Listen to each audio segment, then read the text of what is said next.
This is 25 to Life with Uncle Yahshua. Rolling down 109 in a truck.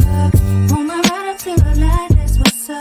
Look to my right and it's a ride rolling up. It's Lucci telling me tonight we in the club. He got the 24 road Escalade. He got the Lamborghini doors like they blades. His hammers ring cause that's how he was raised. His palace mob and tonight we get Listen, I'm from the ghetto, the slums, the rats, the roaches, the bums, the metal that stuns, the addicts, the cracks, the crumbs. The level where funds is tragic and lavish is none. With rebels, they runs and rabbits like savages' sons. With did him and bigger and swiftly he shined the mug. That city a pity with 50 took 9 of them slugs. This is 25 to Life with Uncle Yahshua.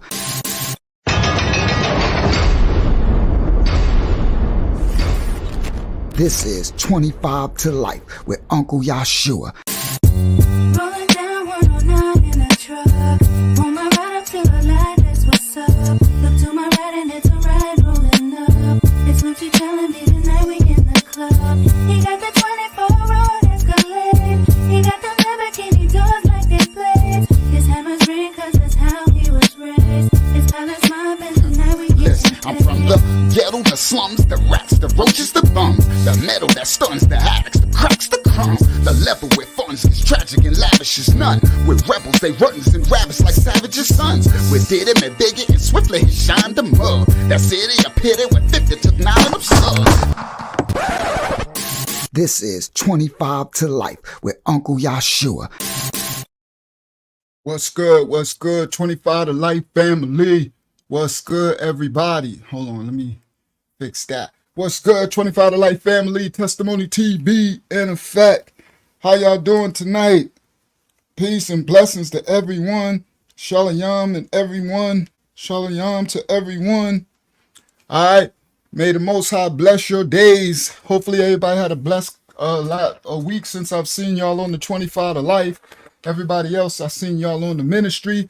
Shout out to everybody over on Facebook. That's gonna come in a little later little later bit. All right, let me come on to the comments. Shout out to Drizzy, Peace King. Drizzy said Peace King. Shout out to oh, thank you, young Drizzy, thank you for young Drizzy 99 cent. I don't know what that means. Well, thank you. If you gave me 99 cents, thank you. If not, shout out to Young Drizzy. I don't know what that is. Maybe that's his title, 99 cents. That's pretty funny. Shout out to Dolores Lara Ya. Shout out to Zayana. Shout out to Yahakanan. Shout out to Phyllis Richards. Shout out to Wyatt. Shout out to Jag1 in the building. Hopefully you out there driving safely. Jag1 out there.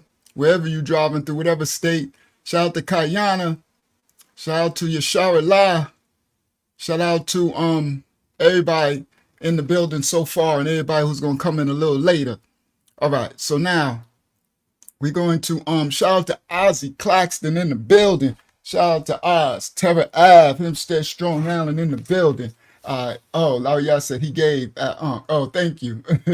So that is a thing. Thank you, young Drizzy. I humbly appreciate it, King. Thank you. All right. So all right, so we're gonna get started. The shout out to and that's funny that you said that, Drizzy. I got one coming. I'm actually working on it right now. That's interesting that you said that. I'm working on that one right now, and I'm working on another one. The a couple of good ones. I'm back on my documentary game, so I'll be giving the content back to the channel. I know y'all like the documentaries, so I'll be doing those. All right. So Unique said, Peace King. Shout out to Daddy U, Unique in the building. He said, Peace King, the exhibit of the 50 years of Long Island hip hop has reached Ralph McDaniels at the Queens Library. Shout out to Ralph McDaniels. In my documentary, I got a clip where we was on Ralph McDaniels, me and the Granddaddy IU, and Fat Joe and Lord Finesse and Big L, and a lot of old back in the 90s. I think that was like 92 or 91. and we was on Video Music Box. So in my documentary, I showed a clip with us on Video Music Box. Shout out to Ralph McDaniels. My brother Unique said that the 50 years of hip hop from the African American Museum in Long Island, which we are featured in, my crew, the Fabulous Nasty Form Cs, one of the legends from the beginning of hip hop, before all your favorite rap records, or a lot of your favorite rap stars come from us. So they honored us in the African American History Museum, and he just said it reached to Queens Library now, and it's probably gonna travel. It probably get to the Bronx and whatever. But shout out to Unique. Thank you, Unique, for helping put that together. All right, so to represent the Fabulous Nasty Form Cs, that was my crew. Yeah, Unc was a child hip hop star. Facts. All right, we are we have a hip hop legendary status in New York City where we come from. People grew up on our music. All right, so on the radio and all that type of stuff. So anyway, when the documentary come, y'all find out all about that. All right, so shout out to Brooklyn Red, Flatbush, Brooklyn in the building. All right. Brooklyn Red said, peace, Uncle family, prayers needed. I had a procedure for my heart today. All positive news.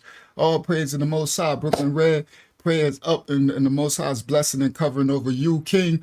And I'm glad that all positive news for your heart procedure today. May the Most High's favor, grace, and mercy envelope you and your family, young King. All right. Love you, Brooklyn Red. I'm glad you're doing well, King. All right. So I'm sure they loving on you right now in the comments. You know how the assembly do. You know how our ministry do. We a real ministry. All right. So tonight's title. All right. Reese. Oh, I swear, Reese is just, you ain't changed one bit. That's how Reese was when we was. That's why we had that fight, Reese. Probably.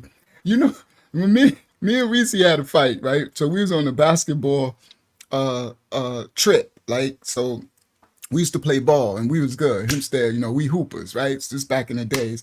And we used to travel the world, right? We would go all over the world battling basketball teams all over the world. And we was on one trip. I forgot where we was at.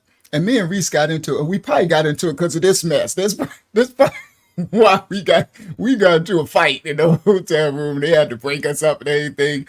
They were mad at us because we was fighting. But it's probably because of this Fulio stuff. He ain't changed one bit. He said, look, he said, you couldn't mess with me on the mic. And Reese ain't never rhymed, guys, just so y'all know. Reese ain't never rhymed a day in his life. Later, I probably couldn't mess with you on the ball court later after I stopped. But because Reese got all tall and big after I stopped. But I don't know. We used to go at it on the court back when we was little. I was short though, guys. I wasn't tall. I didn't stretch out until like 10th, 11th grade. Unique, no, I was always short. They used to call me little, not lil.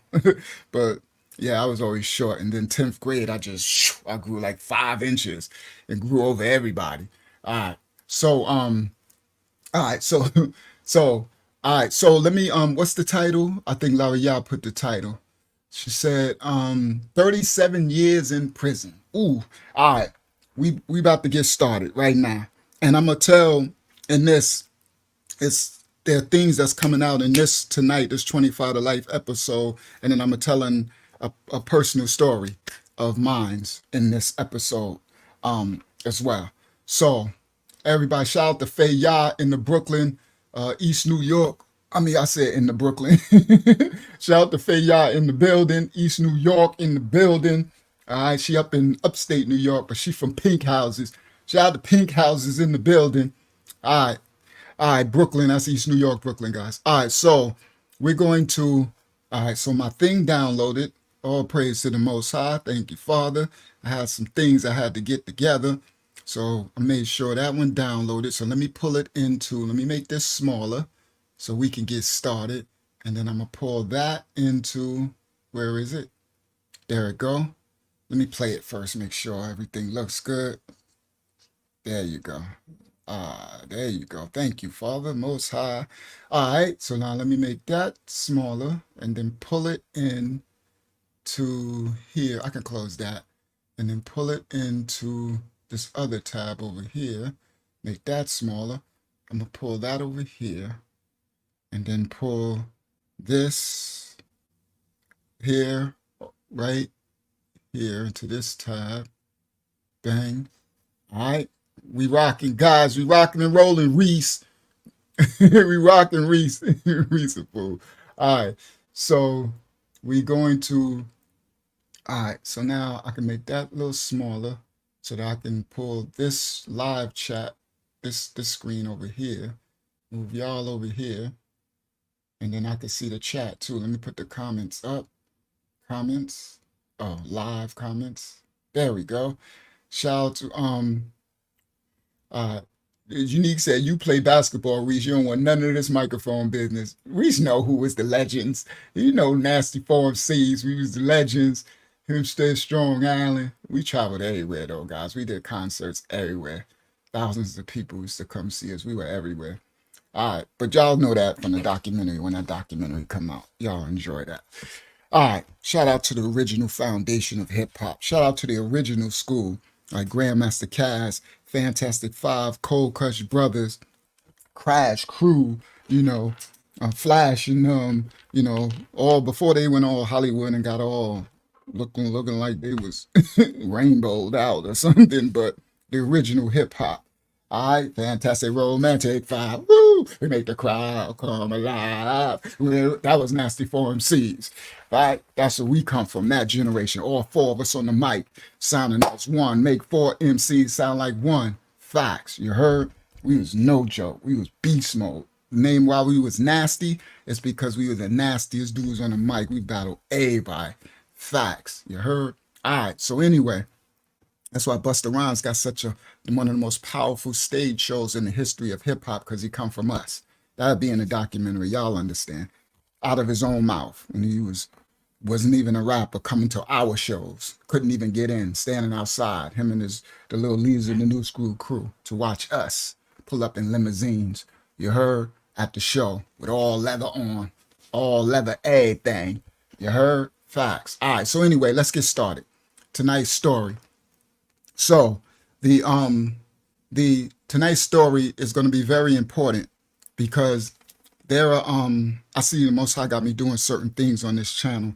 There are things happening out there and things that are going to continue to happen, and it's happening right around you. It could be in your family, it could be next door, it could be, and you need to keep your eye on swivel. And later, as they start to crash the economy again, and they're supposed to be trying to release some new fake disease on people later, right? So it's going to be a lot of chaos and stuff coming. They might mess with they are going to mess with the economy again. Ain't no might. These serpents is no joke.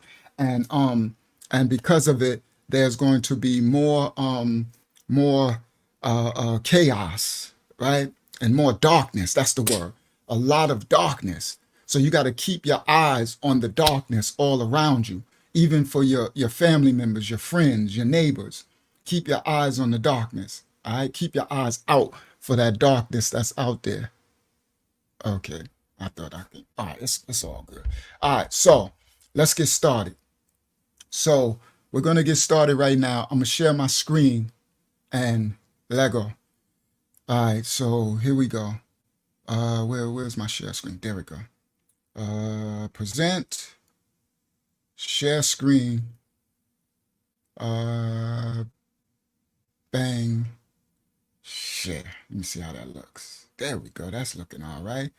Now, if I make it full, there we go. Here we go. Let's go, guys. Let's get started. I think y'all gonna enjoy tonight's episode. So there's more coming, but let's digest this right here.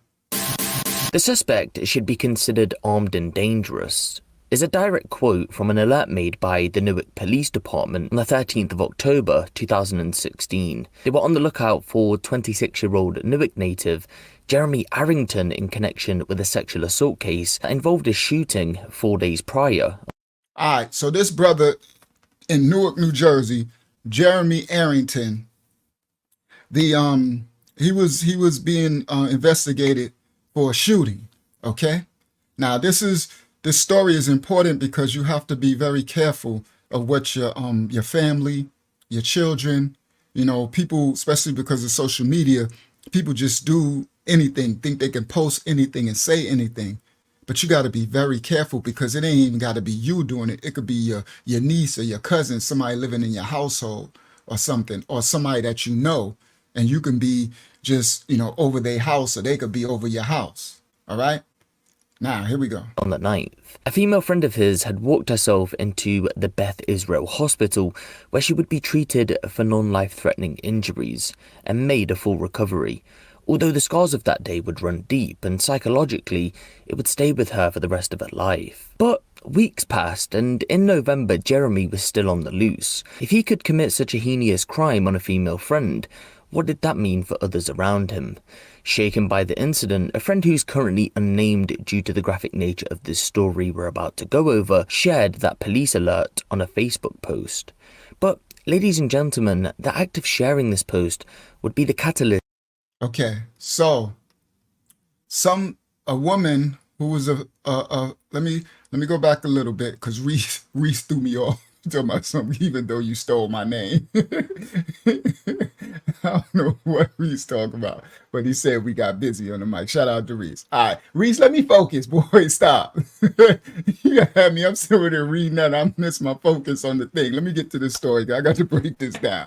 All right, so here we go. Threatening injuries and made a full sexual assault case that involved a shooting 4 days prior on the 9th. A female friend of his had So this fool was involved in the shooting. So this dude is dangerous. All right, first and foremost. All right, walked herself into the Beth Israel hospital where she would be treated for non-life-threatening injuries and made a full recovery, although the scars of that day would run deep and psychologically it would stay with her for the rest of her life. But weeks passed, and in November Jeremy was still on the loose. If he could commit such a heinous crime on a female friend, what did that mean for others around him?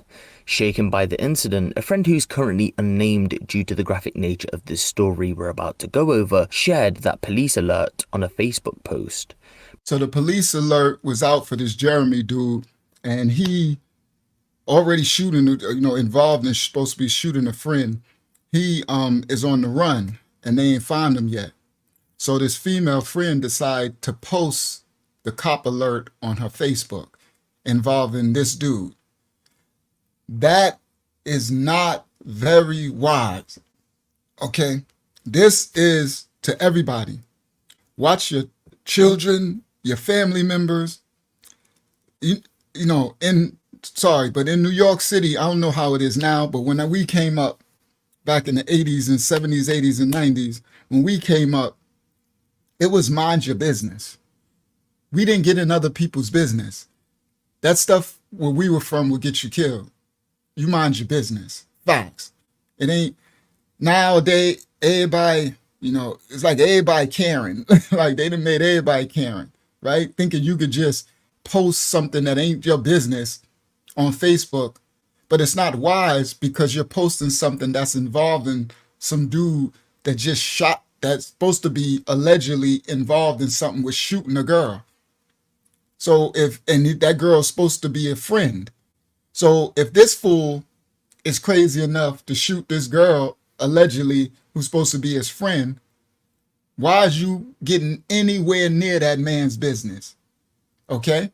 Why are you getting anywhere near that man's business? Mind your business, especially as it gets darker. Okay? Now y'all hear what I'm saying? It's going to get darker coming. Okay? All right? Laura y'all says you still mind your business. She in the Bronx. She says still minding their business in New York City. Whistle while you walk. Mind your business. Facts. Now, guys, I'm telling y'all, it's going to get darker. Yeah, Kayana says stay in your lane of the light. Stay in it. Don't be crossing outside. Mind your business. Now, if you got to interfere and help someone, you know what I mean? And you got to choose that wisely. You get what I'm saying? Honestly, no disrespect, but it's honest. Because where I'm from, it used to be really crazy, and I know it's crazy now. I haven't been there in a while, and it's crazy all over the place now, right? You've been and got involved trying to help somebody, and the person the one that you trying to help them from got a gun and end up shooting both of y'all. You know what I mean? So you have to be very careful and selective. You know what I mean? You have to choose very wisely. Stay focused. It's called discernment. You know what I mean? And now, of course, we are called to help everyone, but you have to use your discernment and be careful, especially like getting into people's relationships, right? You want to help some couple, and you know what I mean? And then next you know, I've seen that on social media where somebody interfere to try to help a couple fight. Next you know, the dude and the woman end up jumping that dude, right? You get in the way, okay? So now I'm saying it because it's going to get darker, guys. This world is going to get darker and darker, and it's going to get more and more crazy. So when I mean darker, is people's spirits are going to get darker. People are going to get more and more possessed with devils, dangerous. So that's why Kayana says, stay in your light, in your lane. That's the lane of light. Stay out of the darkness way. You know what I mean? Because it's going to have to be a time where you're going to have to be what you call that, not letting your left hand know what your right hand doing, and being a chameleon, and not even like there be times where I will let people think that I'm dark, right? It's a wise man playing the part of a fool, but a fool can never play the part of a wise man, right? So even though I'm a man of Yah, right? I'm righteous. I'm a man of God, and I'm righteous. I just I can't harm anyone, because the laws of the Most High is against it, but I can defend myself, but I can't harm anyone. You get it? I can't go out and cause harm, but I can defend myself, right? So it might be a situation where I have to act like I can do harm, right? I can act like I might have to, right? If I'm walking down the street or something, I'm trying to go into a store and there's a bunch of goons come in, or a bunch of goons are out, when I get out, they pull up and walk up. I can't act like I'm all, I got to put it on. You heard? I got to, what's good? I got to get in character, get on code. You heard? A wise man can play the part of a fool. So I got to sometimes act like I might be in darkness and one with them. You get it? To make them realize, all right, you know what I mean? Like, yeah, yeah, it's all good. It's all good, right? Y'all stay up. See, I'm out of here. I'll see y'all. You know what I mean? So that acting, as I go back in the stories on this channel, and cause we're gonna go back and start telling some more of those stories that y'all like, the crazy stories. Y'all gonna see a lot of the stories that acting got myself out of a life and death situation where people had to drop on us with guns and kill, with people ready to rob us and kill us. And if I didn't act like I had something, we would be gone. We would have been done. I would have been done. We would have been done. You know what I mean? And I tell some of my team, like, y'all hear these stories. But I'm saying that because the darkness that's coming in this world, you're gonna have to sometimes you might even have to act like, act the part of darkness. You know what I mean? It's the wisdom of a wise man can play the part of a fool, but a fool can never play the part of a wise man. Use your intelligence and your discernment to get yourself out of a situation. All right. Now this lady, she done posted this update that the police is looking for this brother on her Facebook, this woman, right? All right. I don't know what she ain't learned the black code to mind your own business. I don't know what's going on. And Newark is right next to Newark is gang. Newark is thug cities. I don't know what she doing. They done got too comfortable now in the streets. All right, look, listen. But, ladies and gentlemen, the act of sharing this post would be the catalyst to an unthinkable and unimaginable series of events that took place over the course of an hour and a half at a property which is now labelled the House of Horrors. All the woman was doing was looking out for herself, her family, her loved ones, all who were known to Jeremy. She wanted to share his image around in the hopes of someone coming forward before he could act out again. Sadly though, he was able to strike before police could catch up with him. On the 5th of November 2016, in the 100 block of Hedden Terrace, Newark, New Jersey, a family known to Jeremy had sat down and ate breakfast together before enjoying each other's company as the hours passed. It was a typical winter's day. In the home is that 29-year-old unnamed woman who shared the post on Facebook, along with her two children, 7-year-old Ariel and 11-year-old Al Jahan. The kids there... Those are some beautiful little kids. So she in the house with her pretty little kids. Right?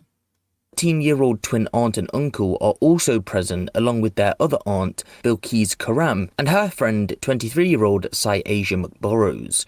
We only have the description of one more of the So this is what I mean by... Ariel, an 11-year-old... This is what I mean by be very careful and be cognizant of what your family members are doing, your friends. Because this woman posted this thing, not minding her own business about this dude. She should have left that dude alone. Let him go wait till the cops catch him. Stay out of his way. Okay. Now, she posted this thing and she got her kids in the house, other family members, and a friend in the house, right? So you ain't got nothing to do with this, what she posted. You probably don't even know she posted nothing, right? So that's what I mean by be careful, guys, because you can put other people in danger by your ignorance or lack of mind in your own business. You know what I mean? Now you're putting other people in danger with your mess. Her two children, 7-year-old Ariel and 11-year-old Al Jahan. The kid's 13-year-old twin aunt and uncle are also present, along with their other aunt, Bilquis Karam, and her friend, 23-year-old Sai Asia McBorough. Wow. So it's two twins, 13-year-old, this girl over there. You know what I mean? We only have the description of one more of the occupants, that of a young girl with autism, a family friend, but although we have 8 people listed. So now there's also a family friend over there, a girl that has autism, probably a young girl with autism. So it's a full house over there. It's a full house. A family friend, but although we have 8 people listed, there were in fact 9 people who had been within the house on that November's afternoon. What none of them expected, though, was a monster at their front door, ready to kill over a Facebook post. I can't pinpoint an exact time as to when Jeremy turned up to the address, but all we know from what happened next is that somehow he got into the property, and once inside, to describe the scene as a house of horrors would be an understatement. Over the span of an hour and a half, Jeremy would tie all 9 occupants up, including those small children, and subjected them to a horrific ordeal, stabbing, mutilating, and torturing them. Did y'all hear that? This fool would tie all 9 of the people up and the children, stabbing and mutilating them. All right. Now listen. I'm telling y'all, this thing getting darker. Now y'all used to know, that used to be, no disrespect, but that used to be white people thing. No disrespect to my white brothers and sisters, so-called white. That used to be a white thing, right? Where they, serial killers and stuff, coming in there stabbing people up and all that, eating people, cooking people in pots and stuff, right? That was white people stuff. Now this stuff, as y'all see from these true crime stories that the Most High has me pulling out, y'all see this stuff ain't this moment. This ain't no more just white people. This is a young black dude, and from the hood or whatever. We didn't used to be that dark and crazy. You know what I mean? That wasn't normal. Remember, even when we was so-called thugs in the streets, we had a code where it was no women and children. Women and children were out of bounds for any beef, right? When we was thugging in the streets, I did my time for any crime I committed back then. But when we was thugging in the streets, women and children were out of bounds. If we ran down on you and you had your women and children, it was no go, right? Even the movie Scarface. Remember the old movie Scarface? When they wanted them to blow up the car, but Scarface was like, no, because they had that woman and child in the car. They were off limits. Old people off limits. Women, children off limits. It was a code among sin. Like it was a level to it. The darkness will be increasing. This is prophecy. This is prophetic. Yeah, the mafia was like that too. Everybody was like that. The sin had a limit to it. The scripture says, as in the days of Noah, no more limits now. So now this young black dude could come in there and kill and mutilate children. Yo, bro, this straight devil possession, guys.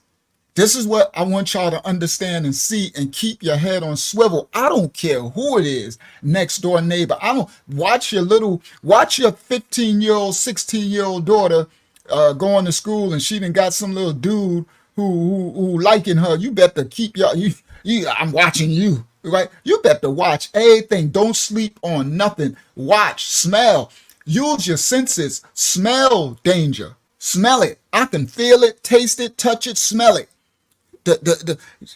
Alert, enhance your spiritual senses where you can sense danger. You can sense a level of darkness. Darkness is such a spirit that it could be felt spiritually. You understand?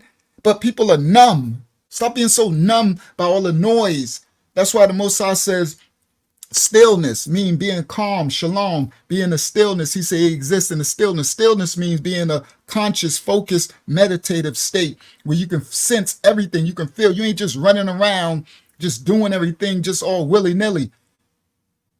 Listen, dude, this dude came in there and mutilated and tortured children.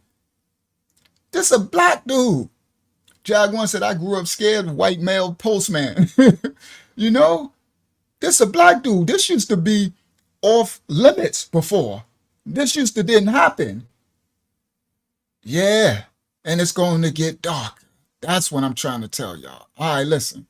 Next is that somehow he got into the property, and once inside, to describe the scene as a house of horrors would be an understatement. Over the span of an hour and a half, Jeremy would tie all 9 occupants up, including those small children, and subjected them to a horrific ordeal, stabbing, mutilating, and torturing them before eventually killing 3 of them in the process. Survivor Bilquis Karam described some of what went down within the house. I cannot unsee that. I want to unsee it, she said, as she recalled Jeremy putting a gun in her mouth and threatening to kill her. Her memory then jogs of hearing 7-year-old Ariel screaming as she's tied up in the bathroom. Jeremy had been torturing her. Those screams turned into silence as multiple knife blows were dealt, which originally rendered her unconscious. The same could be said for Al Jahan. Both children were eventually pronounced dead at hospital. Bilquis' friend Saeed. Man, bro. Yo, what? That's some devil stuff. Torture these little babies. Come on, bro. This is crazy. This is what you have to understand. I know y'all like, dag, it's because, I don't know, the Most High is saying like, yo, show them so that when it gets darker later, they'll realize what people are actually capable of. Shout out to Mosey. You found it, Mosey? All right, shout out to Mosey. He said they wasn't giving him the alerts that we was live on Facebook. I ain't seen Mosey in a while. Yeah, Mo. It's crazy, Mo. All right? Right? And it looked like them dudes, and Mo out here with me in Orlando, it looked like some of them dudes in your hood, right, Mo? Don't he look like some of them dudes? This is no joke, guys. So I guess the Most High is telling me start breaking stuff down and showing so that as things get darker, we don't, get rocked to sleep and understand how dangerous people could be. Okay? How dangerous, like you sleeping and thinking, like us, some of us guys, we are elders, right? Me and Mosey and Reese and all that, Unique and them, we're older, so we could get rocked to sleep thinking like, yeah, dudes still got a code. You know what I mean? There's still a code to our our sin, a code to this dude. I would have never thought this dude would be, it's one thing to do things to adults, do it to, I guess, the girl who posted it. I don't know. I don't think he should be killing her, no crap like that. But my goodness, bro, torturing the little girls and until they screaming and killing and stabbing them. This is some devil possession, bro. This is for real, for real. So this is out there. All right, let's continue. Said as she recalled Jeremy putting a gun in her mouth and threatening to kill her. Her memory then jogs of hearing 7-year-old Ariel screaming as she's tied up in the bathroom. Jeremy had been torturing her. Those screams turned into silence as multiple knife blows were dealt, which originally rendered her unconscious. The same could be said for Al Jahan. Both children were eventually pronounced dead at hospital. Bilquis' friend Saeja hadn't been known to Jeremy and had got close with the family after both girls had attended the same college together. They also worked at Amazon to make some extra money. Both girls had big dreams of making something of themselves. Sadly for Saeja, she would never get to chase those dreams. she didn't make it out the house alive. Belkis said Syaja had pleaded with Jeremy to let her go. She didn't even know what had happened previously. She begged him to let her go. She didn't know him. That didn't matter though, because Jeremy stood over her execution style and Syaja was shot dead. It would be the 8th. He said that the girl didn't even know that what happened. So she has no idea that the lady of the house posted that Facebook post. So she's sitting there like, I don't even know you. Why are you like, I have nothing to do with this. She at the wrong place at the wrong time. All right. So that's what I'm saying, guys. Just be cognizant that this level of darkness is out there and it will be increasing. Okay. That's what I need to warn. It will be increasing. He stood over her execution style and Syaja was shot dead. It would be the 8th victim we named, the young girl with autism, the family friend, who would go on to save the day. She somehow managed to escape and ran for a closet where she picked up her phone, called a family member, and panicked but composed explained what had happened. The family member then called police and So the one who saved the rest of their lives was the girl with autism. The autistic girl escaped and ran in the closet and used her phone, and he said calmly was able to tell the dispatchers what's happening. Wow. Wow, the autistic girl. All right. the family friend, who would go on to save the day. She somehow managed to escape and ran for a closet where she picked up her phone, called a family member, and panicked but composed explained what had happened. The family member then called police, and moments later the ordeal was over. Jeremy fled the scene. He left 6 for dead, 3 of them did die, and all survivors will carry this horrific memory with them for the rest of their lives. So the hunt was on for Jeremy, and he was tracked down to a home roughly 1 mile away on Pomona Avenue. When police had the property surrounded, he claimed to have had a hostage inside.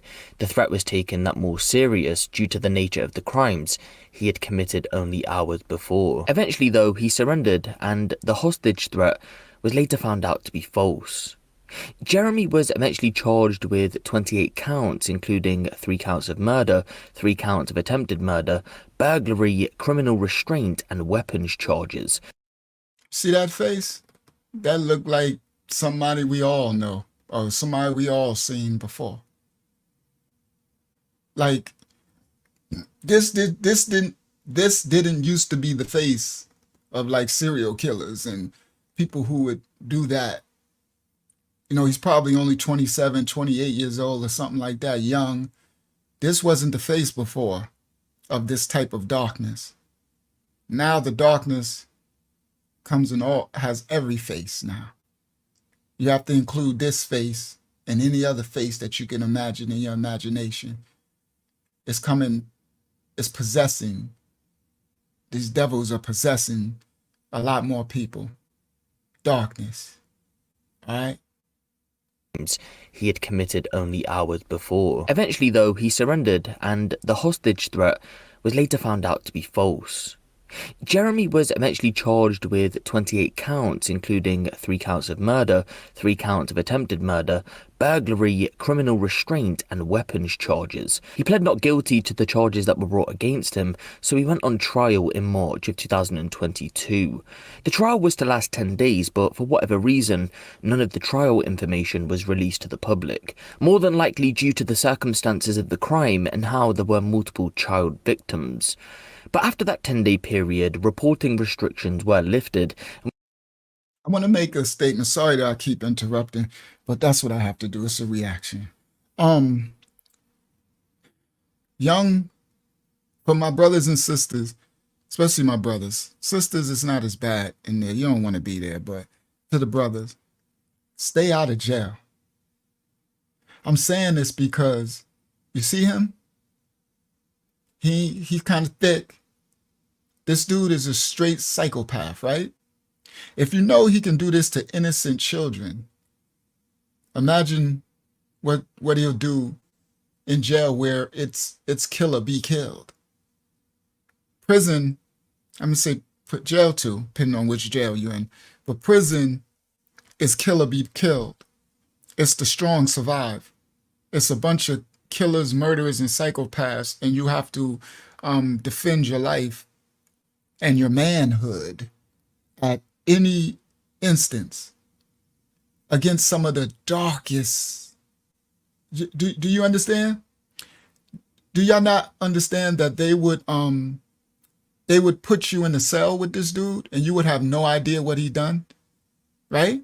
So you come in and they like such and such cell 24, you on A block, A block 224.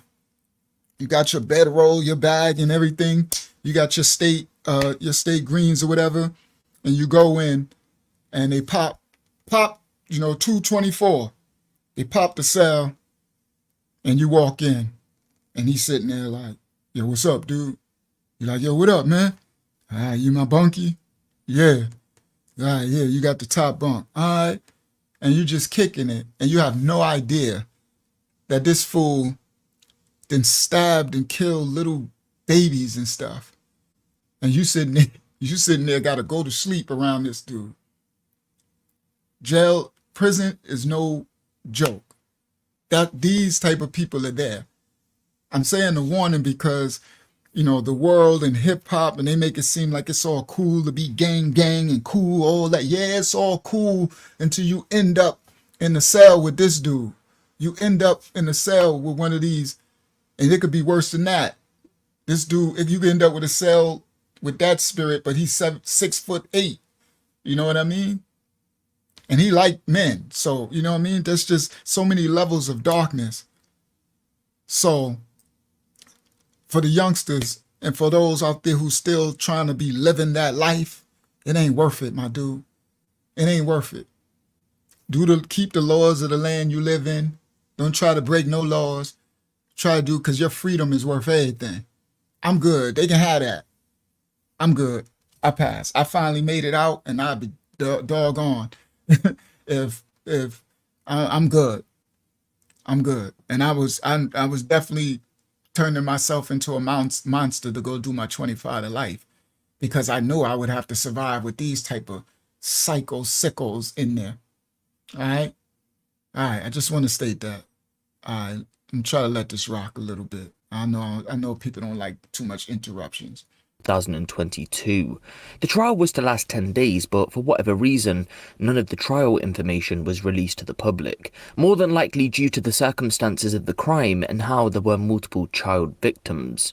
But after that 10-day period, reporting restrictions were lifted, and we found out that Jeremy was found guilty on all counts that were brought against him. His attorney tried to argue an insanity defense, but the judge rejected this after no expert would testify that he was not liable for the 3 deaths due to his mental state. The jury was said to have taken less than 2 hours to come back with the guilty verdict.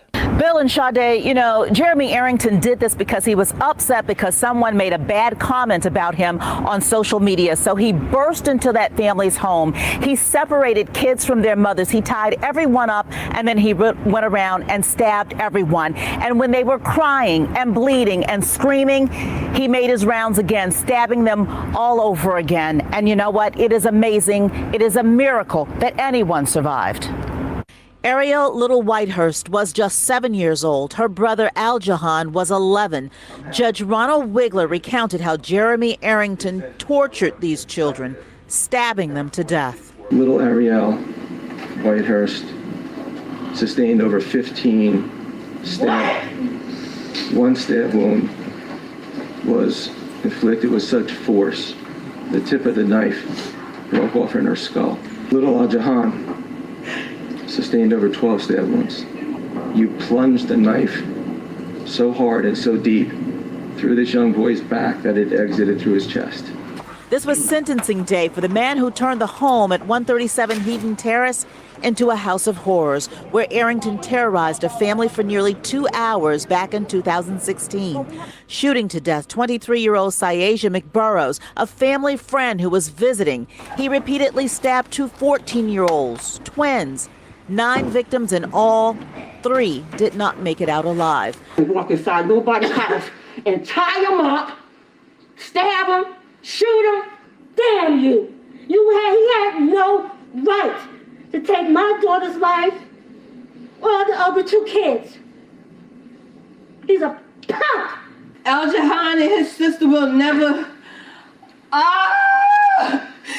Oh God, excuse me. Oh God, I love them kids. I could hear my niece screaming in the next room. Just screaming and screaming and screaming. Arrington, whose criminal record spans decades, will never be free again. A 350-year sentence. That's 281 years before he'd ever see a parole board. Even though people survived, their lives are forever changed as well. They have emotional pain, they have physical pain. Judge Wigler called it the worst crime ever committed in Essex County, giving the family some measure of closure that Arrington is gone for good. I hope you're somehow able to move on. I don't know how you're going to do it. Jeremy was handed a 375-year prison sentence. He'll be eligible for parole after serving 281 years. Jeremy was a ticking time bomb waiting to explode. This fool just said he'll be eligible for parole after serving 280-something years. This dude's a fool. This grisly case, just the latest in a string of violent offences against women. Not only had he been wanted for the... Okay, I want y'all to see something.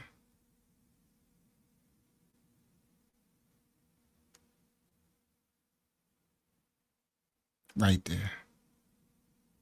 You see that? Y'all see that? Y'all make sure y'all look at that. Y'all register that. That's the devil. Demons, they've lied to you in the churches, in religion. Those are not demons. Demons are disembodied spirits. They just hover and speak and taunt people and instigate. Those are demons. They're disembodied spirits from the fallen angels back in Genesis came and slept with the daughters of men, and they gave have children, hybrid children called Nephilim. And when those children died, they had 6 fingers, 6 toes. Some of them were giants and all this type of stuff, right? Hybrids. And when those children died, their spirits, their souls, their spirits couldn't go back to the Father because the Father didn't create them. So it roams in this realm where it was created from until the end of the judgment. So those demons are just spirits that are stuck in this realm, and they instigate and torment you and talk to you. Those are demons. Shout out to Saquon, shout out to Q-Dog. But devils, guys, and that's in Scripture. Scripture does not say nothing about demons. Again, religion lied to everyone. They got us all calling everything demonic activity and demons. It ain't demons, it's devils. The Bible calls them devils. Devils are actually dark spirits. Heavenly hosts, dark. They possess people. Demons can't possess you; they just talk. Devils possess the people, take over the physical body. Devils. In the Bible, Mashiach, what they call Jesus, he said to Peter, when Kafayah, Peter was talking to him, he said, "Get behind thee, Satan." Satan is Shaitan, the adversary. That's a devil. Shaitans are devils. Okay? So when Jesus, the Mashiach, the Messiah, all right, Yahshua, that's his Hebrew name. He's a black man. When he told Peter, Kafayah, that's his original Hebrew name. When he told him, "Get behind thee, Satan," he was talking to the devil, the spirit that was possessing Peter at that time. So the Messiah was using his discernment, the Mashiach, right? He was like, "Get behind thee." So if you see something possessing a person, I know some of y'all seen that before. You've seen a spirit take over a person. Sometime a thing leave, their eyes leave, and they become, this what you're seeing on the screen right here. This man is totally possessed. That devil or devils, it could be more than one inhabiting you. Different one. That's when you see the thing called the personality disorder. Multiple personality disorder would be different people. That'd be different devils speaking and using the person.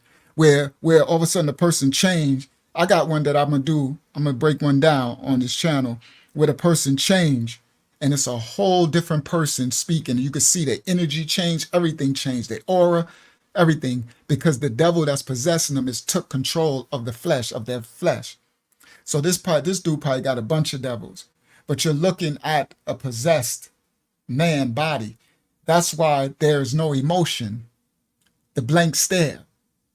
They're describing what he did. You see, the judge seemed like he was shook. The judge was like, he stabbed the little girl to the point where the knife got stuck in her skull, and stabbed the little boy till the knife came out his back through his chest. And he just sitting there like, so again, you go to jail, you can go to prison, and you can't get into a beef with this dude. This is why it's not that I was scared. Yeah, that's fair. You'll be lying. I mean, anybody who act like they weren't scared going into a prison, you're lying. Sorry. Lie to somebody else. There is a level of fear. Unless you're just like him, he probably wasn't scared. Unless you're possessed by devils and you just straight stone cold killer, right? Q-Dog said cold-hearted stone-faced killer, right? Unless you got that possession, then you ain't scared. Because I guarantee you, he ain't scared. He in there probably, I don't know, he can't feel. He has no emotion. He can't feel. There's no emotion. It's like reptilian once these devils possess you, right? Now, if you're normal, like me, you know, and Saquon and Q and all, you're going to have some fear. You might not let it show, but you're going to be kind of scared, right? There's a level of fear. And the fear that I felt and possessed is not that, you know, even if I didn't get him to be my bunkmate, is that I could have a beef with him. You see, I could be in the mess hall, right? That's what they so-called cafeteria, and I could be getting my food, and he could Saquon say, yeah, I was scared. Facts. That's real talk. He could be you know, wanting my food or something. You know, okay, you gonna eat that cornbread? You know, I don't mean to make jokes, but y'all know me. I keep it balanced. We don't got to be all dark all the time. But you know what I mean? Like what you gonna do? You ain't getting my cornbread. Facts. I can't get this man my cornbread. Even if I don't like the cornbread, you ain't getting this. You know what I do? I be like, you ain't getting this cornbread. Matter of fact, I only eat it and look, step it and squash it. And you got to be ready. And that's why I wanted to get out of prison. I did not want to be there, but I would have had to survive. I would have had to be ready to kill him, right? Keeps Saquon laughing. He looked like that dude talking about, you don't want that cornbread. It looked just like him, right? So it's like I had to put myself, and that's what I was doing, guys. What I was doing to transition from jail to go to prison, in my mind, I was making myself like, you're going to have to kill to survive. Like changing my aura, my darkness, like bringing darkness to be able to survive. Because I would have to be ready to kill this guy, because look what he did to those. What you think he's going to do to a man that he got a problem with? Oh my, he'd probably eat you. He'd probably stab you up and then sit down and eat you and chop pieces of you and eat you or something, you know? So I'm saying it because there's levels of darkness that's out there, right? And it's getting stronger. It's getting darker. These people are getting darker. And now for my so-called black brothers and sisters, they look like us too. We used to be scared of the white people, right? We used to be scared of, because, they be crazy, eating people. What's his name? Ted, the other dude eating people and all that. Ted Bundy, John Wayne Gacy, all these serial killers and all that. You know what I mean? Not scared of them, but, we don't want to get caught by them. Them sickos, you know what I mean? They kill men, women, children, eating people, all that, boiling people bones, making people soup and stuff, right? But now, this the dude next door, right? This Miss Mary's son, this Miss Mary's son, the one you seen going to church and everything. He be like, hello, Miss Clara. Hi, Lil John. What's his name? I forgot his name. Hi, Lil John. Now this dude done got possessed. Okay? All right. Now I'm just giving that warning for my brothers out there. It ain't worth it, guys. That's why I don't do nothing. I stay conscious of letting my emotions supersede my intelligence. Thank you, Yahakanan. This dude, Jeremy. Hi, little Jeremy. Ain't that little Jeremy? And I can guarantee you, he probably would still look at Miss Clara and be like, yeah, that's me, Miss Clara. How you doing? I'm doing fine. You want me to help you carry those bags in? Yeah, little Jeremy. Take the bags in. And this fool just killed 10 people, right, an hour ago.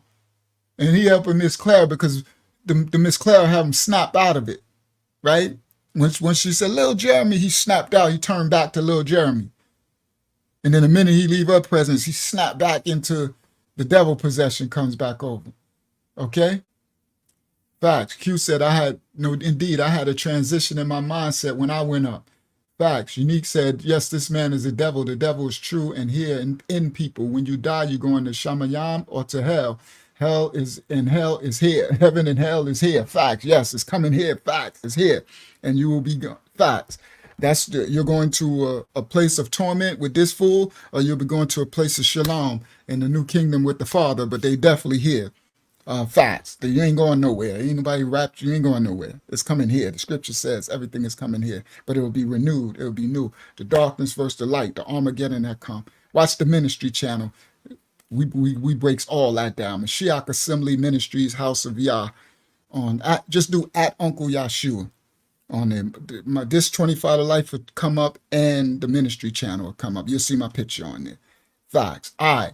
Now, I wanted to bring this one out because the darkness is here and it's going to get darker, right? Now, this one, you might say, okay, but that was 2016, right? He went to trial in 2022, but it's 2024 now.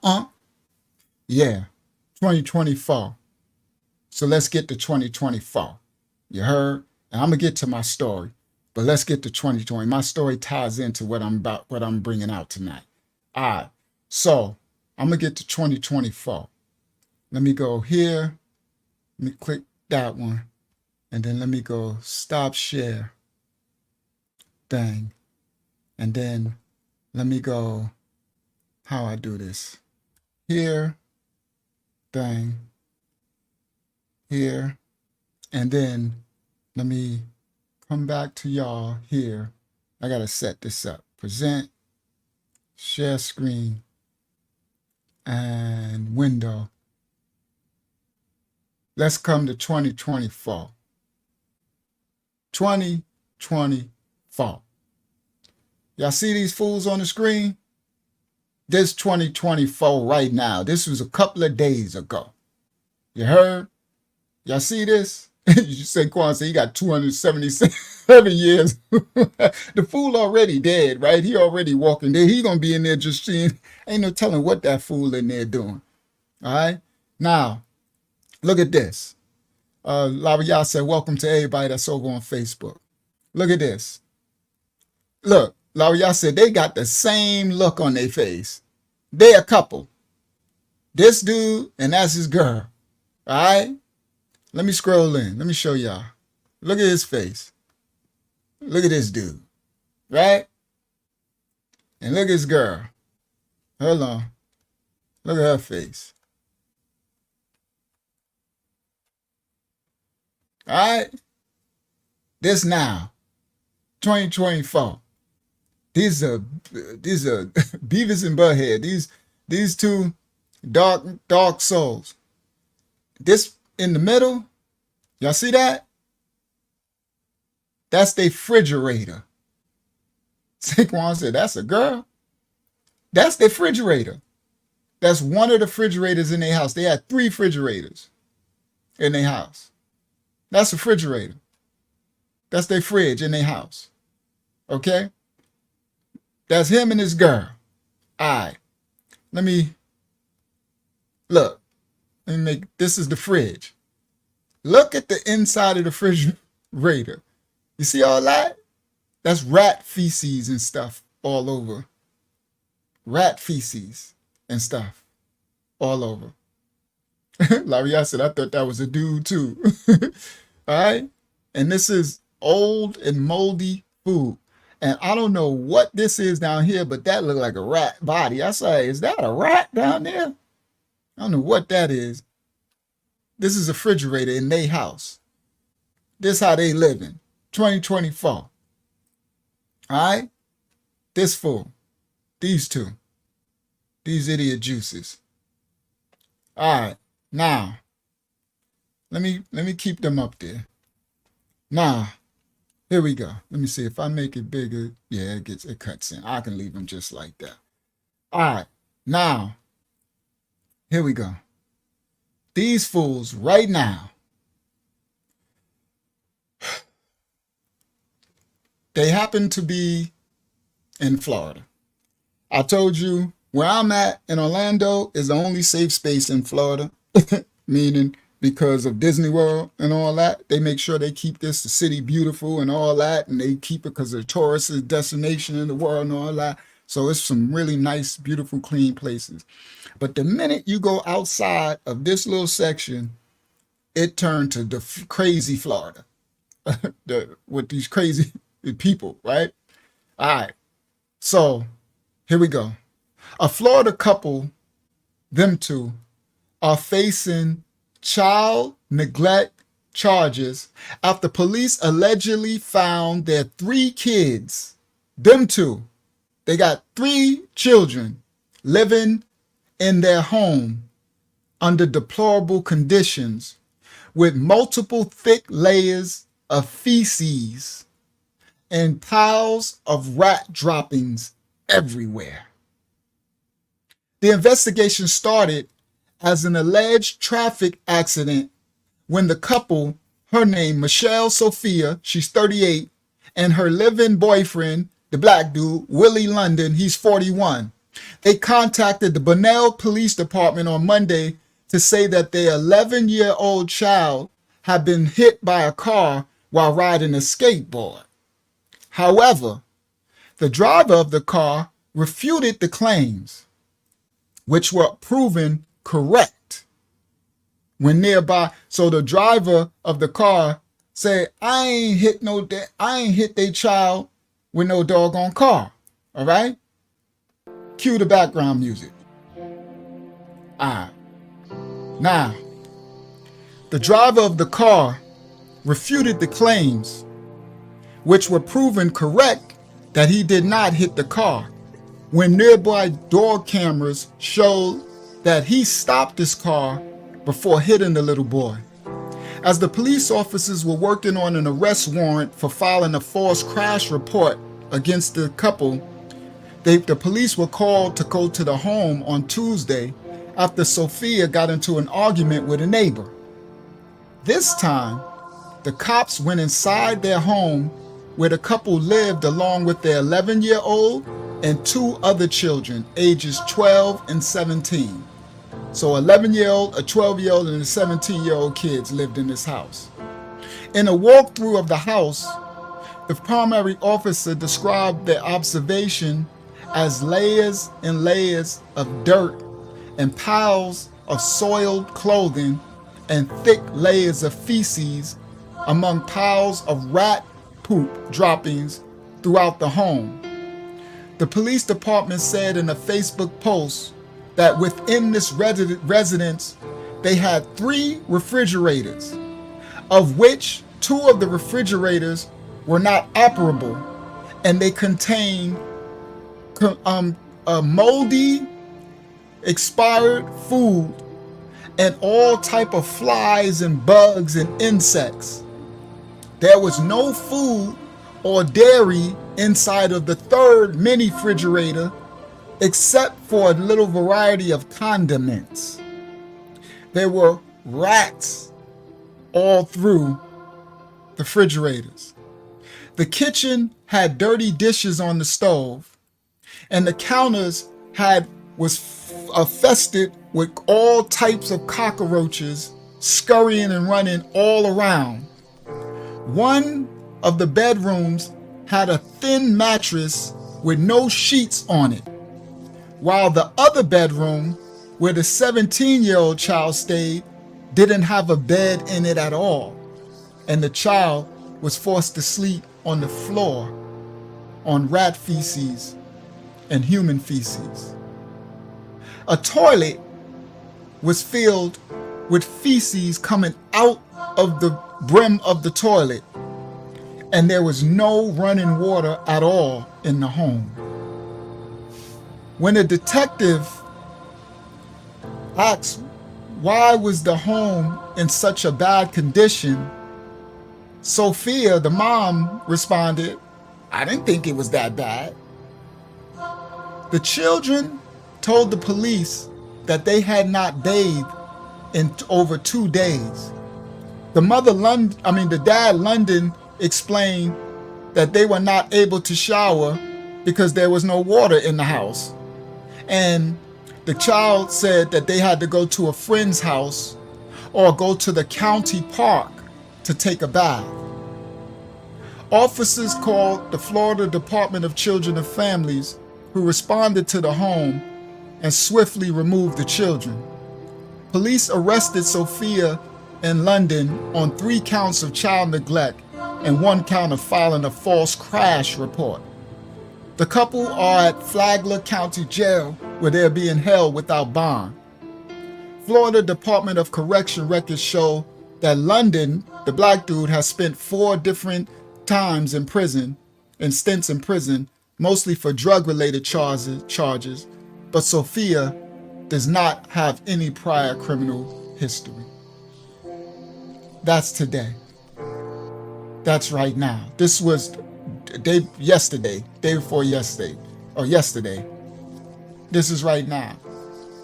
What I'm saying is, the darkness that's around you, keep your eyes open. These children were going to school and they living like this. They all praise the Most High that these fools did a fake crash report. So when they was, I'm assuming allegedly, when they said that the what's the name, the person hit their son with a car, it was probably because the son was probably being abused, right? And had, from them doing that false claim, finally brought the cops to their house. All right? So again, this is right now. So again, these are their children, and they allow this to happen to their own children. This is now. The darkness will be getting worse. All right. Now, one more, and I'm going to get to my story. This right here.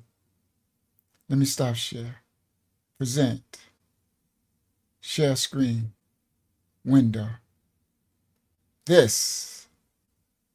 Oh, I'm covering all bases tonight. Here we go. First we had the black dude. Then we had the black and the white people. Now we got a black sister. Y'all see this sister right here on the screen? This sister. All right. Let go. Let me see. Let me make her bigger. Let me make her fill up the screen. All right. This sister. This woman, a 28-year-old woman in Pennsylvania. She was arrested this week for allegedly, this is this week, day before yesterday. I want to show y'all events that's happening now. So y'all can, somebody like, but that was a couple of years ago. No, this is right now.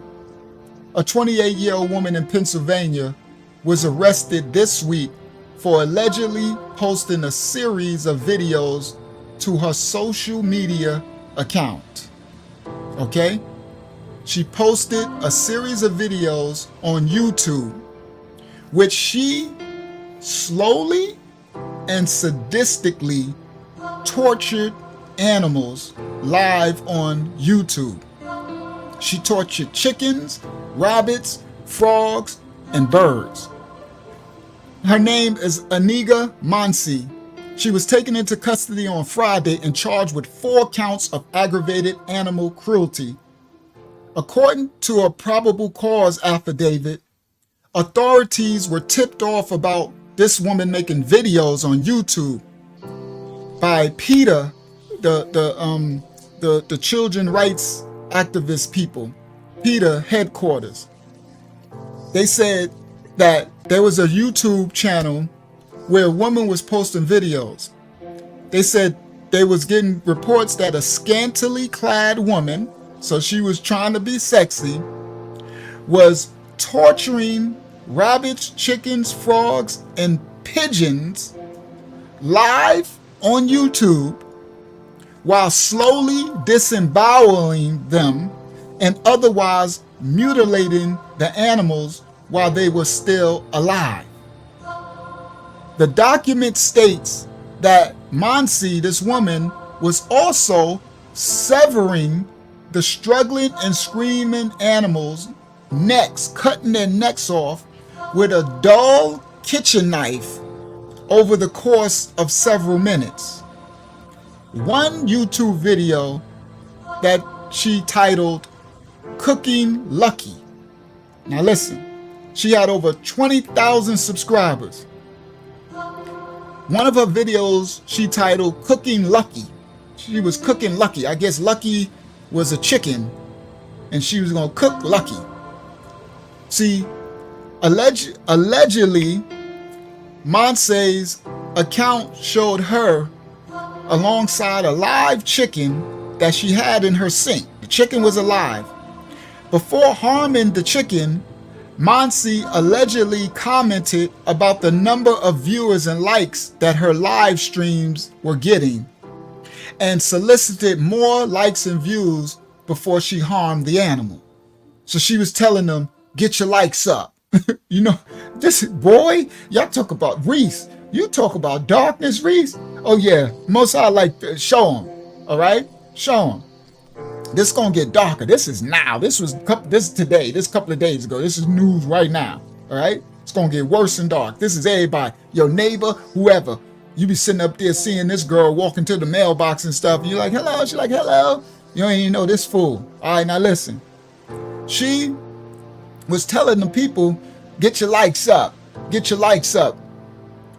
They said for the next 10 minutes, this woman aggressively handled the clearly terrified chicken. She plucked the feathers from the bird's neck and she hacked repeatedly at the struggling bird's throat with this dull knife while the animal was attempting to escape, the affidavit states. The woman then climbed onto the counter, right? Onto the counter, pinned the chicken down in the sink with her feet. So she climbed on the counter, took her feet. This girl, live on YouTube, guys. This girl climbed on the counter, took her feet, pinned the chicken down with her feet. Okay? All right. Pinned the chicken down with her feet while she started to saw the bird's neck slowly back and forth with a dull knife, making it take minutes and minutes and minutes. She continued carving at the bird's neck for more than 2 minutes until the screen suddenly went black. Wow. Another video that she posted back in September 2023 allegedly showed Mansi carving open a frog that was still alive. As she was cutting and carving open the frog that was alive, she slowly pulled out the frog's organs to show people on YouTube.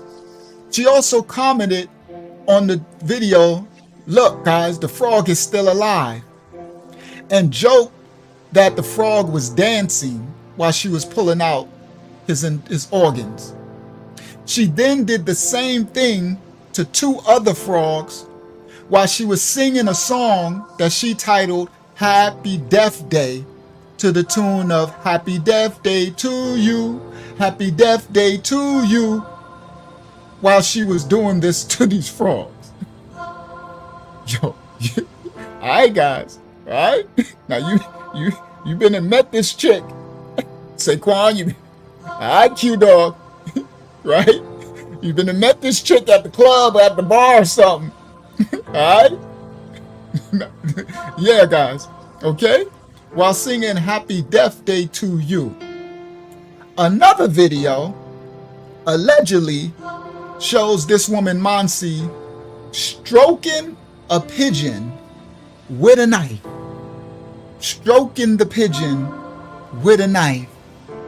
And then plucking the bird's feathers one by one out of the pigeon, while the pigeon was still alive.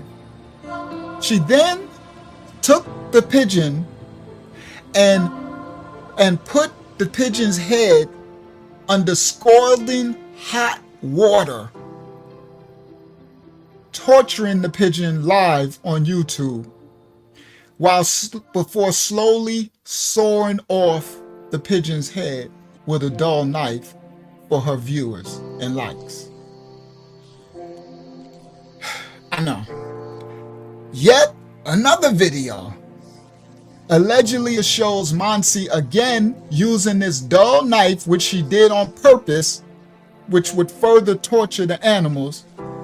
She used a dull knife in another video to torture a bunny rabbit. The video and the torture of this bunny rabbit lasted for more than 30 minutes, police said, live on YouTube. Police were able to identify Monsi's address based on the videos that she posted online. Detectives responded to the home on January 19th, 2024, and she answered the door holding a toddler in her hands. Whoa, whoa, whoa, whoa, whoa.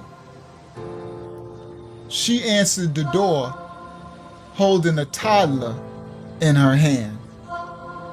Per the affidavit, Monsi allegedly told the detectives that she was the individual that was in the videos torturing animals, at least one of which took place in the residence that they were in right there at that time. Monsi was arraigned and a judge set her bond at $200,000.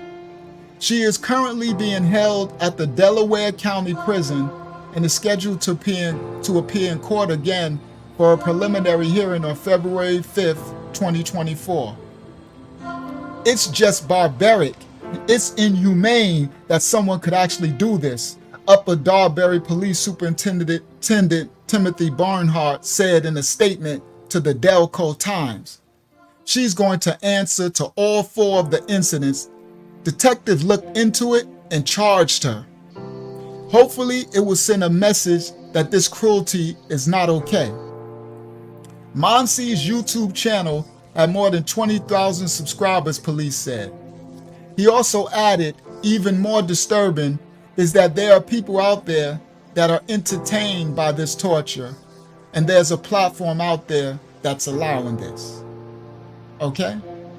Now, I want to point something out. I know some of y'all gonna get mad at me, but y'all know I don't care. I ain't scared of you niggas. Alright? I ain't scared of nobody. I ain't scared of these niggas.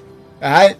Now, it's kind of hypocritical that everybody would be so offended that she's torturing the chickens and cutting their necks and doing this live, when you take your little monkey flesh and blood eating butt down there to Walmart and go buy your chicken. And if y'all knew my Patreon and y'all seen my slaughterhouse videos, I had it on YouTube, but they blocked me and they shadow banned me and they made me take it down, strike my channel. It's on my Patreon. That's exactly what's happening to your little chicken that you eating. Them people are torturing them the same way, beating them, punching them, cutting them open, kicking them, all starving them. They got diseases, but then they package it all up in your little Walmart package. And you see, it's a thing, it's hypocritical. You be offended by what she's doing, and that's exactly what they are doing, making your doggone food that you go down there and eat. They beating and kicking and starving and poisoning these cows and these chickens, torturing them. Pigs too, your pig, your rib, your rack of rib. Go on down near the Chinese restaurant, get your little rack of rib, half of that's cat. But anyway, even if you go to a real rib spot, they torturing those animals, okay? Yeah, and they doing the same thing to children. Yep, exactly. So, yes, you should be offended at what she's doing, but just know that that's happening to your, you probably eating it right now. The funny thing is somebody probably got their feet up. Yeah, you Reese, I'm gonna get you, Reese. Gotcha, Reese. I don't know, but Reese he probably could be like, I don't eat no flesh and blood. I don't know. I know you do, Reese. Reese, you probably got what? Get it out your mouth right now, Reese. Hand probably all greasy. You probably got caught. Reese probably got caught with the chicken right in his mouth right now with his feet up watching this like, oh crap. He just called me out. Yeah, you Reese. I got you. I'm finally getting you back. All right. Now, I'm not judging y'all. I'm just letting y'all know that this is what's happening to the animals that y'all are eating too. So sorry, when you go on down to Popeye's chicken, right? You just separated from the torture, but that same torture is happening to those animals the same exact way. YouTube blocked and struck my channel because I had it up on our ministry facts, showing exactly what they're doing. All right. So this sick, psycho, dark devil lady right here, possessed, torturing those animals for YouTube likes, is dark. But there's a lot of darkness in the world. So no disrespect, but you're still participating. That's why I don't eat any flesh and blood anymore. I can't. After seeing what I saw, there's no way I would throw up trying to put that flesh and blood in my mouth, seeing what's happening, what they do to these animals. And the animals are crying out and looking at the screen and crying, and they just beating them, kicking them and torturing them and choking them and stabbing them and pronging them with electrocuting, and they crying and wailing, and oh my goodness, same crap this woman doing. She just doing it for views. They doing it for money. Y'all heard that? That part. She doing it for views. That's money too. She doing it to get views for money. They doing it for money to sell y'all chicken. All right? And all y'all, whatever. No disrespect. Just telling truth to power. Y'all know All right, now let's get back to the focus. Now, I needed to show, I showed the brother, the first brother, that Jeremy brother, devil possession, dog, did all that stuff to those kids, right? Now, I showed the second clip, the couple, the married couple, the white dude, well, I don't know if they married, and the white dude and the black girl, starving their kids, apparently, allegedly abusing their kids, living in feces and rat droppings, dark. And in the third clip, this woman torturing these animals for likes and views and money, sick and psychotic, apparently taking enjoyment in the torture and disembowelment and slaughter of innocent animals while having a toddler in her house. This is a mother. The darkness is coming from everywhere, and you might not know where it's coming from, but it's everywhere, and it's gonna get darker. So the warning, the alert is that it's going to get darker and darker and darker in the more coming months. And the more as they push forth their 2030 agenda that the darkness has. And one day it's going to be a dark winter and all that. There'll be people who will have more devil possession. You need to watch this girl. You need to watch the neighborhood dude. You need to watch the mailman. You need to watch the cable person coming into your house. You need to watch everybody. Don't sleep on nothing and nobody. It's worth an investment to get you one of them little cameras. Now they got the little cameras that could go in your house right? You can even put it in your window and stuff, and it'll go. It goes. It's cheap now. Go direct. I gotta get one. I'm telling y'all, but I'm about to do it, right? It's cheap now, and it goes directly to your phone, and you can watch your house, and you can see who's outside and your perimeter coming up to your house, and you could do it remotely. You could be out and look at your house on your phone, right? Now, it used to be very expensive to have all that stuff up. It used to have to be wired and all that.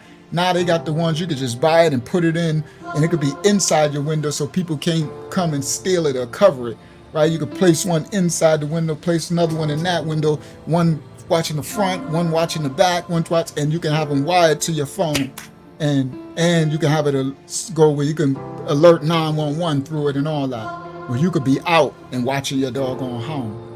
All right, it's gonna get darker and darker, and you need to understand that this stuff is out there, and it's gonna get worse. So I guess I've been called to call your attention to it. All right. Now, my story tonight, I'm going to skip a little further in my story tonight. From where I left off with my ex, I'm at a point, I'm going to skip a little further because I just got to Florida from my 25 to life prison sentence. So later I'm going to go back, and then when I get up to the story, y'all will remember, I'll be like, this is the story I told in that other episode. But so I'm fast forwarding a little, because the last time I left off in the story when I got to Florida from the 25 to life from New York, my Asian ex, right? I finally put her out my house. I finally got enough with her craziness, right? Her psycho obsessiveness with me. I finally put her out. So I'm fast forwarding now, because there was an incident that happened that when the Most High told me to put this together to do for tonight, he told me I seen that story aligns with this tonight. So now it's showing you that I'm about to show you not only are the men getting darker, the woman getting darker. So I showed you that black man, Jeremy, a doggone sick, dark devil killing those kids.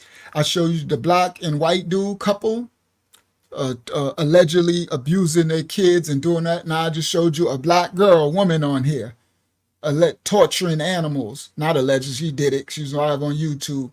Torture, ain't no telling what else she been doing beside that. All right, so I'm covering the whole basis. Now my story tonight, let me come on screen. My story tonight involves a woman. So after I left my Asian ex, put her out for that, and I'll go back and tell that story, but I need to jump ahead for tonight's story. After I put her out, I end up dating another, yes, Kayana said, PSA, make a strong password if you have any cameras in your house. In kids' rooms, sadly, people have hacked into camera and Ring accounts. Yes, those Ring doorbells, be careful with those, because people hack into them and they looking at your kids and looking at stuff in your house. So be very careful. All right. So what I'll probably do is I'll probably find some of the best products and the safest and post it on here, and post it so y'all can go ahead and purchase those. So I'll do that. Maybe I'll even have that ready for next week. Let me write that down here. Find good cameras for channel. I got you. Y'all know Unc. That's why I'm my nickname Unc. I'm an Unc to everybody. All right. So now, after I left, I put my Asian ex out. I was still, messing with girls, right? I'm on the internet. This is 2000 and right now we're probably into 2011 or so, right? Into a 2011, probably going into 12, something like that, right? And I'm on the internet. I'm still finding chicks on the internet, right? And I'm still looking for my wife, but I'm doing my thing, right? So I'm fast forwarded in the story. So fast forward, I had this Spanish and Lebanese girl. Y'all gonna learn about her, Lexi, right? Shout out to Lexi if she ever watched this one time. Shout out to Lexi. So she was Spanish and Lebanese, right? Pretty girl, green eyes, curly hair. She had a little melanin and a kind of look, exotic looking, a little mix, a little Spanish looking. So Lebanese and meaning Spaniard from Spain. So her grandma, her pops was Lebanese from Lebanon, and her mom's was from Spain, Spanish. Her parents from Spain, Spaniards, right? So Spaniards are like white Spanish. So she had a lighter skin, but the Lebanese gave her the melanin, right? So, nice little mixture, whatever. So Lexi, right? So y'all gonna find out who Lexi was because that's gonna tie into my Asian ex, right? So then I'm fast forwarding. So now I'm leaving Lexi, and I'm not gonna tell the story because that's gonna come up when I tell that story, right? So I leave Lexi, right? So I finally leave Lexi. Now when I leave Lexi, I'm kind of jammed up financially because me and Lexi was rocking out for a while, and Lexi was taking like the new women, they take care of the dudes, right? So it was a new thing to me, right? So every woman I was with, they kind of didn't want me to do anything, didn't want me to work. They wanted to, they had the bag, they had the house, everything. So I was good, you know what I mean? They would cook and, I guess the only thing I had to do was put my smash game down, you know what I mean? But, I'm a man over the relationship. So this ain't no, I'm still a man, you know what I mean? But they ain't want me to work or nothing, you know what I mean? And that's that part of that crazy possessive stuff too, right? So I know what that was, but I was used to that. Remember, I'm used to crazy, right? I'm used to crazy. So Lexi ain't want me to work, but I was used to it. I just had left Sarah. Of course, Sarah, y'all remember her. That's I said her name again, but whatever. That's my crazy Asian ex, right? Y'all remember her. She got me fired from the daily. She crazy as all outdoors, right? She didn't want me to mow the lawn and nothing. She wanted to lock me in the house. So this is what I'm used to. So by the time I get with Lexi, and Lexi lived in Daytona, Florida, right? So I'm going to Daytona Beach. Now, it's my first time at Daytona Beach, and I found out Daytona Beach is the hood. Daytona Beach is ghetto city. I'm like, this thing is the hood. They riding around with their big donks and these fools are crazy. I'm like, this the hood, right? So anyway, so I'm in Daytona Beach, and Lexi from there. So, and she bad. So, you can only imagine, I'm like, oh my goodness, I need a ratchet because, you got she running around with her green eyes and all that. And, these dudes. So, I had to put it on or whatever. So anyway, we out in Daytona Beach. Lexi crazy, right?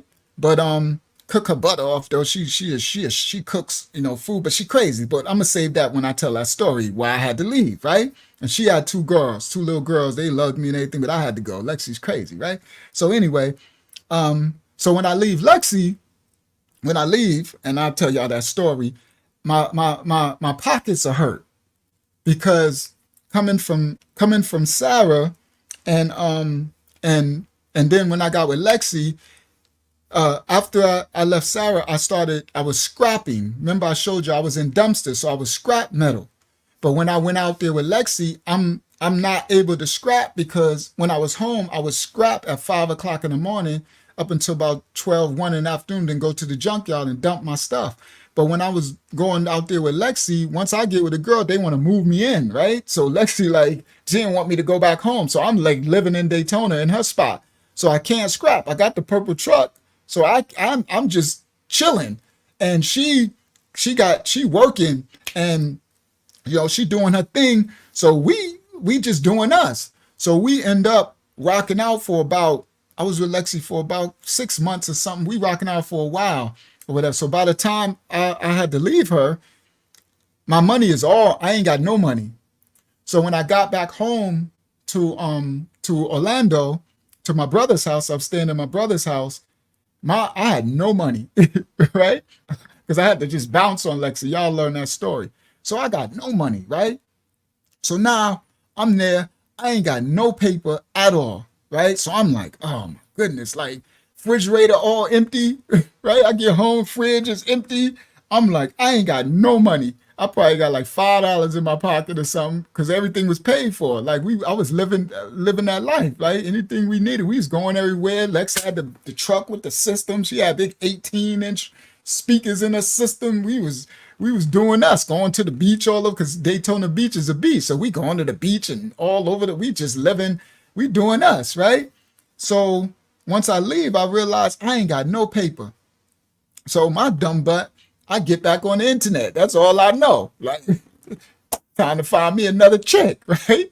So I get on the internet and I'm on some site. I don't remember which one it was. It might have been Plenty of Fish or something. This is back then in 2012, 11, 12. And one of these sites.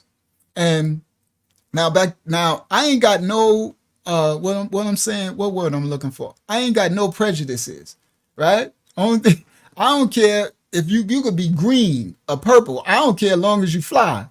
That's all I care about, as long as you look good, right? That's all I cared about back then, okay? This was my Fulio self, right? So I'm on the thing and I'm doing my thing, I'm scouring. And then I run into this chick on there and she got the profile and she got it, she Jamaican. So she got the red, yellow, and green. Shout out to Yasha Yaha in the building. Yasha, she Jamaican, right? So she got the red, the yellow, and green, like the Lion of Judah. You know, the tribe of Judah, the Rastafarian. She got the Rastafari thing going on, right? So I'm like, okay, Rastafari chick. So I'm not sure what she is because she really light skinned and she got locks, but her hair is blonde, but it's blonde locks, right? So I'm not know if, I'm like, maybe she light skinned because she Rastafari, right? She Halasi and all that, right? And then I don't know. So whatever internet site I was on, it had music too, where you can like play. It wasn't MySpace where you have music. It was one where when you go to the site, the music play and everything. Whichever one, maybe it might have been Black Planet or something. I don't know. It was something, right? So anyway, I wasn't sure. I'm like, well, maybe she just mixed light skin black or whatever, right? Yeah, Selassie, right? Haile Selassie, right? So I'm like, okay. So she hit me up because they be look, Q said, oh Lord, them Jamaican chicks can be wicked. I had 3 fam. They are the craziest of them all. Y'all think if I'm lying or flying, you think crazy, boy, you mess with one of them Jamaican chicks. Oh my goodness, boy. And they know they crazy too. So it ain't nothing. This ain't shaming nothing. It's just truth to power. Them's a boy, oh boy. So anyway, she hit me up, right? She hit me up and I'm like, all right, cool. Right? I'm like, bang. I see her pictures. I'm like, oh, okay, she look all right. You know what I mean? From the pictures, right? So we start kicking it, right? We kicking it and everything. So bang, my game, I get the math right away. I don't be wasting no time. I'm not that lame. I'm not that simp dude. I'm that dude. I used to strike fast. I strike fast and hard, right? I don't play no games. I was so vicious in the dating field that not only I'm a closer, as I told you, I was a closer, right? Not only do I bag them really fast, I have them at the house. I go from the internet to they'll be at my house or I'll be at their house within hours. And no disrespect, it's just with another hour I'm smashing. They make me food and everything. Oh, I don't know. I had a dark gift of closing the deal with women, right? I was no joke, right? Didn't play no games at all. So I don't play. I don't be wasting time. I bag them by the time they reach out to me. By the time we go back and forth writing. So on the internet thing back then, like you would write a message, like a letter, and then they would respond back. And you sit there, you write yours, and they respond back. So you ask questions, this.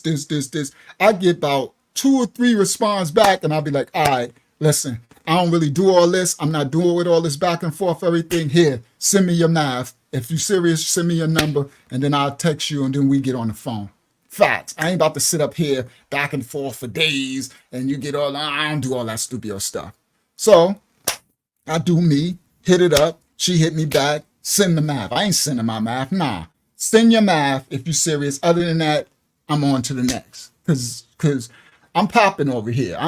This wasn't no a Tinder or anything, but if it was, they swiping right. You know what I mean? They swiping me. Like I ain't play all that stupid stuff. I don't play all that. I don't be. So anyway, now this is back in my sinful days. So she hit me up. Bang. She called. So she get on the phone. So I'm like, hey. So she got the strong Jamaican accent. Ah, man, yeah, man, yeah. And I'm like, oh my goodness, you are Jamaican. So I'm like, we talking and everything. So she like, yeah, she live in Florida, right? So I knew that because I was trying to get somebody close because I was tired of driving all the way to Daytona. I got one in Tallahassee. I had one in Miami. I'm all over Florida. I'm tired of being all 2 hours away from my house. I need to find someone in this area. You know what I mean? So now when I went back on the line, I would put, how they say, search the radius. I'll be someone within 20 miles radius, 10, 15 miles. I don't need nobody no more. I ain't traveling no more for these fools, these crazies, right? I need a crazy close. That's me. I need a crazy that's right here. I ain't trying to be traveling for these crazies no more. So I think she was in somewhere about Altamont Springs or something, probably like a half an hour from where I was, something like that. So, so we get on the jack and everything, and she got the strong Jamaican accent. So, I'm talking to her and everything. So then she let me know, she's from Jamaica. Her family's from Jamaica, but she moved here. And her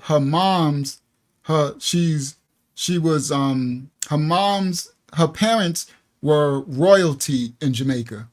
Okay, so her royalty were her parents were like royalty, like they come from like a kingship line.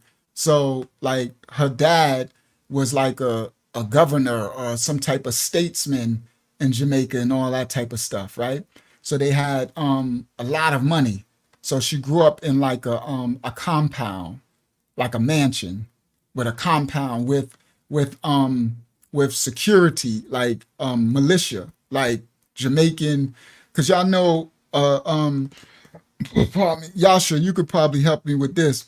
During the time when Bob Marley and them and the reggae, they had those two factions in Jamaica. It was the factions that Bob Marley and them was speaking out against the government, the ones that was using the Shower Posse and them I forgot what it was called back then. I used to know the history, all right? So it was like a revolution and stuff. So her dad was on the part of the oppressive, the military that was oppressing, but they was rich. And he was like a dictator type. And so she told me later, her story. Thank you, Zayana. Don't forget to hit the like button, guys, and please subscribe to the channel. Please like and subscribe. All right. So her she told me the most horrible story of her upbringing when we was getting to know one another, right, on the jock and stuff. And I told her I was gonna help her make it a book because it was so insanely horrible. I can't remember now all the details, so I'm gonna give you some brief stuff. Her parents were her father was this military dictator type. Yeah, PNP and JLP. That's exactly what I'm talking about, Yasha. Which one was the oppressive ones? The JLP or the PNP? Which one was the ones that was like, enforcing, like hurting the people? When you get a chance, write it. So, yeah, I know about that history. I studied, y'all know me, I study a lot of history. So her pops was a part of the one that was the oppressive ones, the ones that was the system, right? And he was big. So she said they grew up because when on her channel she had these pictures of like castles, like this mansion. I'm like, Dad, what is that? She said, oh, that's where I grew up. That was my home, right? So when she grew up, so she told this story She told me the story. Now I'm gonna fragment the pieces because I can't remember all of the pieces up front.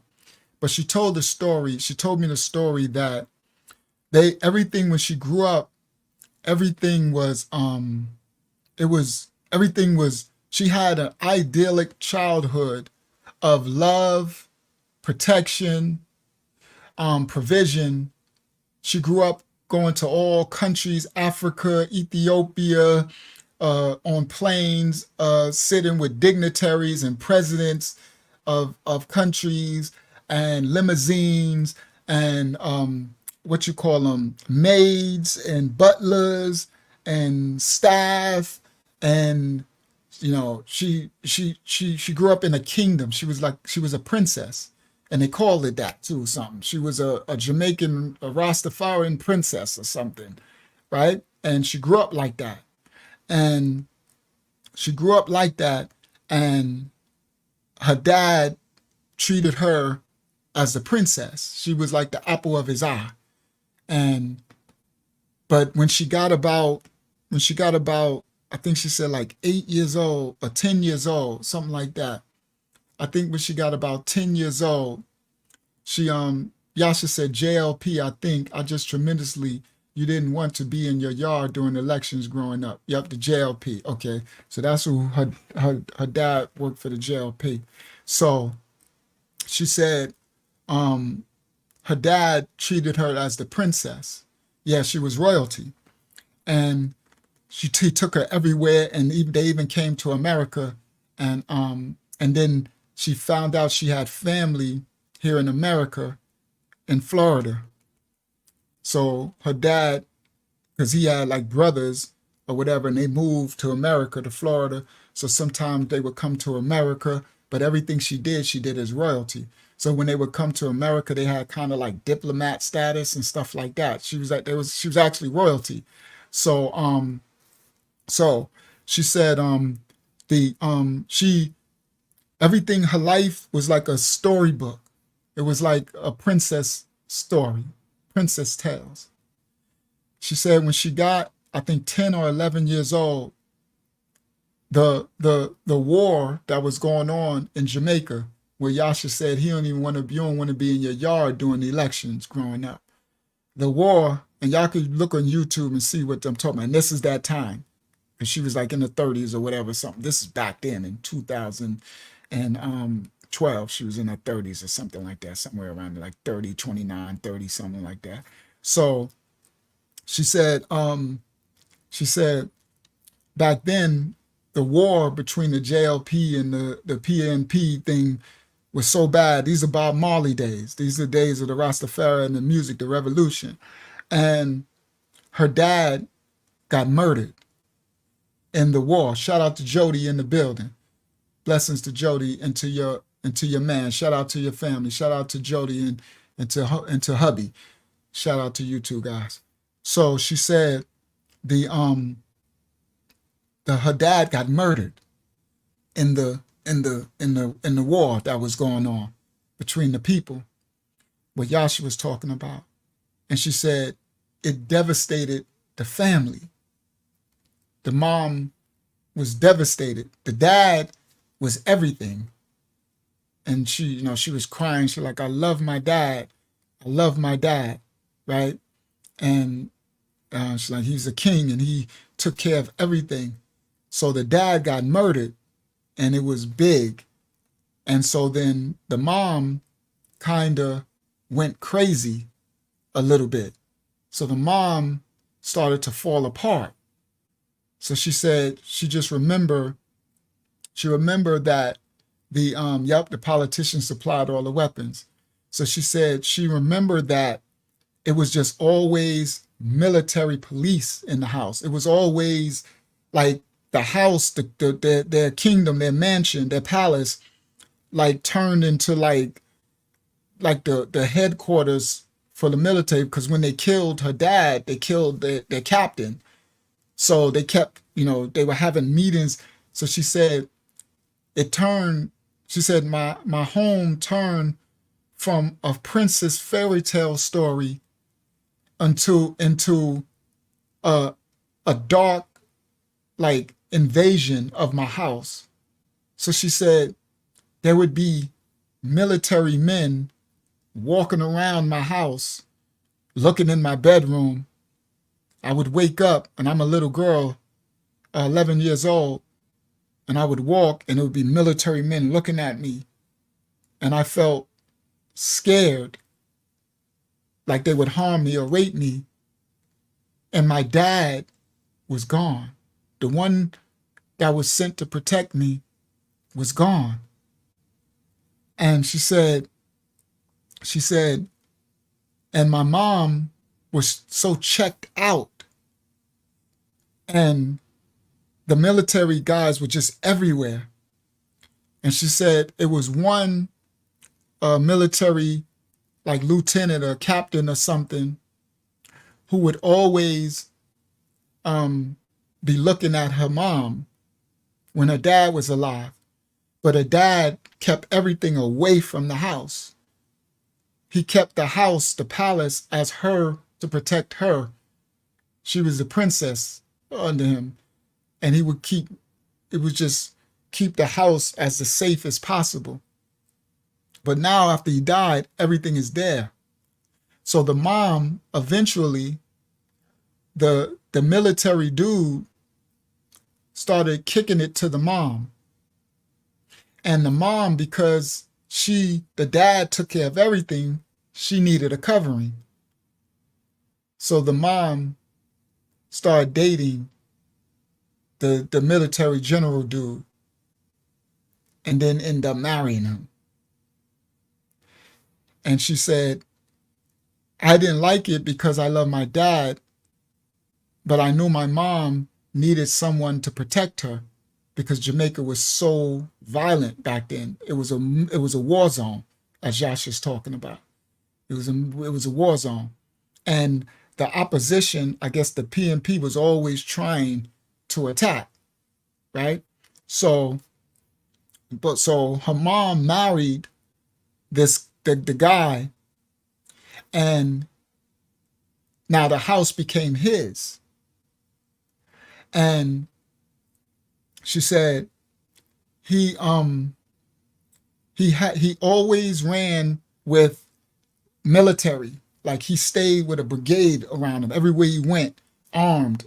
So now her palace was armed and people, those same military, but now it's his house.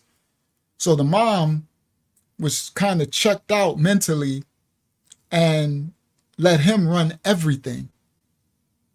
And she said the guy knew that I didn't like him and he didn't like me, my stepdad now. She said he knew that I didn't like him because he always wanted to overthrow my dad, and he used to be wanting to, my dad knew it. So my dad kept him at bay. But now he's loose in my house, and he knew how much my dad loved me, and my dad protected me. So he didn't like me, and he knew I didn't like him. So she said, so I would walk around, and he would starve me. Like there would be no food made, and my mom was too checked out. So I would go to the maids and the helpers and ask them to cook something, and they would say, we can't make you anything. The man, whoever his name is, he told us, do not make you anything. So she said, I would go to bed hungry. I was being starved to the point where I started to lose weight. And I would sneak in. She said I would sneak around the military guards and sneak in the refrigerator and get food. And then if they would catch me, they would beat me. She said I had never got touched before. My dad never beat me. And the first time that they caught me going into the fridge getting food, my stepdad told the military to discipline me. So one of the military men beat me. And I didn't know what that was. I've never been beaten before. And she described how the trauma of her never being beaten before never feeling someone hit and harm her body. And this man that's a military that has no love for her at all just beat her till she was bloody and said fractured her arm and stuff like that, beat her because she was hungry eating food. So she said, and because she was getting skinnier from not eating, it fractured her arm. And so she said she went, after they brought a doctor in and the doctor wrapped her arm and all that stuff. And she can't go they are the police, right? They're the military. She couldn't go nobody. So she went to her mom, and her mom was like checked out. And it's like she think her mom was taking pills, right? Probably Percocets or something. So she was like numb. And she said, so I used to just stay in my room, but every now and then I would sneak out in the middle of the night and try to sneak food. I don't care, because I was being starved. So she said, one night, I can't sleep because I'm hungry, and my bedroom door opened. So she said my bedroom door opened, and I jumped up, and I looked, and I said, who's this? And she talked with a Jamaican accent, real strong Jamaican accent. Who's this? Now, her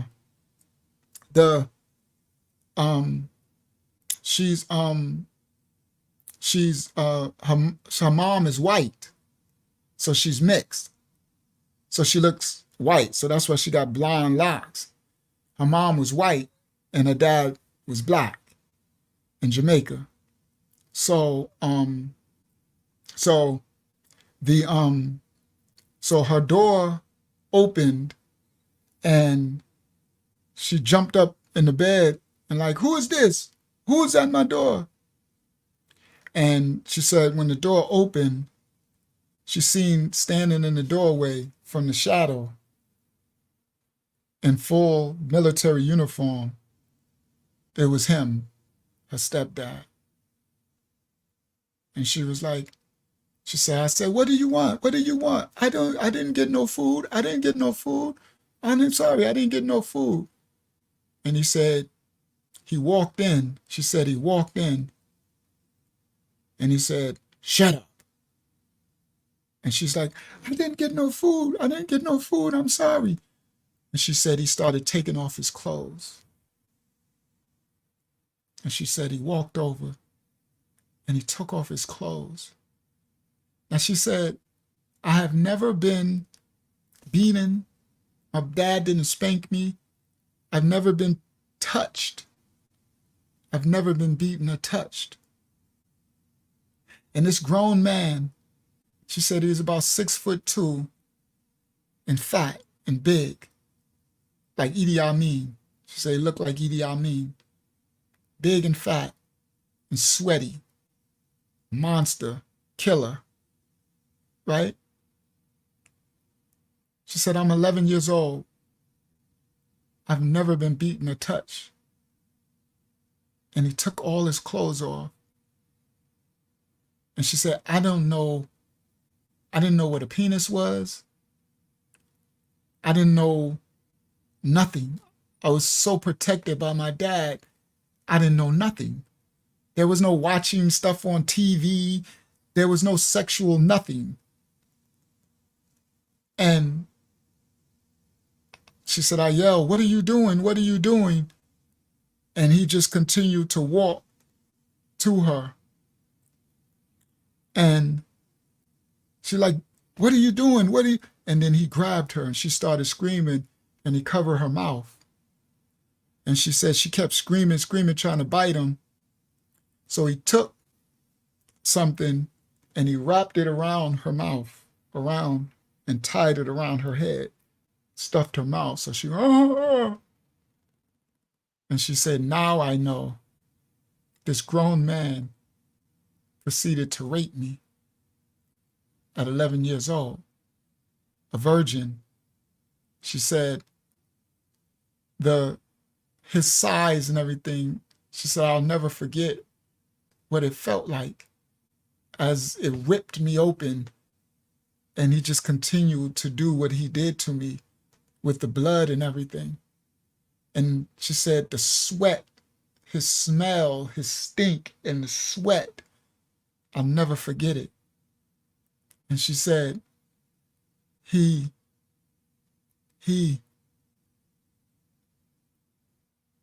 raped her.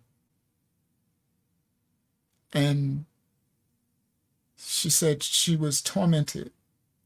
He said she said she, after he left and got his clothes, she lay bleeding and blood everywhere and crying and screaming, I want my daddy, I want my daddy, I want my daddy. So the only thing she was doing, she said, when he had the thing over her mouth, was screaming for her daddy. But her daddy is dead.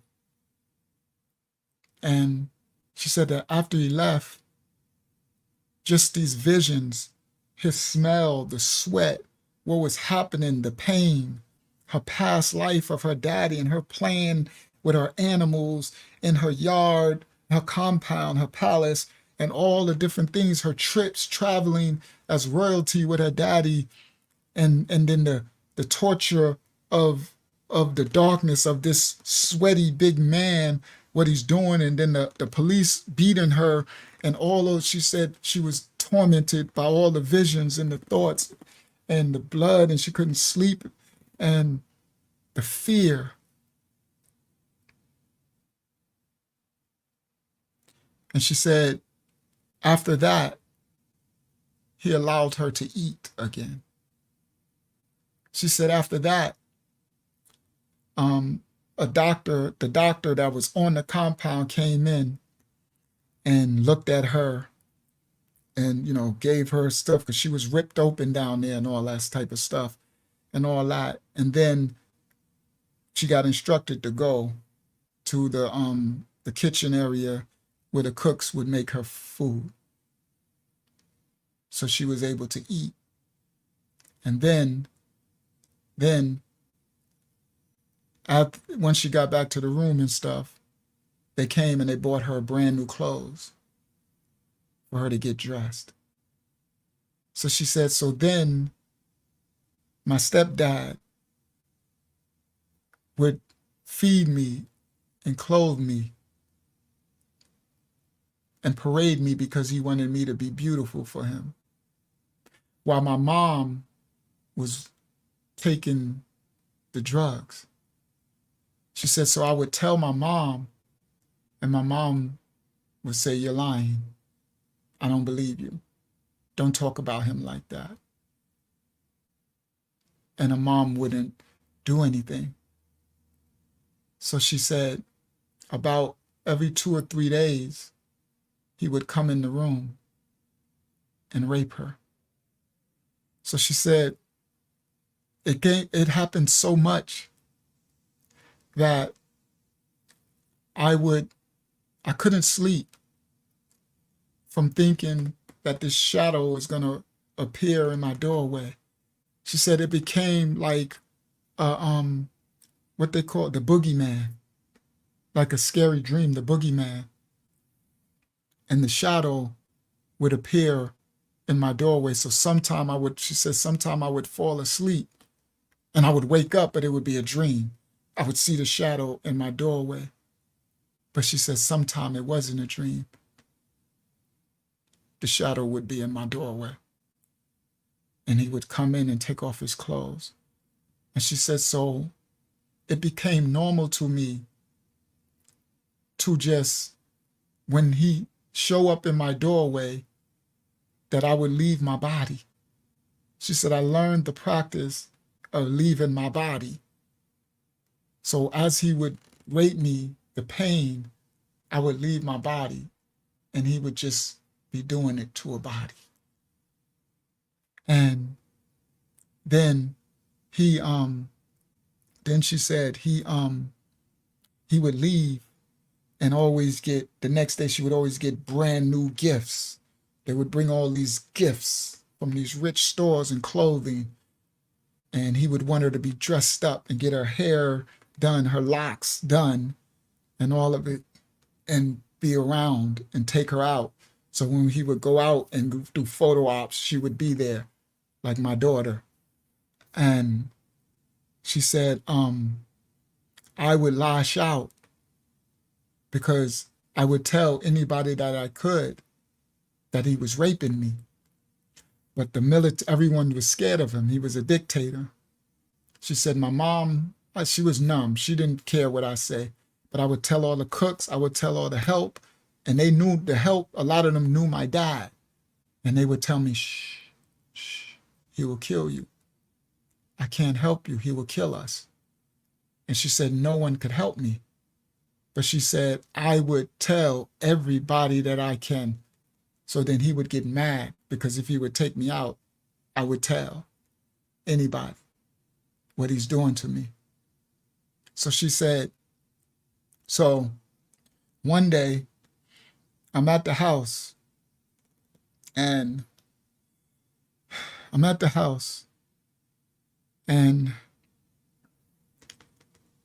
it's all this noise and commotion, like all this trap going on, like a lot of noise.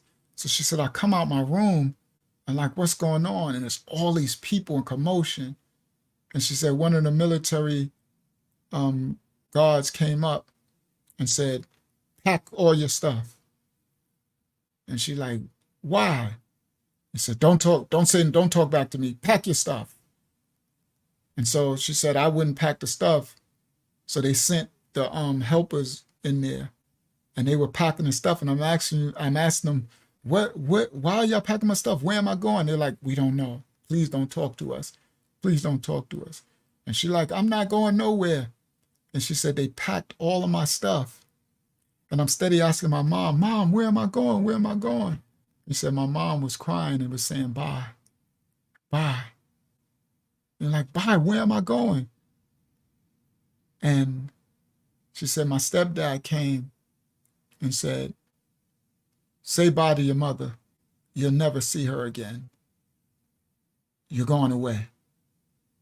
And she's like, where am I going? Where am I going? And he said, you're going to the United States. We're sending you to your father's family. You love your father so much? Well, you're going to stay with them. Say goodbye to everybody. You'll never see them again. She said, at this time, I was 12 years old. It's been going on for about a year. She said, so they took all my stuff, they put it in the limousines, and the procession headed to the airport. She said, they took me with nothing, just all the stuff, my possessions, and put me on the airplane and sent me to Florida. Now, she said, they were sending me, I thought they were sending me to my uncle that my dad would visit when he would come to the States, when he would bring me to the States. She said, so the plane arrives in the United States, and I get off the plane, and they had instructions, some stewardess or whatever, and they take all my bags and stuff, all my bags, because I had all my stuff. And then this couple was waiting there, a black man and a black woman. And the man kind of looked like my dad a little bit. And they was like, so he said that was my uncle. I've never saw them before. So the lady comes up and hugs me. The uncle hugs me. And they take my stuff and we go and we get in their car. And they have a raggedy car. She said they had a car that was dense and it was hot and there was no air conditioning. It was hot. The car was stinking. It had dirt and garbage in the car. It had smoke coming out the car. Now, she was rich. She was a princess. She was riding in limousines and stuff. She didn't know this type of life. She's going from a palace where she was being tortured. First, she was being raised as a princess. Then she was being tortured. And now she comes to America and she gets in a car from these people she never knew. And it's dirt and smoke coming out the car and it stinks. And so she says, we drive, and it seemed like we drive forever. And she said, we keep driving, and then we get into this place where all I see is like woods everywhere.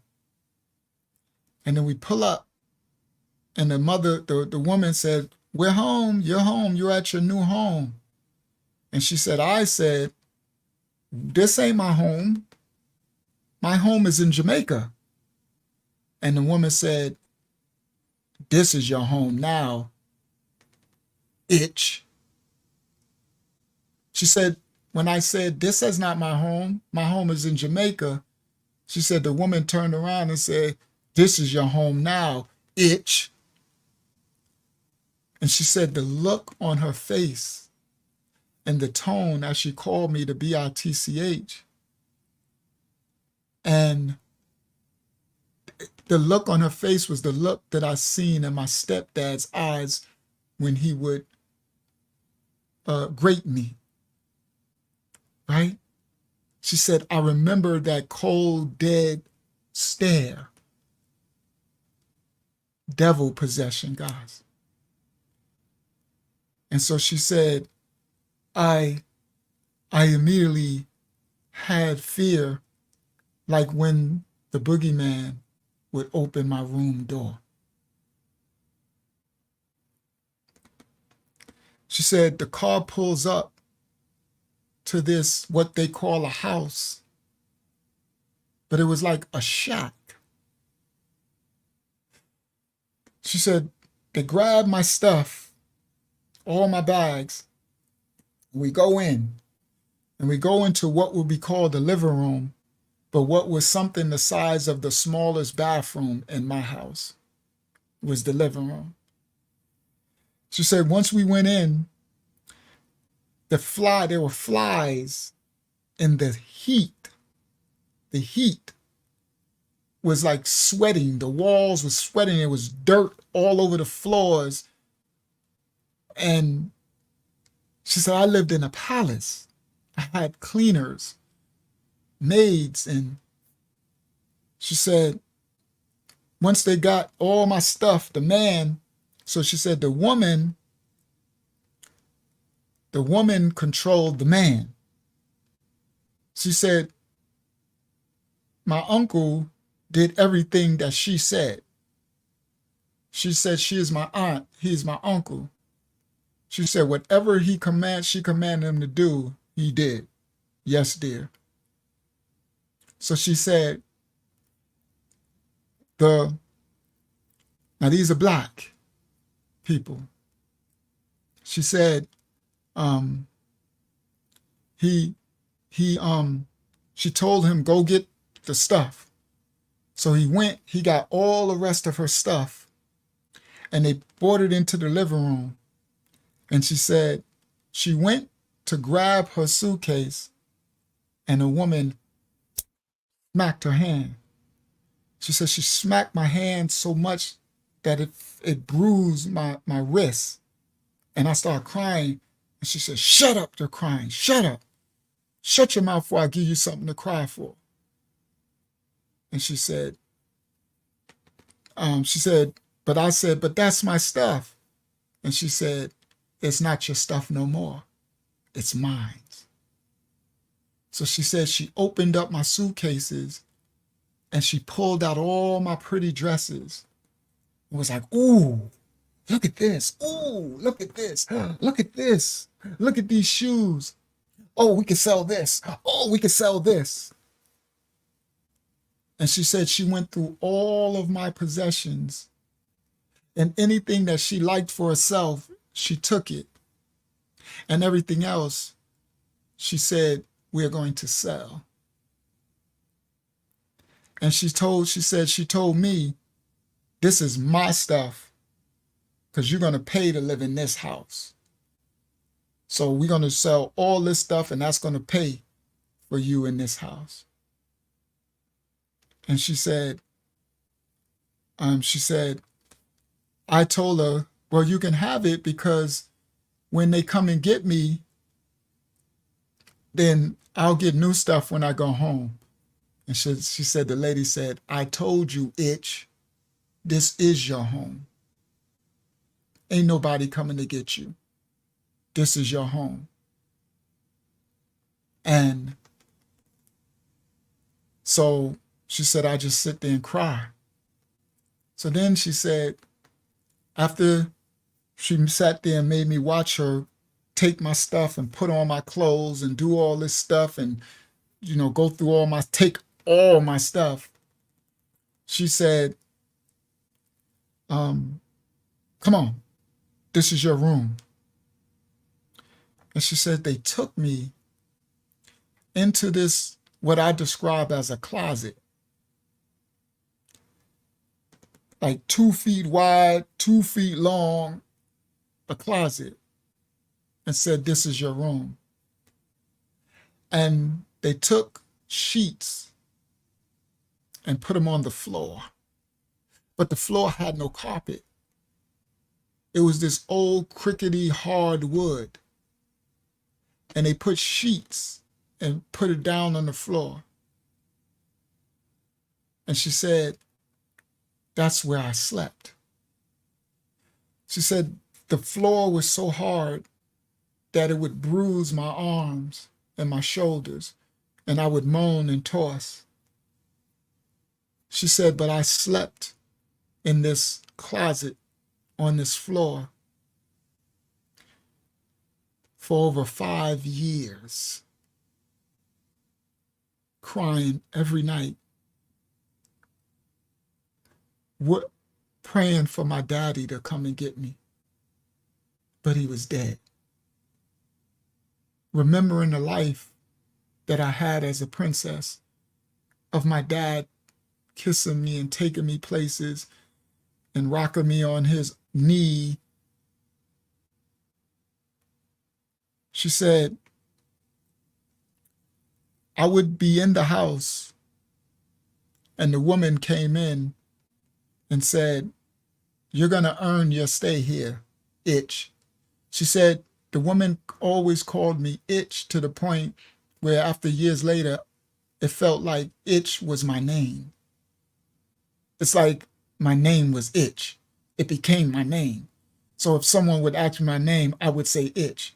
That's how much she brainwashed my brain, that the woman called me that for years. So she said, the woman came in and said, you're going to earn your stay here, Itch. I'm going to teach you what you're going to do. You're going to be drawing my bath water. You're going to be washing dishes. You're going to be cleaning up my room. You are my slave. You were a princess. You ain't no princess now, Itch. You're a slave.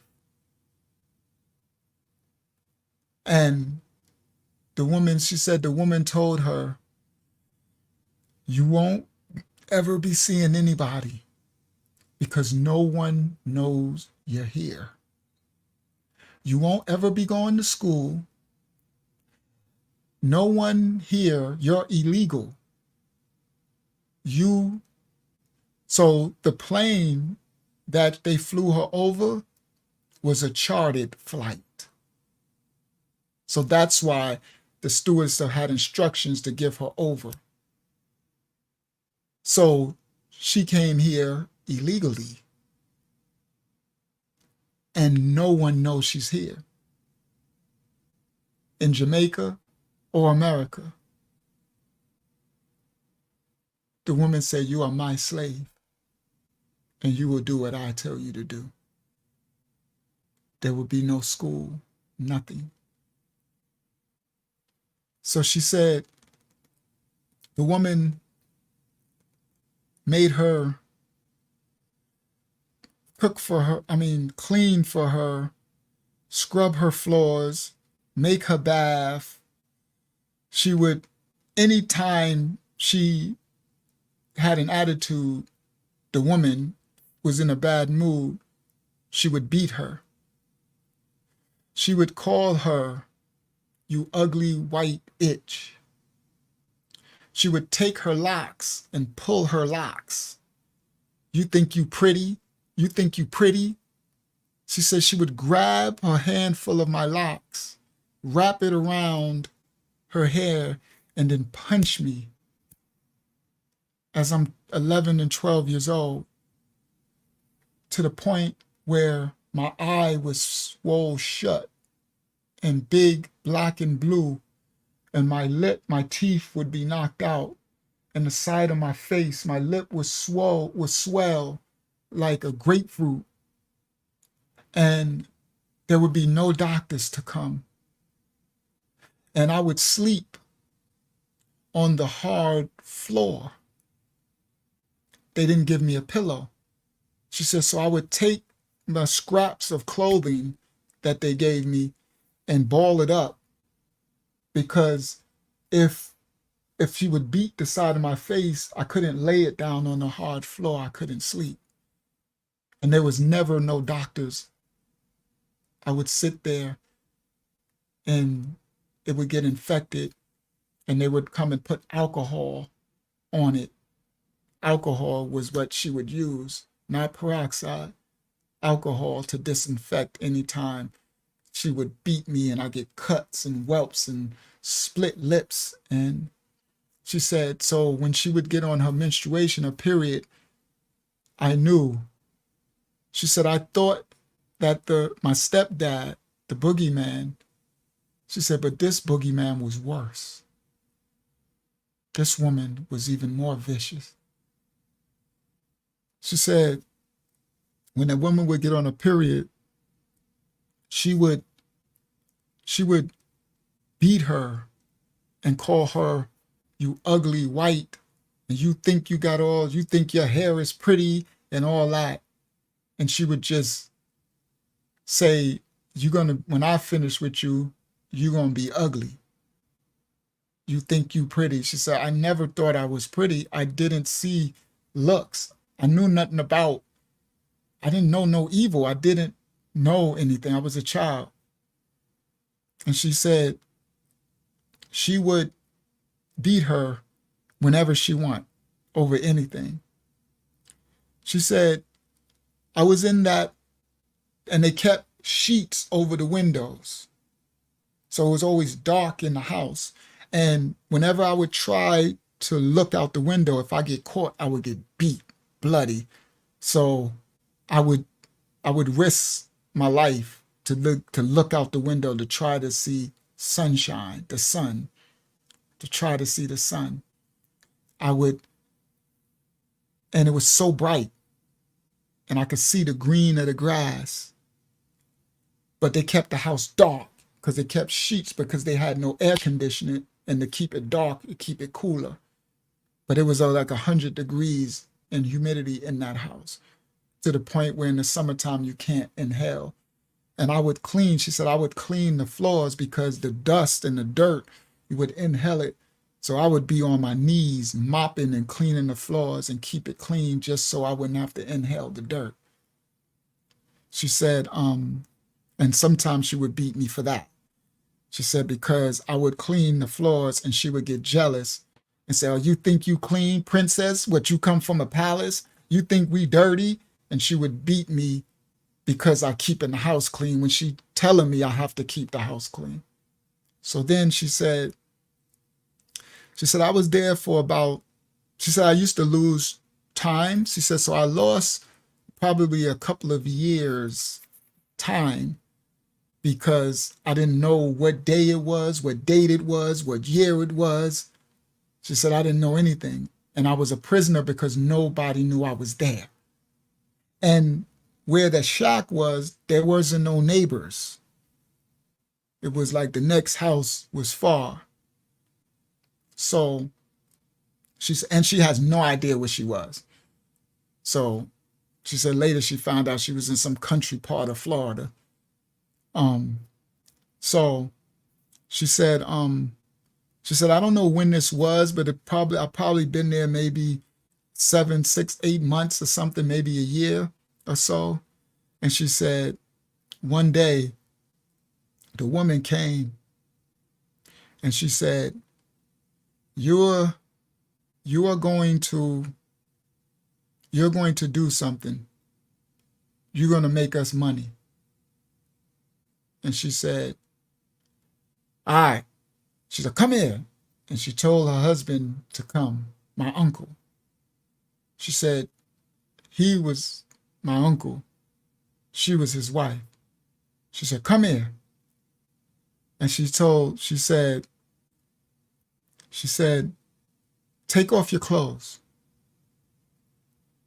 And she said, when she told him to take off his clothes, she said, I immediately seen my stepdad, when the boogeyman, when he would come in my doorway.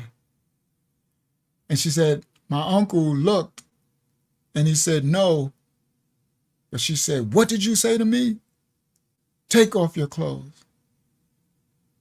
And he took his clothes off. And he said, get her ready for the company. Get her ready. And said, so she made her husband,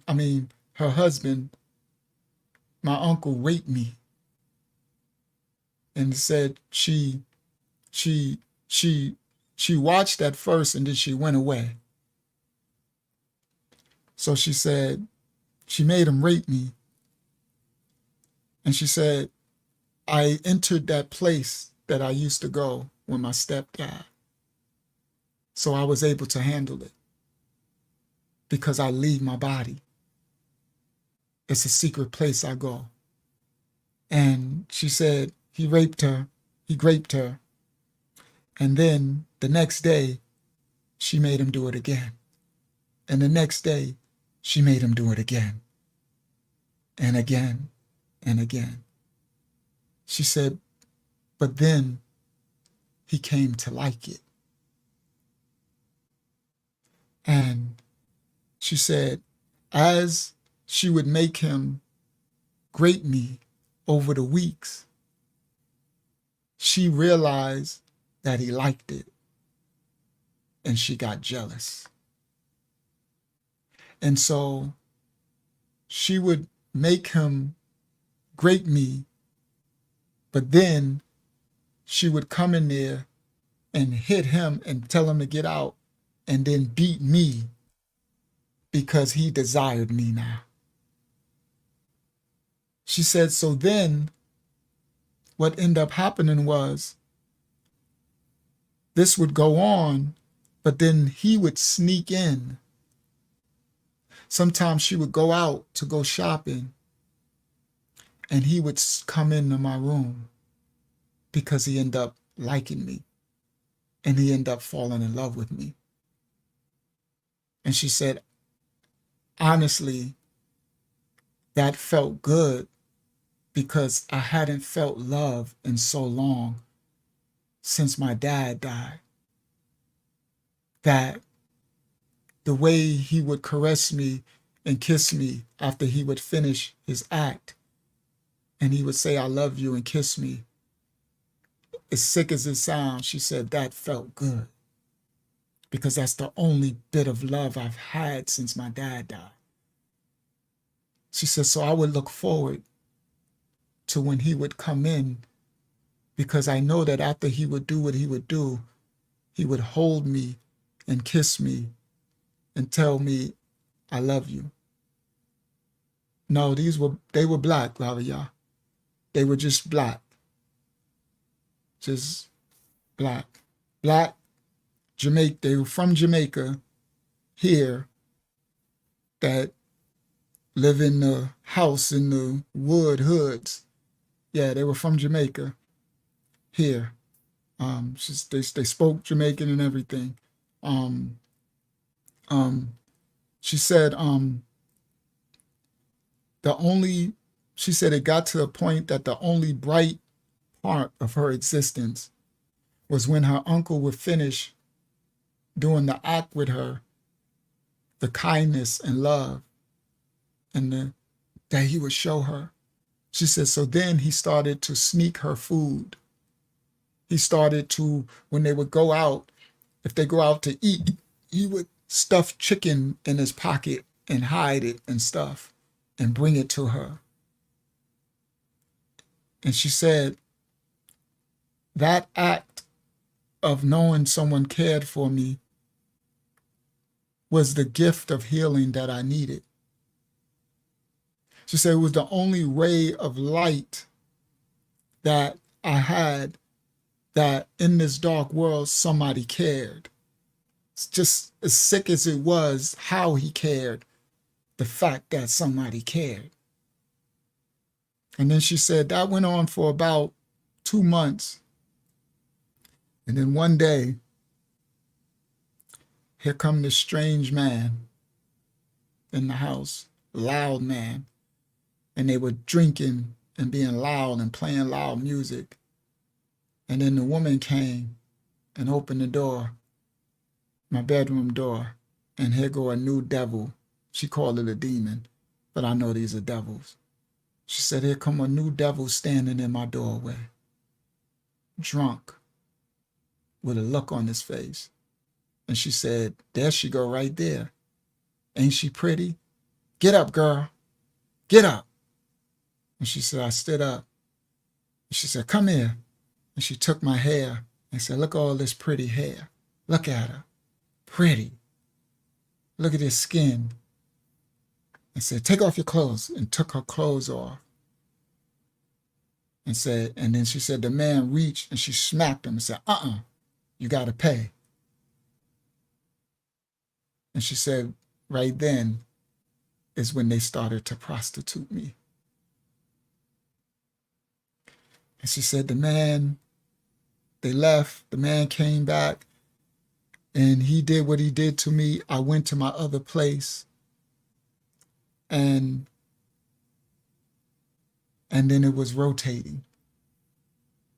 She said she would give parties and would sell me over and over again. She said, at this time, I'm probably 13. But I lose track because I didn't see the calendar or outside for years. And she said they would do this to me every weekend and sell me over and over again.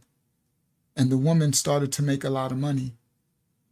And she said, I knew she was making a lot of money because she started to have nice clothes. And she bought a new car.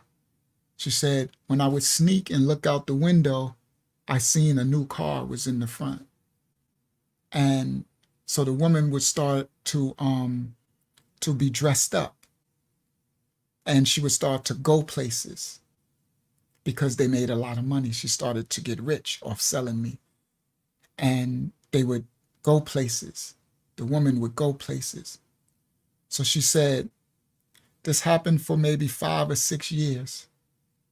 She said, I guess I'm around 16 or 17. And she said one day the woman was going on a trip to Las Vegas or something. And she would always leave the man, my uncle, there with me.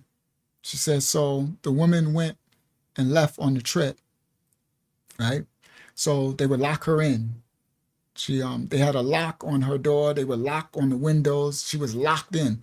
So if they would ever leave together, she couldn't get out. She couldn't get out her window because they had some type of fiberglass plexi thing and they had a lock. She couldn't get out her door, so she couldn't get out. She couldn't even break the window or nothing. It wasn't even glass. So she said one day they were leaving. She was going to Las Vegas for a couple of days, and he had to drive her to the airport. So she said he came back. She said, so whenever the woman would leave or go on the trip, her uncle would let her out because he liked her. So she said he came back, and when he came back, he opened up my room and let me out. And like she gone for a couple of days, so we got the house to ourselves. So he liked to cook. He wanted me to cook him something. And she said he used to play like I was his wife. He loved me. He fell in love with me. And I knew he fell in love with me. So she said, but I've been planning to escape. And she said, I was waiting for the right time. And she said, so he came back. She's gone for a couple of days. So she said, what do you want me? She said, I put on a sexy outfit because the woman bought her a bunch of negligees that she got to wear to seduce the men when she when the men come, to make them get more money to pay for her. So she said she put on one of her sexiest negligees, and she knew that would turn him on. And he liked chicken breasts and smothered with barbecue sauce. So she said, I said, I'm gonna make you your favorite dinner. So she said, my plan was I was gonna make him his favorite dinner, macaroni and cheese and broccoli and the chicken breast with barbecue sauce and all of that, right? I was going to cook while I'm cooking all this food. While I was cooking, I was going to give him sex, and I was going to seduce him and tell him come. She said, so I cooked all this food. I ran his bath. I washed him up in the bathtub. While the food is cooking and everything, I told him come in the room. And she put him in the room, and she said, I just sexed him and sexed him and gave him orgasm. And I did everything that he liked for me to do.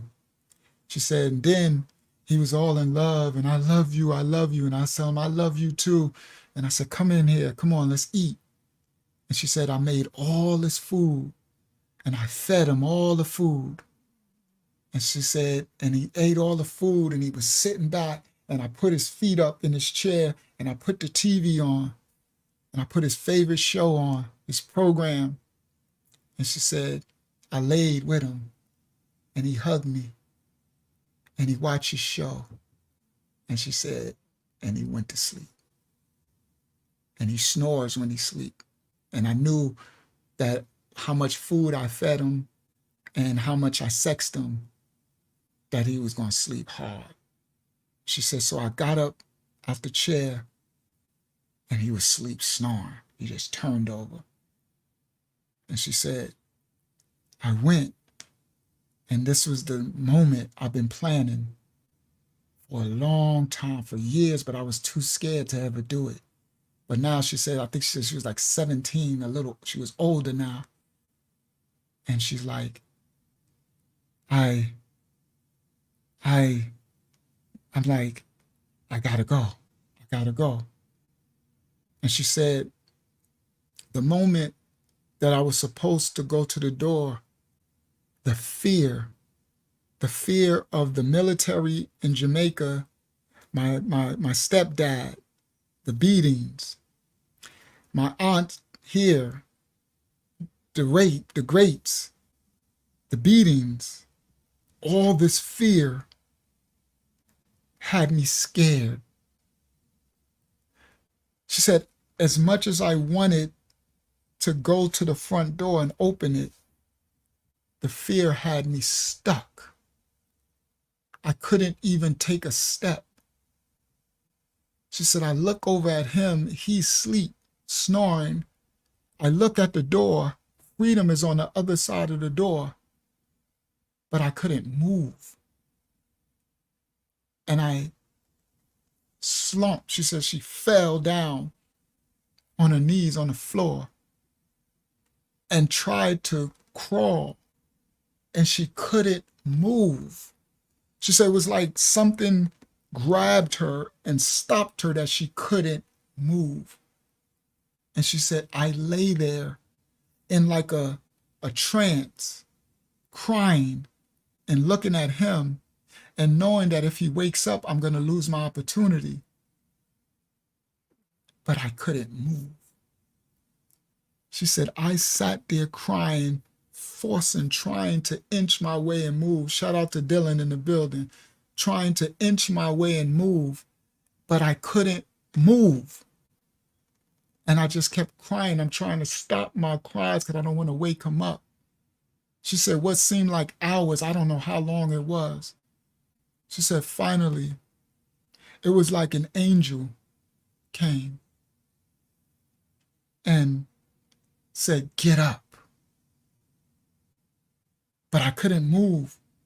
And it was like, I told the angel, I can't. And she said, the angel said, do you want to go? And I said, yes, please, I want to go. And said, the angel said, get up. You have to get up. And she said, the angel said, I have to fight. And so I fought and I fought. And she said, what I thought of was my dad. She said, so I thought my dad is on the other side of the door. And she said, the emotion of my dad is on the other side of this door. How bad do you want to see your dad? Yeah, Yana, take up thy bed and walk. And she said, I just mustered the energy. My dad, my dad. And I just fought this thing. She said it was something was holding me. It was like holding me, covering me. And I just bust out of the thing. And she said, I got up and I looked over at him. And she said, I didn't even care if he woke up. I would have fought him. She said, I started walking to that door, taking steps. And the thing is trying to hold me, but nothing was holding me from seeing my dad on the other side of that door. And she said, I grabbed the doorknob and I unlocked. First, she said, I unlocked. They had locks. They had locks, all these locks, because they had it locked in. She said, I unlocked all the locks. And I turned the doorknob and I opened the door. And the sunlight just shining. And it like blinded me, because the only time I seen light in years was when I would peek through and it would hurt my eyes. She hadn't seen outside for about 4 or 5 years, been out to even breathe the air. She said, I opened the door and the sunlight blinded me in the heat. And my skin, like, she said, I didn't realize I was so pale. But she said, the sunlight, she said, it was like the sunlight, the rays, it's like I could see my dad, like in the sky. And she said, it was like my dad was saying, come, come. And she said, I looked back and the man turned over again in the chair. She said, I looked back at the door and I stepped out. And she said, I stepped out on the porch and the porch was raggedy and rickety and it made all this noise. She said, the porch was like, it made this rickety, raggedy noise. And she said, and I jumped and I looked and the man got up. And I looked at him, he said, what are you doing? He said, get back in here. She's going to kill you. She's going to kill both of us. Get back in this house. And I looked at him. And she said, the fear wanted me to go back in the house. But a spirit that was my dad said, come. And I turned and I looked. And she said, and I just ran. She said, I hadn't run since I was for years. She said, the act of running was so weird that it felt like I had never done it before. So she said, I ran off the porch and I ran into the street. And the man got up and he started coming. And he said, come back here. Bring your ass back here. And he started running and I ran. And she said, my dad said, run. And she said, I just ran down the street. And the man is chasing me, but he was too slow. And she said, I ran and all the fear and everything and the freedom. And she said, I just ran and ran and ran and ran. And I looked at him and he stopped way back and he was down on one knee and he said, come back. She's going to kill you. She's going to kill us both. Come back. And I just ran. And she said she ran and ran and ran what felt like forever. And then finally she got to this house. And she ran to this house and she knocked on the door. And some white lady came to the door. And she said the look on that white lady's face when she saw me was like she saw a ghost. And she said it made me jump out because the white lady jumped like and kind of screamed a little. And she said, please help me, please help me. I've been locked in the house. I've been locked in the house for years. Please help me. And she said the white lady brought her in the house and called the police. And she called the police. And she said the white lady kept looking at her. And she was like, why do you keep looking at me like that? And the white lady said, have you seen yourself? Because the mother, the auntie took all the mirrors out the house because she kept saying, you think you pretty, so you ain't gonna never see how you look. So she took all the mirrors out the house. So she hadn't seen herself in years. And the white lady said, like, when is the last time you saw yourself? And she said, I don't know. My auntie took all the mirrors out. And she said, the white lady said, come here, baby. And took her in the bathroom. And she said, when I saw what I looked at in the mirror, she said, I just cried and collapsed on the floor. She said my skin was white like a ghost and peeling. And the marks from the beatings left cuts and marks and purple stuff marks. And my hair was matted. And I was thin, real thin. And I looked like a ghost, like an abused puppy or something. It did not look like me. It scared the lady when she saw me, like a skeleton. She said the police came and I told them. And they sent the ambulance and sent the workers, case workers, and I told them. And they took me and they said, we're gonna take you back down. We're gonna take you, show us where the house. But I started to panic and cry and scream.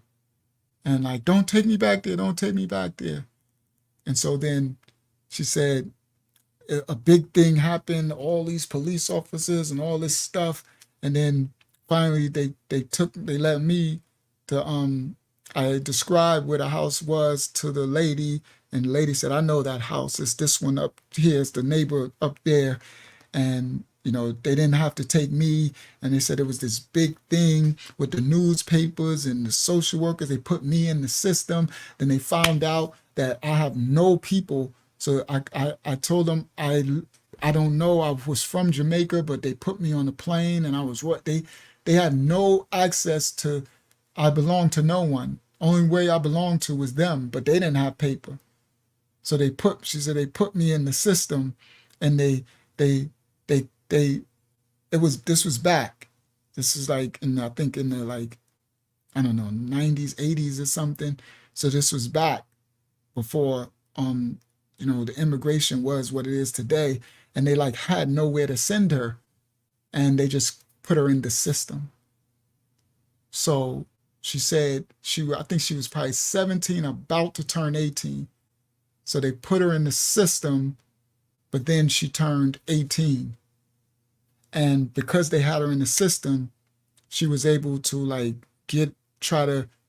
they put her through psychiatric, you know, counseling and all of that, and medical and stuff. And then she went to they put her in the work programs, and she ended up getting a citizenship.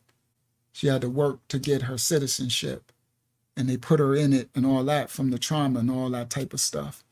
And so she told me the story and how she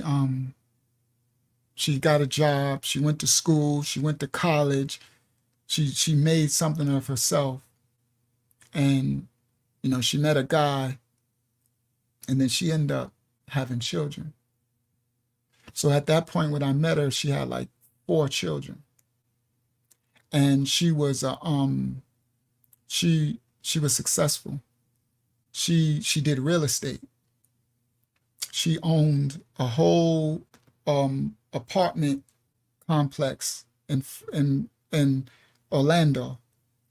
In Orlando, like a hood, like she owned like a projects, like a middle project. And that's what I had did. I remember from my 25 to life, I owned my buildings, my houses in North Carolina, and my house in Springfield, Massachusetts, and my one in New York, and my nightclub and my barbershop and my clothing company, you know, my clothing store and all. So real estate was my thing. That's how when I got to 25 to life, I was doing my real estate thing. So she was doing the real estate thing. So we bonded on that. When I found like, bro, so she was like, yeah, she, you know, she went to school. She fought against it all and became a success.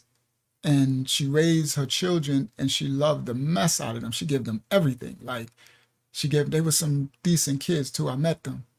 So, when she's telling me the story, she's in my house at my brother's house in Orlando, right? Because now we done talked over the phone, we done exchanged numbers, and so now she done finally, I done brought her over, right? We done brought her over.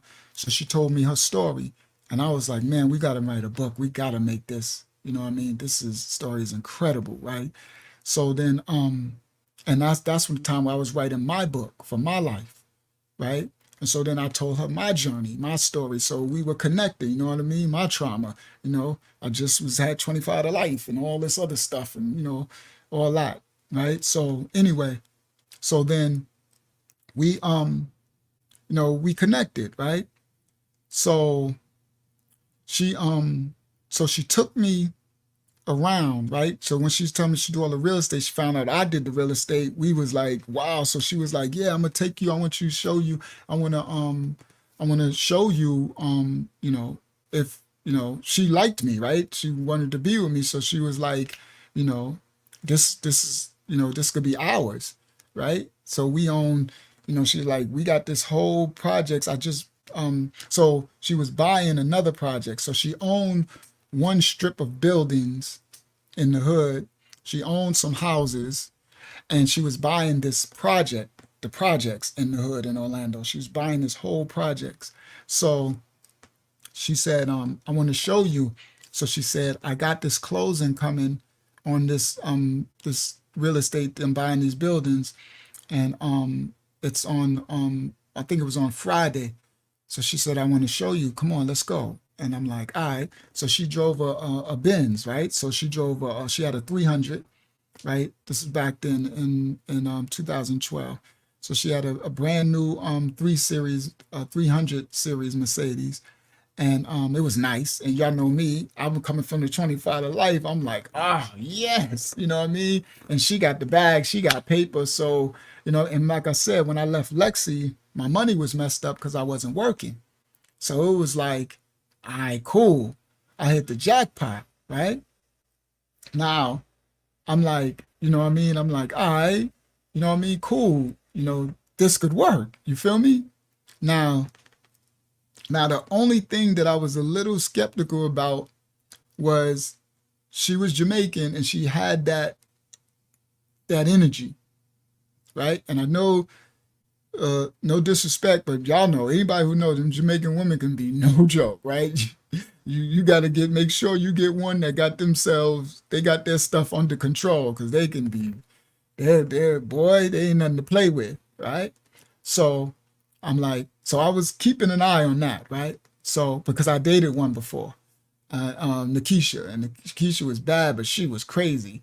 My mama used to love me, Nikisha, crazy, right? So I'm like, I had vowed, no disrespect, that I'm like, I'm not dating no more Jamaicans, because Nikisha was too crazy, right? It was next level crazy. Them Jamaican women, boy, when they get, it's more than regular black woman stuff.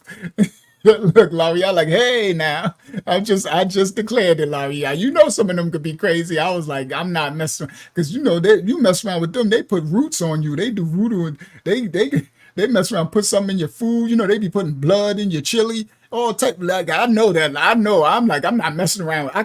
It's bad enough I got to mess with these American black women. You know what I mean? These, you know, and Hispanic women too. That's the neck. That's right under the Hispanic women is just a psycho. They on Fuego. Them crazy. Fuego. They cray too. They is cray, extra cray, right? They like all that crazy energy.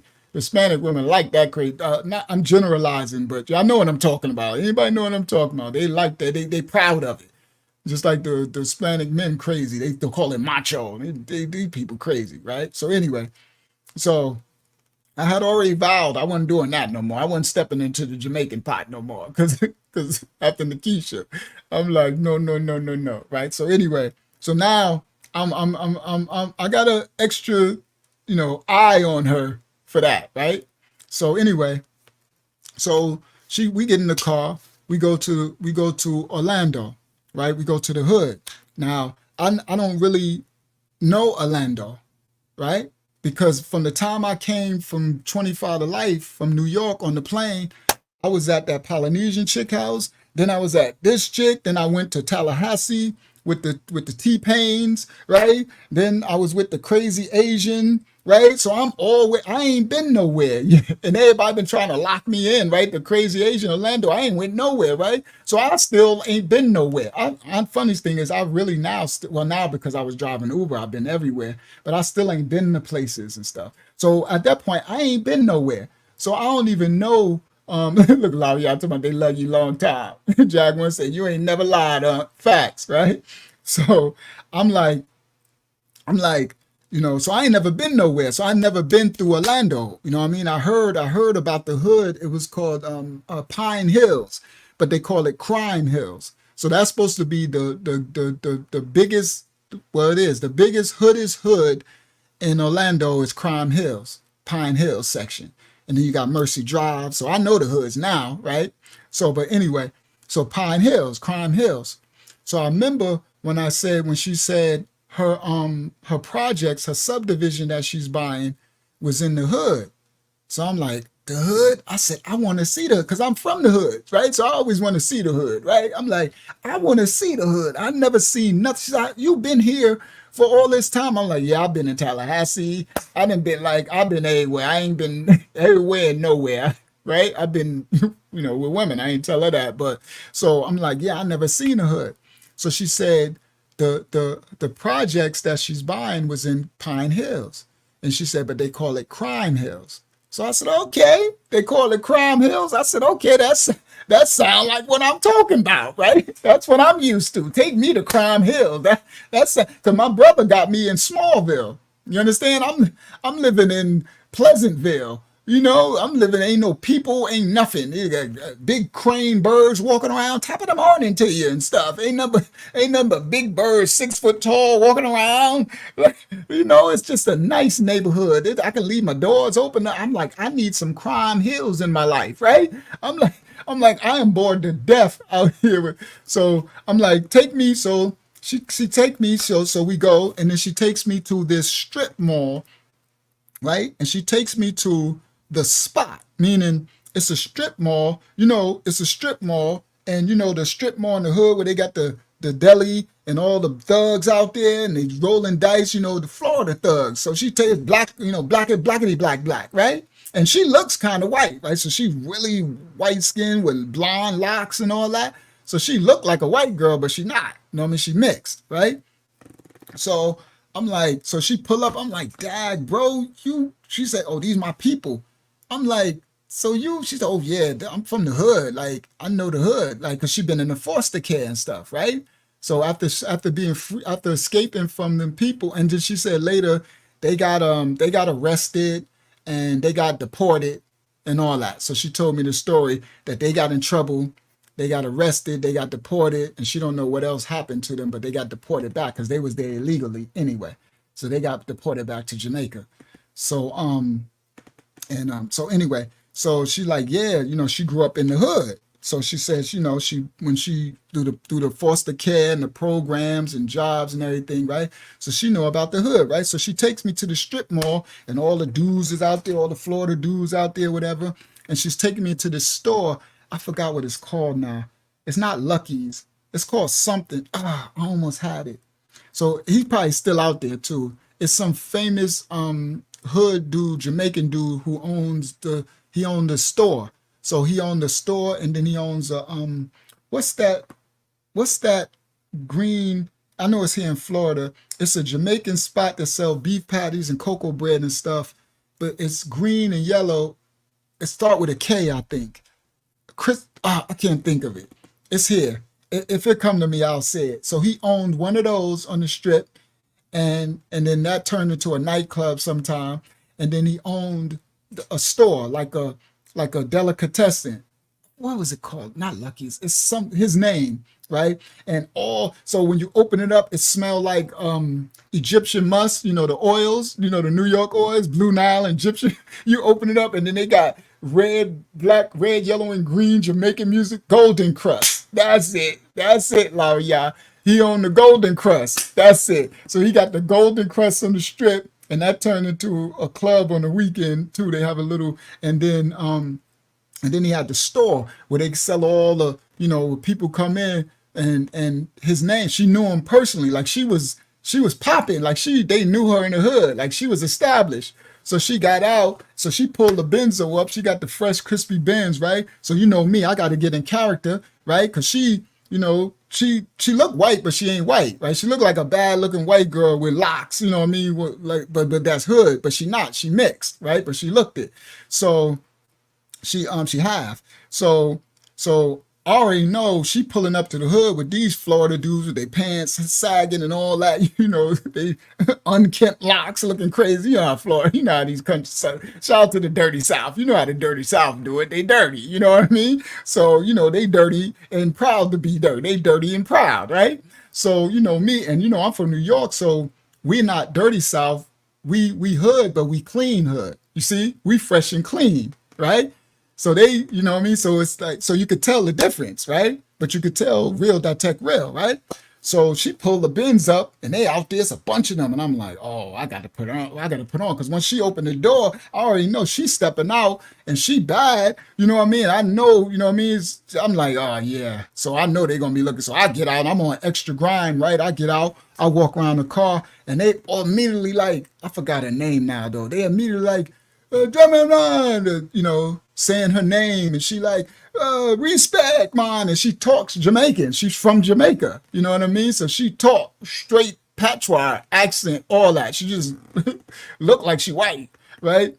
So she like, yeah, man, they all come, and I'm like, dang, she has definitely got respect, right?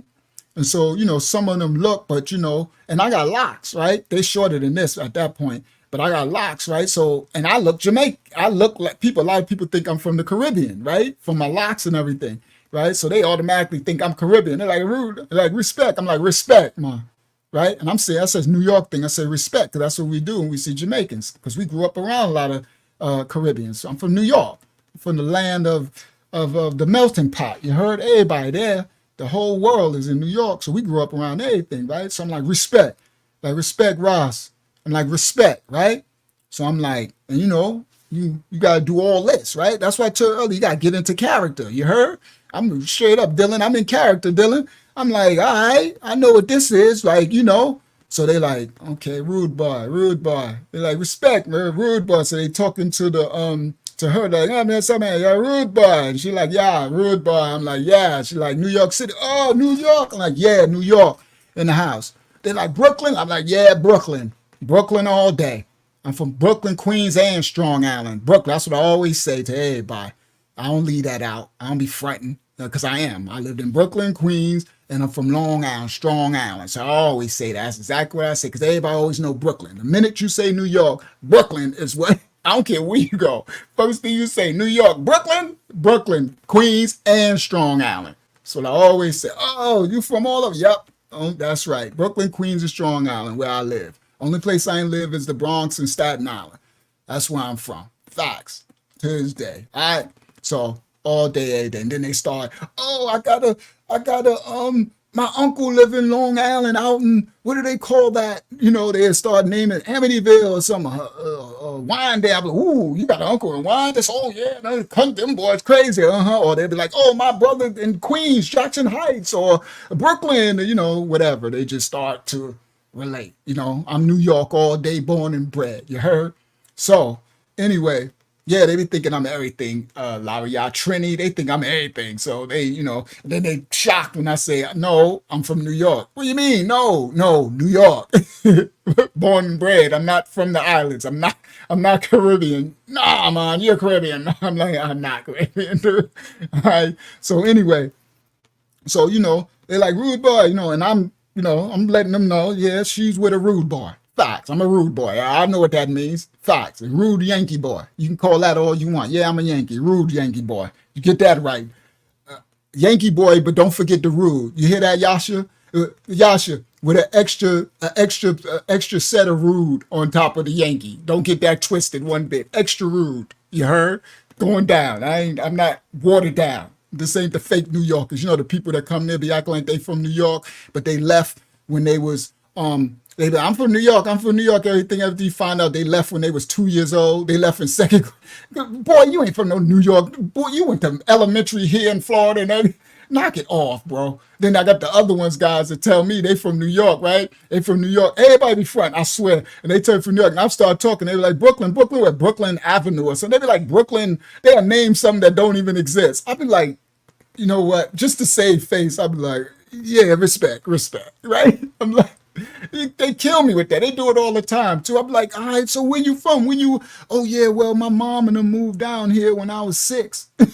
I'm like, oh my dude, bro, I'm sorry, you're not from New York no more, bro. I mean, no, whatever. You know, let people live, right? It just is what it is. They do it all the time, right? Then they find out I'm really from New York. That's when they like, oh, yeah, right? I'm really from New York, bro, born and bred. Like, yeah. So anyway. So, but then you'll find those who really from there, who been there in a couple of years, like, yo, I came down here when such and such. Yeah, I'm from the Bronx here, because all the Hispanics from here. Orlando is full of New York, right? So anyway, but then a lot of their parents moved down, right? So the kids came down when they was 2 years old. The parents are from the Bronx and Brooklyn and all that. They've been here. You know what I mean? So anyway, so we go and Dag, I almost had his name again. The dude who owned the clothing store. Maybe I don't need his name because he probably some Jamaican doing stuff. He probably still alive. I don't need to be saying their name. He probably still got that store there and everything. I don't know what these people be into, right? So we go in and she's like, I want to introduce you to him. Oh, I remember his name, but I'm not going to say it. I'm about to write it here on the paper just in case I need to. I just remembered it. I'm not going to say it because he could be doing some. You know, he could be into stuff. I don't know, even though that was like 2012, but I don't care. You know, we don't know what these people be into. Some things ain't got no statute of limitations, right? So anyway, now I know his name, but whatever. She said, I'm going to introduce you. So she take me in and she's like, rude boy, whatever. And he says, he said, what up? You see cool Jamaican locks, kind of fat, you know, look like gold everywhere. Gold everywhere. I'm like, okay, he had a Benzo outside. I think he had a 5 Series outside, 500. You know what I mean? I'm like, he got the store. She said, that's his Golden Crust spot. That's the man, right? So she introduced me and all that. He like, yeah. So, he told me I'm from New York. He like, yeah, you Brooklyn. First thing Brooklyn. Yep, Brooklyn, Queens, and Strong Island. Like, oh, you Brooklyn? I'm like, yeah, my people from Bed-Stuy. I lived in Bed-Stuy. I lived on Gates and Troop. I lived in Queens. I live in South Side. And my cousin from Storm. A lot of times people trick me out when they do Hempstead. Like sometimes he'll be like, yeah, I got an uncle, he live in Hempstead or Row. I'll be like, Hempstead? Like, yeah. And the first thing I'll be like, it's crazy out there. I'm like, oh yeah, yeah, yeah, you been there. That's the first thing they always say when they say, be like, yeah, it's crazy out there. I did not know it was like that. I'm like, yeah, yeah, yep, you been there. Right? So anyway, so cool. We do all that. I meet him and the dude who owned the store, and I'm like, oh, this girl, she got a lot of respect, right? And they treat her like sister, right? They treat her with respect. Like, I'm like, okay, that's what's up. So then we get back in. So she like, all right, I just want to introduce you to my people, right? Cause she's like me. She's like trying to white husband me, right? She is like, I ain't you hubby, right? She like, from the game, from us, the connection. You know what I'm saying? So she like, you hubby, right? So she wanted to smash, but I stopped it because the story, all that stuff that was told, I was not in the smash. Like, bro, I am not in the mood to smash nothing. You didn't told me that all these grapes you didn't talked about. Like, I'm like, bro, that ain't happening right now. Like, just let's that just is out the window right now. I am not in that mood right now. I'm still traumatized by the stories, guys. Right? I'm like, bro, you gonna have to give me time to heal from these stories. I am not. If I try to smash, I'll be thinking about all that stuff you went through, man. Nah. No, that ain't not happening, right? So I'm like, yeah, let's go see your houses and stuff, right?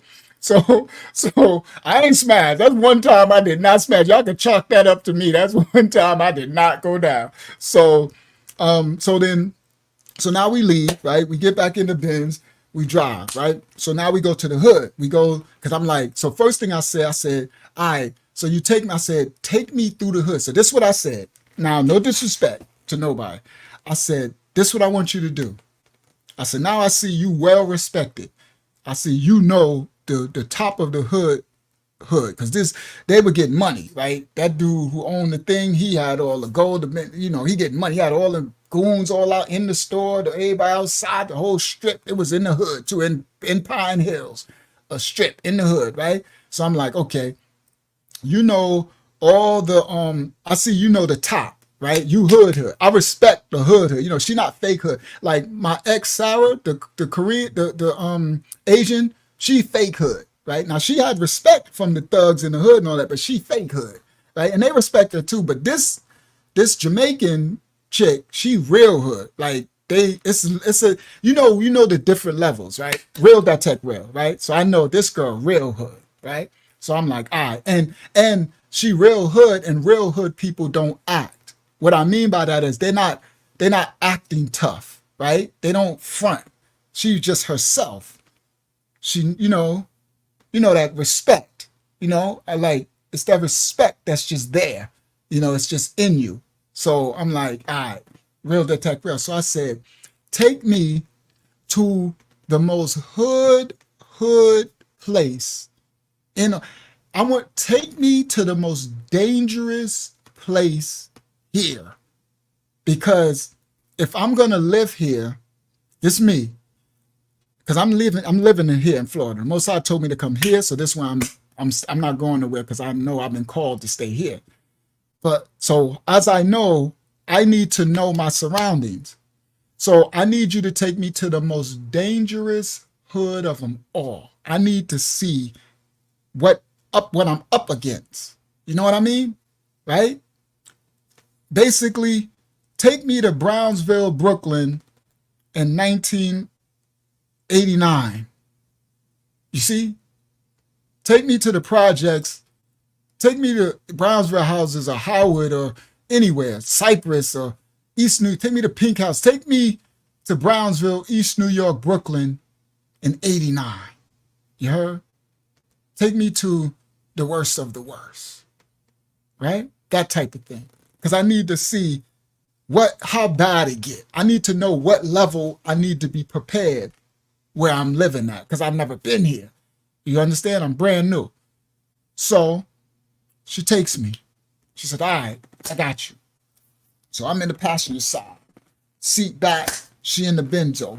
bad chick, locks. I'm like, yeah. You know, I'm like, boy, I was just doing 25 to life. Ooh, I'm like, you don't understand, guys. I was just about to be spending the rest of my life in the prison. The Most High is good. I'm sitting over there looking over there. She got her little blonde locks and she bad and she driving the Benzo and she gangster and all that. She got her gold, her, you know, she got money, right? So I'm like, oh man, I hit the jackpot this time, right? So we driving. So she takes me to the hood. We go to the hood. So we go down, we pull in, and we driving, right? So I'm looking. So I'm like, all right. So I said, I told you to take me to the hood. She said, this is the hood. So I'm like, no disrespect. No disrespect at all. So I'm like, no, no. I said the hood. She's like, this is the hood. And I was like, where all the people at? And she's like, what you talking about? So you see somebody walking around. You see somebody at the bus stop. You see some you might drive past a house, dude sitting out smoking weed. And I'm like, where all the people at? She said, what do you mean? This, I'm like, no, I said the hood. She said, no, this the hood. This Crime Hills. This where it go down. So I said, so this is the worst of it all? She said, yeah, I'm gonna take you to the building, to the project, but this is Crime Hills. The store where you was at, all this is the hood. This is the worst hood here. This is the worst of the worst. So I said, this is the worst of the worst. She said, yeah. I said, you gotta be kidding me. She said, why? What? I said, oh, I'm home. Oh, I'm definitely not moving nowhere else. If this is the worst it get, and it's no disrespect, but I was like, oh yeah, I'm safe. I'm good. You know, no disrespect at all. But this was the worst it got. It was like our lower middle class almost. It was like, no disrespect, but it was like when you kind of came up a little, you know, when you kind of out of the hood, where I'm from, you know what I mean? It was like, I was like, yo, I'm in love with this place. Like, this place, oh my. And then when she took me to the projects, it was the projects, right? So Black Monster said, be like, say word, we on now, fact. Shout out to Black Monster. I was like, and it's no disrespect to my Florida, you know, the goons and stuff, no disrespect. They about it.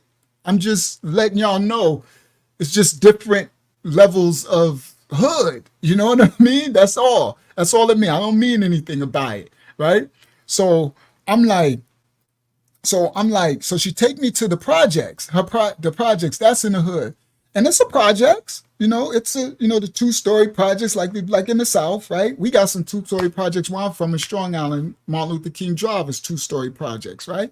So we got some 2-story projects in my hood too. We got bigger ones too. But so anyway, so I know about the 2. So we go through and I'm like, do you see the little, you know, the kids with the dirty diapers, you know, hood stuff, kids outside playing with just a diaper on. Y'all know what I'm talking about, hood stuff, you know, the clotheslines with stuff hanging, sneakers over the telephone wire. Y'all know the hood. Anybody know the hood? We know the hood. Graffiti, you know what I mean? You got your Martin Luther King Boulevard or something and all that, right? So I'm like, okay, this the hood, the project. You know, you see thugs out there, everything, but it was like, yo, bro, this is the worst. I'm good. I'm basically like, thank you, God. Thank you, y'all. I ain't know him as Yadi, I knew him as God. But thank you, God. Thank you. Thank you. I ain't got to worry about nothing. I ain't got to worry about nothing. Because I mind my business anyway, right? I'm well respected in the grimiest of the hood, right? I don't get into beef because I don't start it and I'm well respected, real that tech real. I don't carry myself fake and fugazi and all that stuff. So I don't got to worry about beef. I don't have beef. You know what I mean? I just don't get into it. I don't. And if it did, it gets handled, but it's very rare. I don't have that problem because I don't initiate. I'm not, I'm not a faker. I don't walk around, so giving off that energy. So with it, like, I'm straight. You know what I mean? So anyway, all right, let's get back to the story. We pull up to the projects thing. So she's like, this is the project she's buying.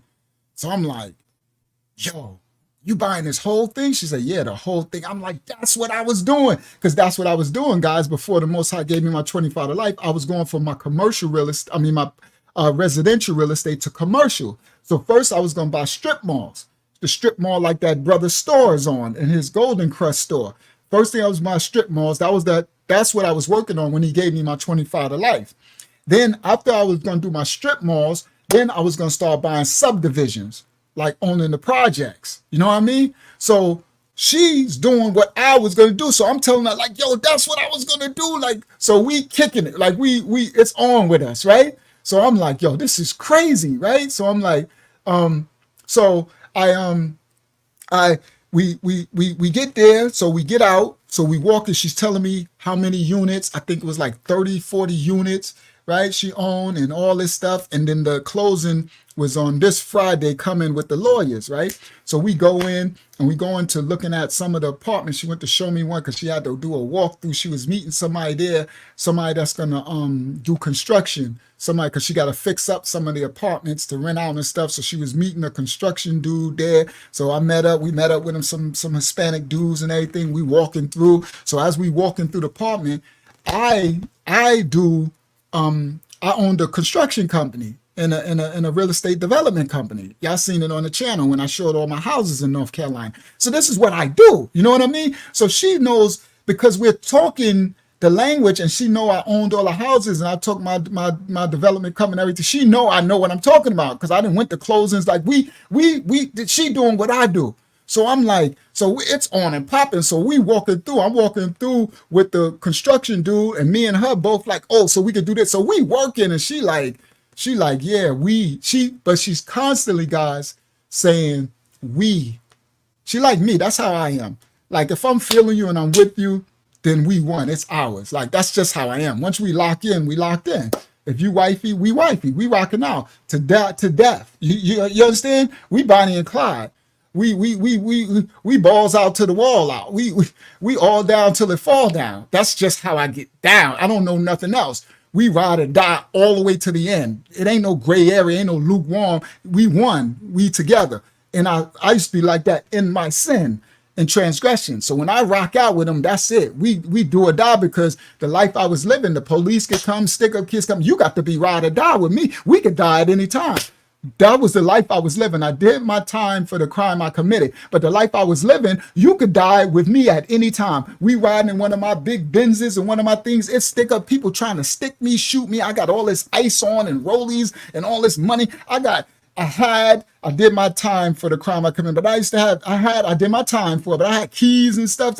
These people come and try to kill you for it, the police. So if you ride with me, it's life or death. So my exes know it. So we ride or die. She and my ex is riding with big fur coats and, they got whatever, because they wearing this stuff and I'm, they got the bags and it's all out. It's all out to the balls out. I'm not lying. It just was, right? So when you live that life, it's not a life to live. Don't live that life. Do not live. That life leads to death or jail. All right. And I had 25 to life. You see? So there you go. The fruit of the labor. So do not live that life. You know what I mean? It's over with. That was the 80s and the 90s and all that. It's over with. All right. Don't try to live that life. Get a job and get you some money. Sell you some stocks, digital currency or something. Make your money and ball out that way, or make a YouTube channel or something. And I don't know, do something legal and ball out. Don't do that. So anyway, but when we were living that life, when the person is really living that life, they have a, what you call it? It's a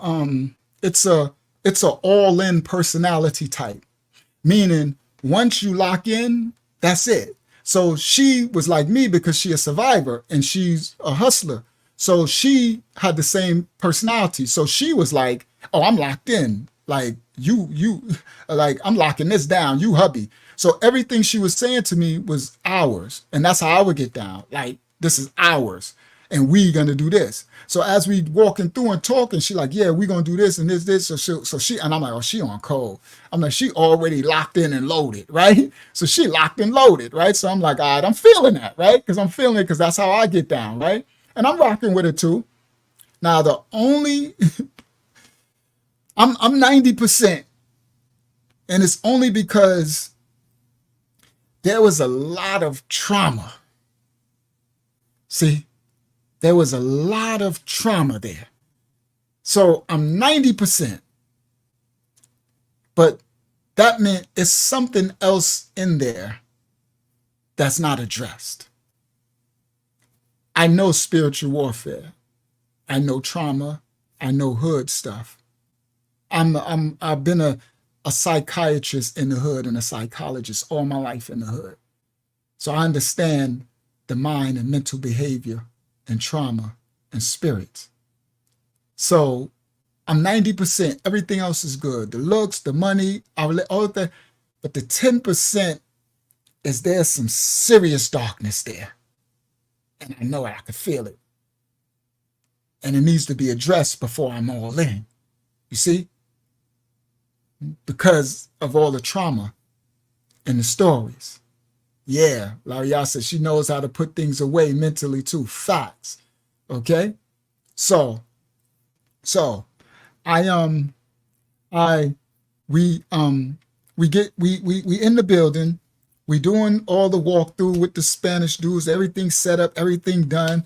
So we finish. We get back in the Benz, we in the car. She like, all right, we gonna go to eat. What you want to eat?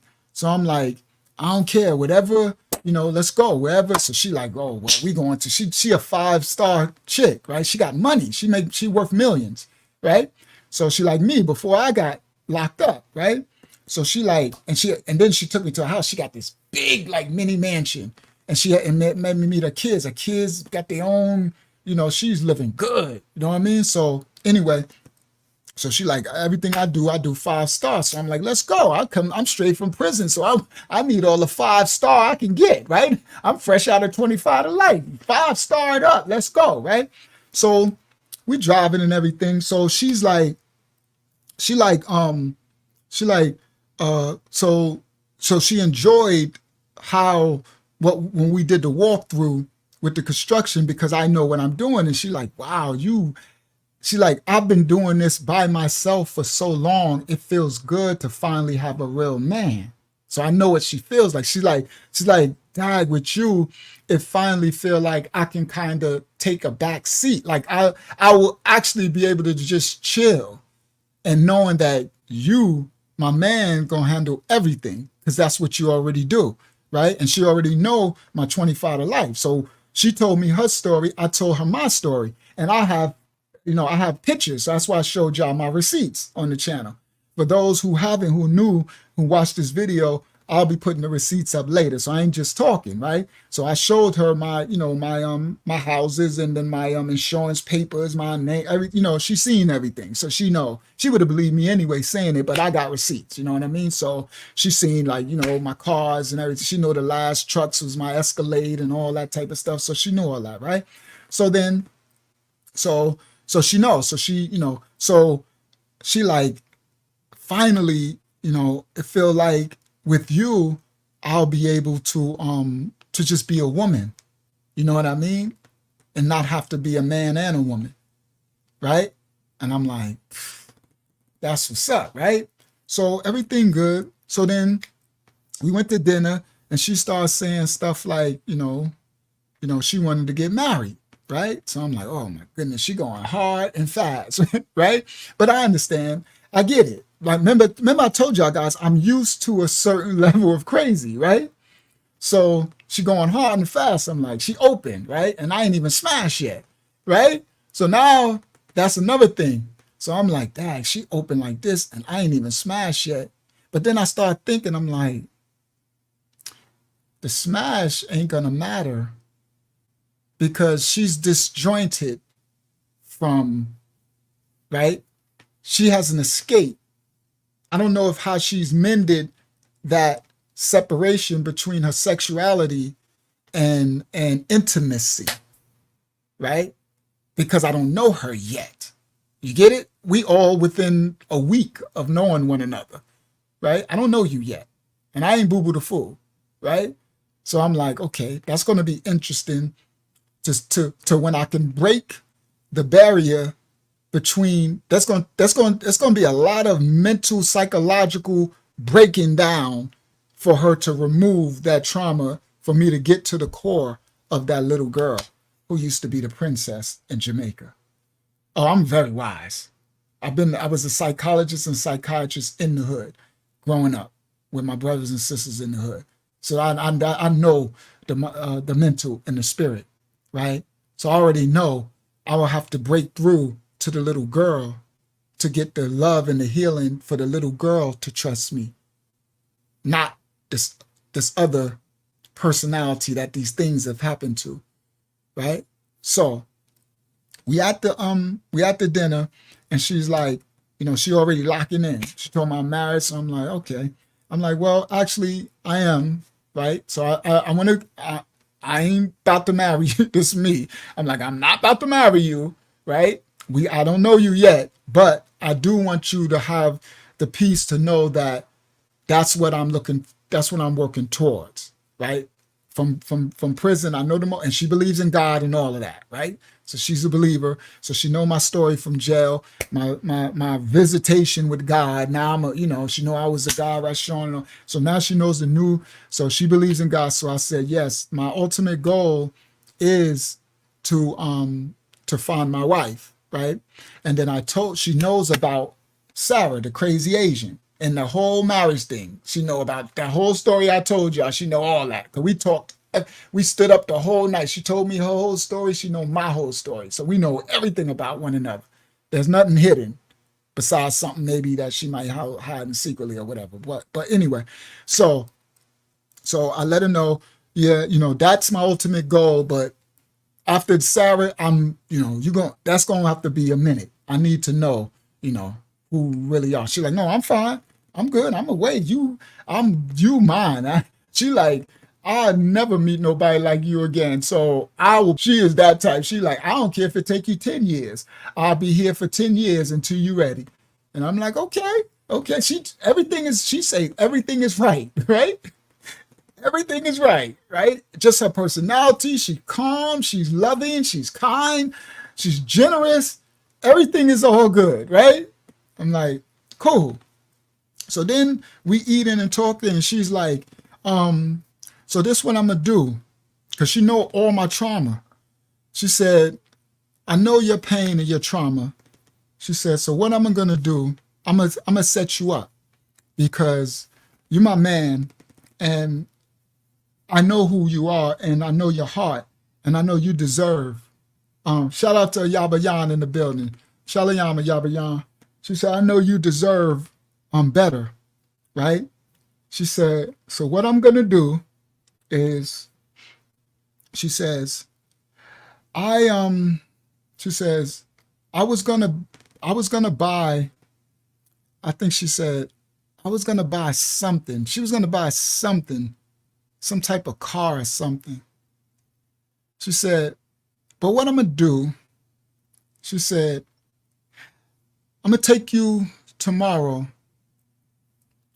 She said, I'm going to take you down to the car dealer.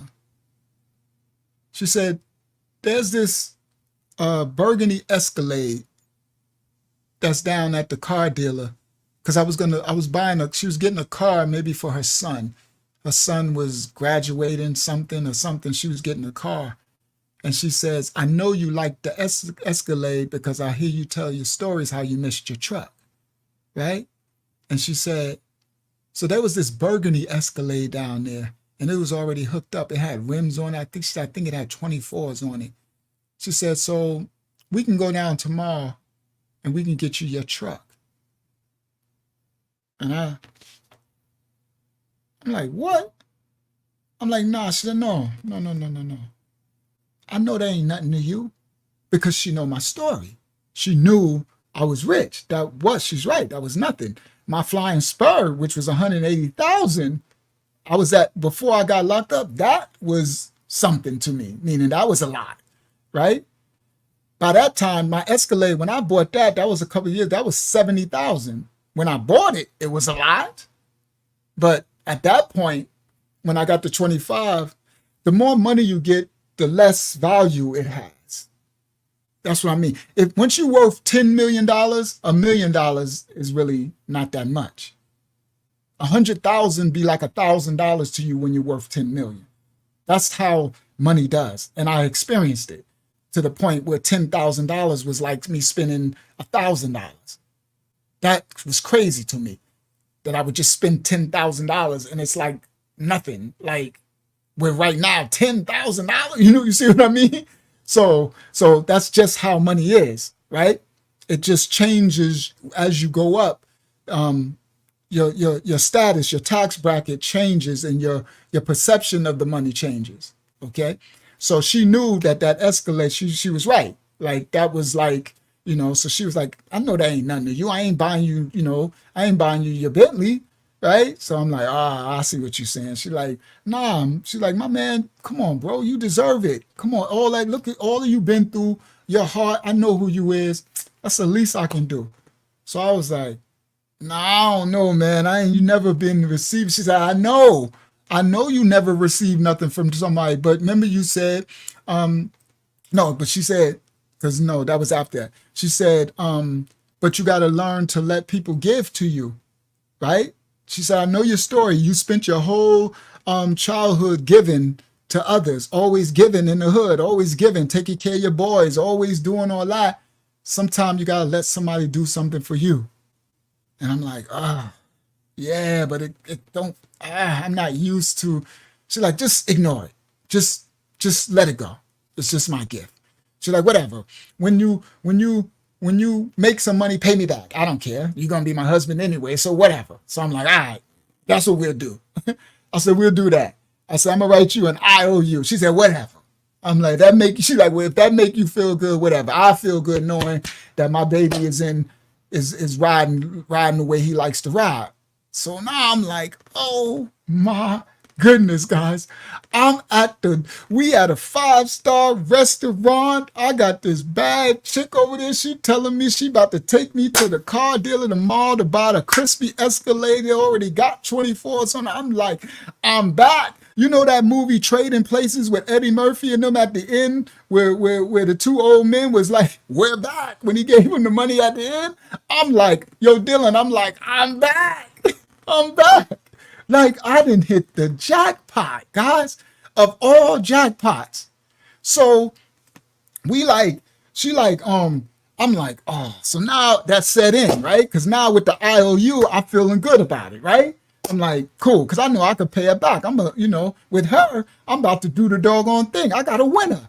You know what I mean? I always wanted a winner, a woman that's industrious, that's about, that can get money, and she was sharp, She's on her business. Like, she's making her calls, and she remembers she's doing it for herself. She's growing, she's adding on. She's bringing her own pie, and I'm bringing my pie, and we going to get this money. Oh, we ain't nothing could stop a king and a queen. You heard, when they on one accord and she about her business. Oh, come on, bro. I'm like, oh, this is over. We about to be worth $10 billion. Facts. Because we about to own we about to own rich condominiums and all type of stuff. I'm about to own golf courses and stuff for the rich white people. You heard? Coming to America, Eddie. I'm about to play, baby, play. You understand? So now I'm feeling good. We at the dinner. She's happy because I received. She's excited. She like, so then we eating. So then she said, well, I got one more thing. And I'm like, uh-oh. Here we go, right? And she got one more thing. I'm like, uh-oh. If you can hear the music, cue the music. Dun, dun, dun, dun, dun, dun, dun, dun. Right? So I'm like, uh-oh. So then she said, no, uh-oh. I'm like, I don't know. It's always an uh-oh, right? So I'm like, here we go. I stop eating my food so I don't choke on me. I'm like, what is it? So she like, all right, you gonna just just let me do it. I'm like, oh boy, what? No, just please let me do it. All right, what is it? Just get it out. She said, this is what I'm going to do. Please just let me do it.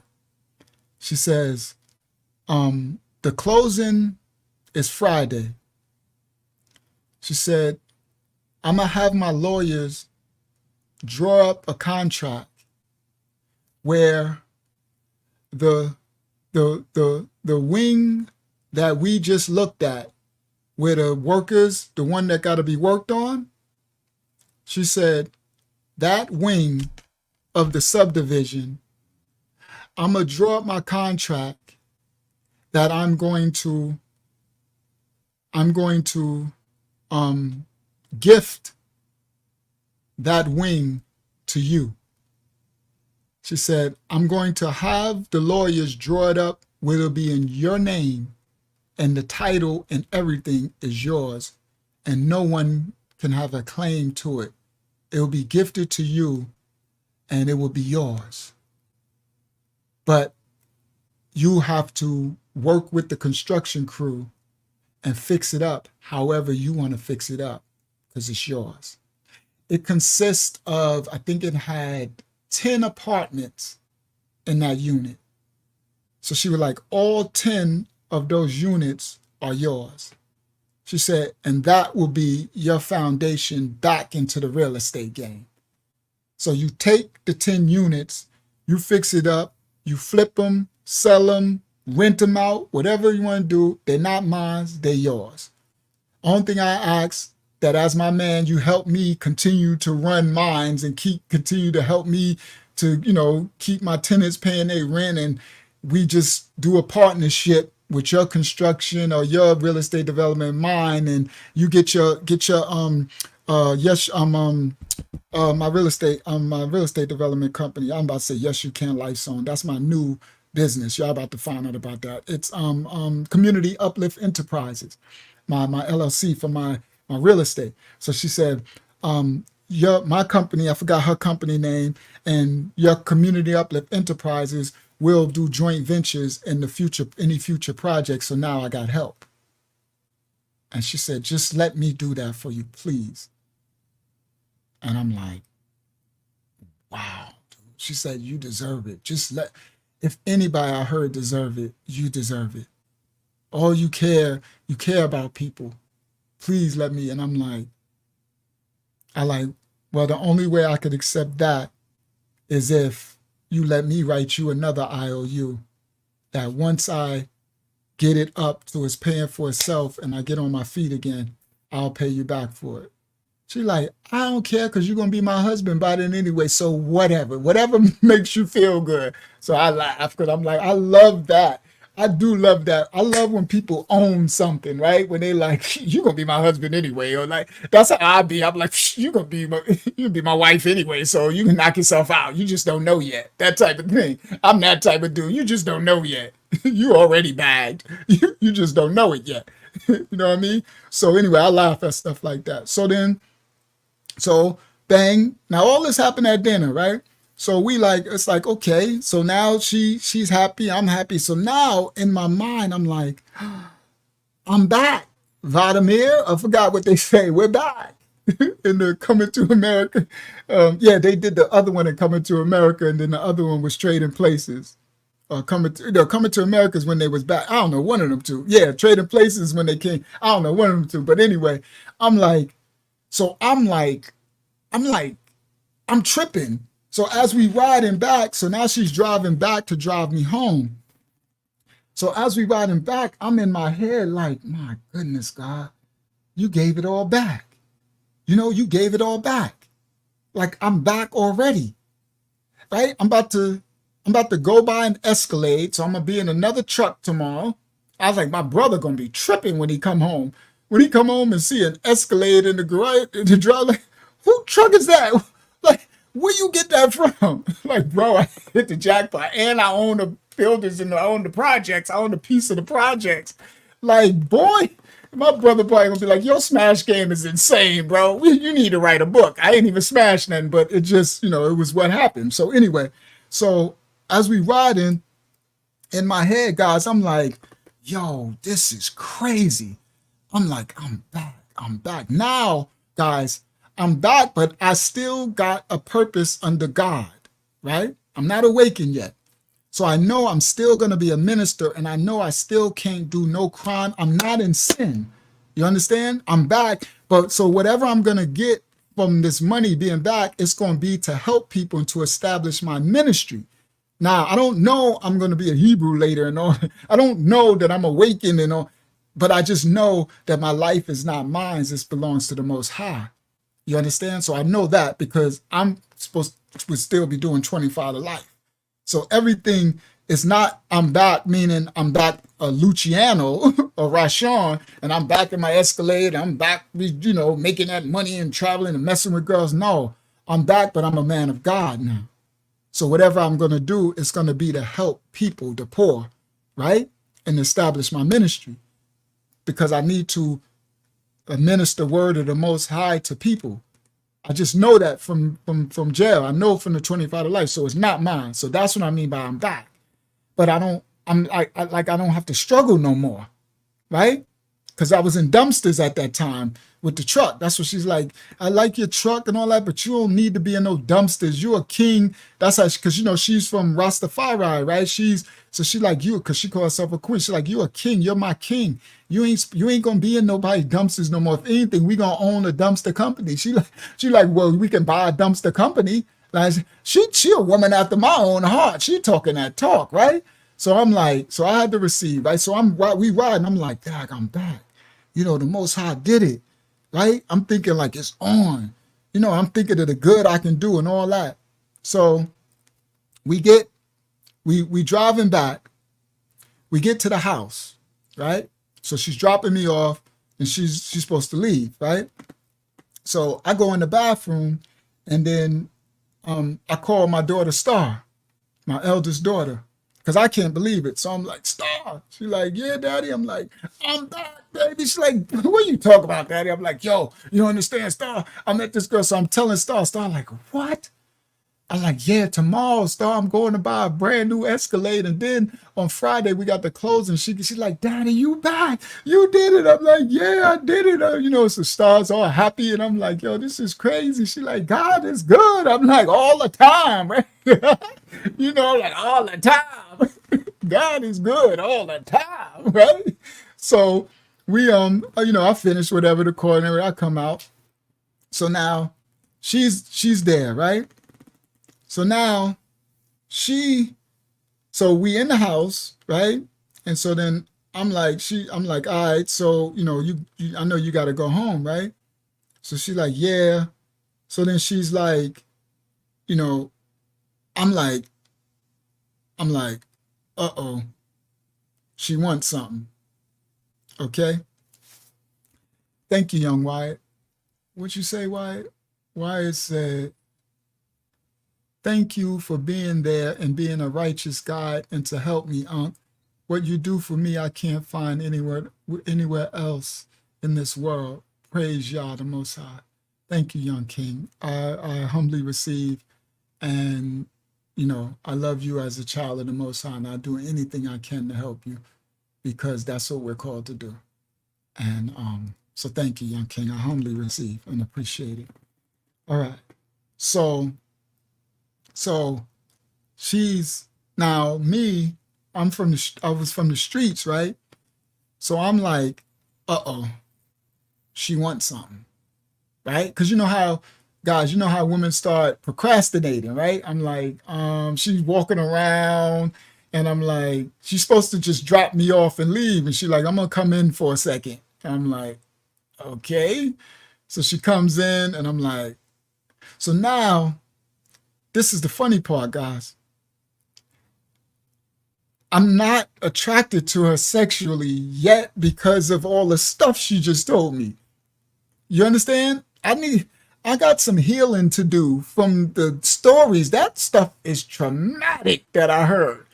All those rapes and grapes and all those, I didn't say that RAP word a bunch of times, so I hope they don't flag this video. So all that stuff, like, sister, you got to give me time, right? I'm still not in no smashing mood, bro. I'm damaged for a little while. Give me some healing time, right? So we in there, and I could see her, so I already know she procrastinates. I already know women, right? So I'm like, oh my goodness, she want to smash. So I'm trying to think like, okay, what do you do? So inside, I'm like, all right, bro, just smash her out, right? She talking about buying you a truck tomorrow, buying you, giving you these houses. I mean, this apartment. You know what I mean? I'm like, you need to, you need to knock the brakes off this, right? You need to cement this, right? So I'm like, all right, you know what? I got to put it in. So I could see her messing around, right? So I'm like, oh, crap, I don't want to, right? And I feel nothing, right? Nothing. So I'm like, oh, man, I don't even know if I can do this because there's no connection between me and him, right? I don't feel a oneness, right? He sleep. He like, I'm just a bill. Yes, I'm only a bill. He's sitting there just knocked out, right? He like, I am not interested in this, right? You know, he has no interest at all, right? Me, I'm like trying to get him interested because I'm like, we need to nail this home, right? Right? So then I realized, she know that I know what she up to. You know, I know what you know that I know, right? So I'm like, all right, come on, just come in the room. She took her pocketbook off and all that. So we go in the room. So we get up on the bed and everything. So she's talking and everything, and I'm like, you know, and she's like, you know, she's trying to make her move, and I'm just not feeling no connection. And that's not normal, right? So, you know, a little TMI, but I was the type, what a zodiac sign they would call a Scorpio. And some of the traits do apply. If y'all understand astrology, some of that stuff do apply. Some of this witchcraft. But a lot of Scorpions have a very high sex drive, right? So the connection there, the thing go up if the wind blow, that type of thing. You know what I mean? This type of thing, you have to tell him to sit down, stop. You know, that type of thing. Like, man, sit down. You just peek your head up and anything move you. You see anything, man, just knock it off. Like that type of thing. So it's the opposite. You know what I mean? Like, it's like, you know, I'm trying to keep him to just stop, bro. You get me in trouble. You know what I mean? Always go to sleep, you know? You know, be a bill. I'm just a bill. Lay down, right? Lay down, mind your business. You always snooping, always trying to smell something, get me in trouble. It be times I ain't interested in the girl. This dude just is up at attention. I'm like, bro, what are you doing? I don't even like her. I ain't even interested. No, sit down. No, bro. Right? Because me and guys, some guys, y'all know what I'm talking about. Sisters, just listen. We got to be on one accord. I got to want you and you want you. He wants you, I want you. We both on one accord. That's when it works. It don't work well when he wants you, but I don't want you. It don't work well if I want you, but he don't want you. We need to both be on one accord. These things is different. That thing, you got, sisters, this will help y'all in your life and understand that a man's member and him are two separate entities. That member will get the man in trouble, but the man don't like. So a sister, you'll be mad at your man and don't realize he didn't want to do it. You need to blame that dude. Hit him or something, smack him, do something. I don't know. I'm not telling you to smack nobody, but I want y'all to understand there's a serious separation. Y'all know that saying, it has a mind of its own? It literally, y'all won't know that. It's a real thing.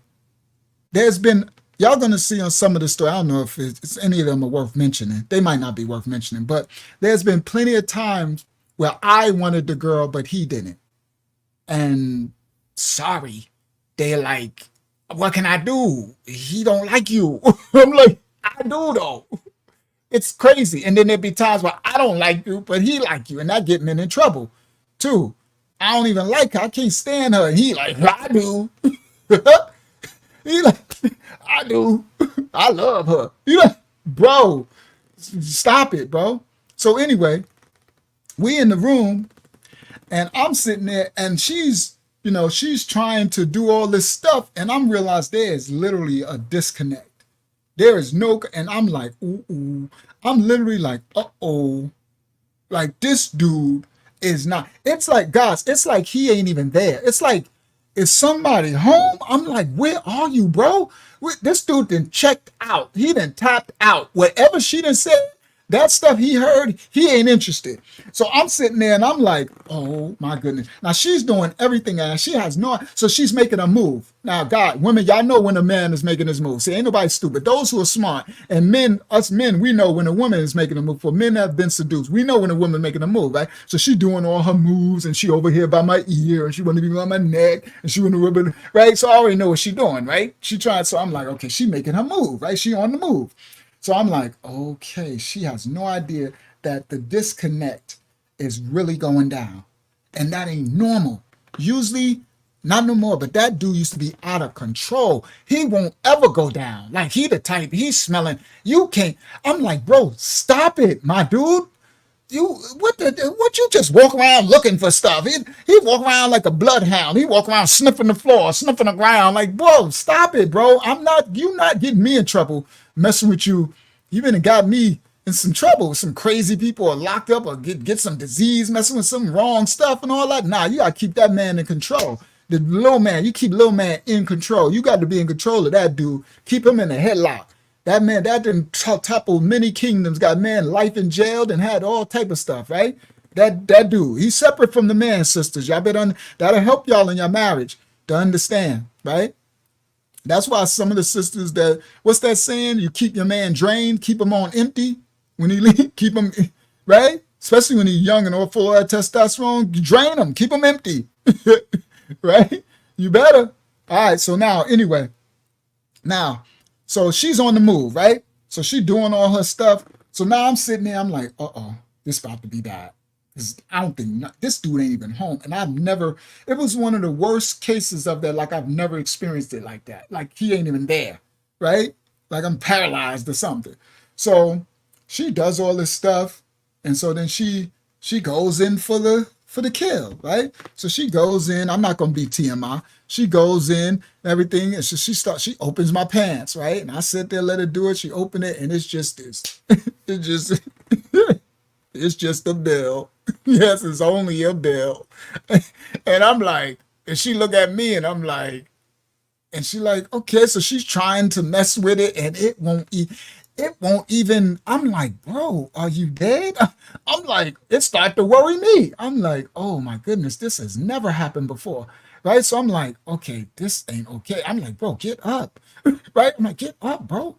Are you alive? And I ain't trying to let her know. And she looking at me like, I'm like, yo, I don't have like, I'm like, I'm like, yo, sis, I don't have this problem. Like, I'm a Scorpio. I'm trying to do the Scorpio thing. Like, dude, I'm a Scorpio. Like, I'm a beast. Like, this thing go up when the wind blow. Right? And she like, oh, and so she's doing everything she can. And it's like, and she realized, she said, oh, he don't like me. And I'm like, ooh, that's a nasty thing to say, right? But it was the truth, right? So I was like, ooh, that sounds ugly, right? And she just doing it, and I'm like, he really don't like her. He would not, I don't want to be TMI, but she was doing anything. I'm talking about she did everything. She put a mouth on it and everything. Sorry, I don't want to be a TMI, guys. It's just a true life story. So she doing everything. And I said, ooh, how you? So she going to town, right? So she got a mouth game and she doing everything. And it just it's like, I guess he let me know he was at least still alive, right? It was just a little, and she's like, there you go. And I'm like, oh, but I knew he wasn't there, right? I don't know what he was doing. I guess whatever she did must have woke him up a little or something. He must have been like, hey, girl, right? So then she's trying her best to like sustain that, like to make that awaken. Y'all know what I'm talking about. I'm trying to be adult, right? Sorry, guys. I don't want this to be TMI, but I'm gonna end it. I'm going somewhere, right? So she's doing everything, right? And she's going extra. And I know that whatever she did that made him wake up a little bit, he went right on back down, right? And I knew that was a wrap, right? But she don't know. So she's doing everything to try to, she's like, come on. She's doing, and he went And I was like, oh, it's this dude. I was like, this is, and so now I'm start thinking like, come on, bro, I need you to take one for the team, right, guys? I'm like, come on, bro, take one for the team. This girl tomorrow buying me a truck tomorrow in a apartment building, bro. Whoa, what are you doing, bro? Okay, what you call that? Emergency, red flag. Like you know, yeah, that's the name, Mortimer. That's the Mortimer. We back. So I'm like, red flag, like emergency flag. Like, come on, bro, wake up, wake up. You know how they do the shock when the person has a heart attack and they put what it clear. Burn. I need those paddles. Clear. Burn. Wake up. Come back to life, bro.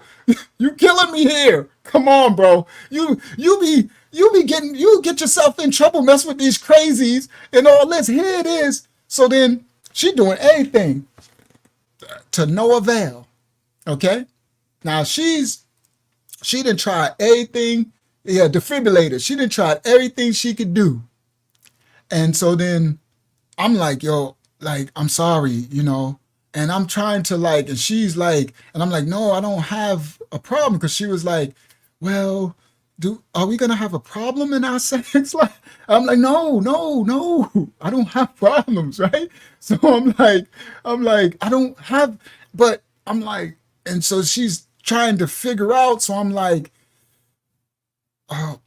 so I don't know how to say it, right? So then I say, because she's trying to point it. I'm like, no, I don't have a problem. It's the opposite. This dude got a problem for not laying down, right? It's the opposite. And then she kept trying to make it about that. And so I said, no, mama. I said, I think what it is when you told me the story about all the times, you know, all the things that you were, you know, I said rape and stuff. I said, I think I just need time to heal from it too. And like the look, the spirit, I have never seen it since I met her. It's it. And the look in the eyes. And it threw me back a little. And I looked at her.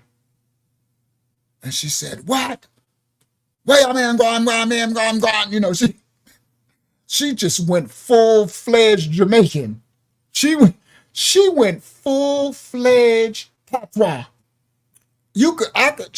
She talked patois when she regular talk English. I sometimes have to listen to hear what words she's saying.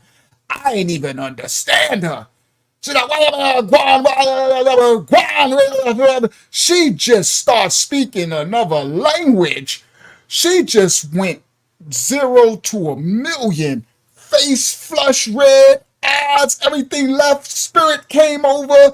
She said, why you think you use me? You use me, man. You think you're gonna use me? Man, oh, you think you're gonna? And she just started going crazy. I'm sitting up there in the bed. Listen, guys, I like to crawl. You know how you crawl up backwards? I like to crawl up back to the headboard. And you know how you pull a sheet up? I like to turn to a little girl. I like to pull the sheet up like, oh my. She said, where you going, man? Who you think you're going, man? You think you're gonna use me, man? You use me? I know you know better to know whether you are no better. You think you use me, man? I kill you, man. I cut your dick off. She stopped. Yo, Paul my legs. She said, I'll cut it off. She started telling me stuff she'll do to me. Yo, bro, if I'm lying, I'm flying. This girl, she turned to the devil. Yo, bro, she starts saying stuff. I swear I like to curled up with a blanket and like, I was so scared. She said, I'll do this. And the look, all the darkness. She said, I'll do this. She said, who you think I am? I'm a princess. Me a Jamaican princess. Royalty. Royalty. You think you... She's singing and got songs and she got a theme music and everything going on. She got a whole trip out going on. A whole trip out. She's like, you think me royalty, me from the tribe of Judah, me Rastafari, Halassia, and saying all, and who you think you can do this to me, and I'm this, and she just started to spew all the trauma for what they did to her, and all. She started calling me the dude, her stepdad from the PLE and the JLP. She started talking about Bob Marley and the revolution. The revolution has come. And she went crazy. She went, and she naked, because she done took off her clothes. She done got my pants down, right? As she's spewing, when she said, she said, I'll cut your ick off, and I'll do this, and I do, woo! I mean, start sliding the pants up. That was my cue. That's what I said. You know, you walk backwards on the bed.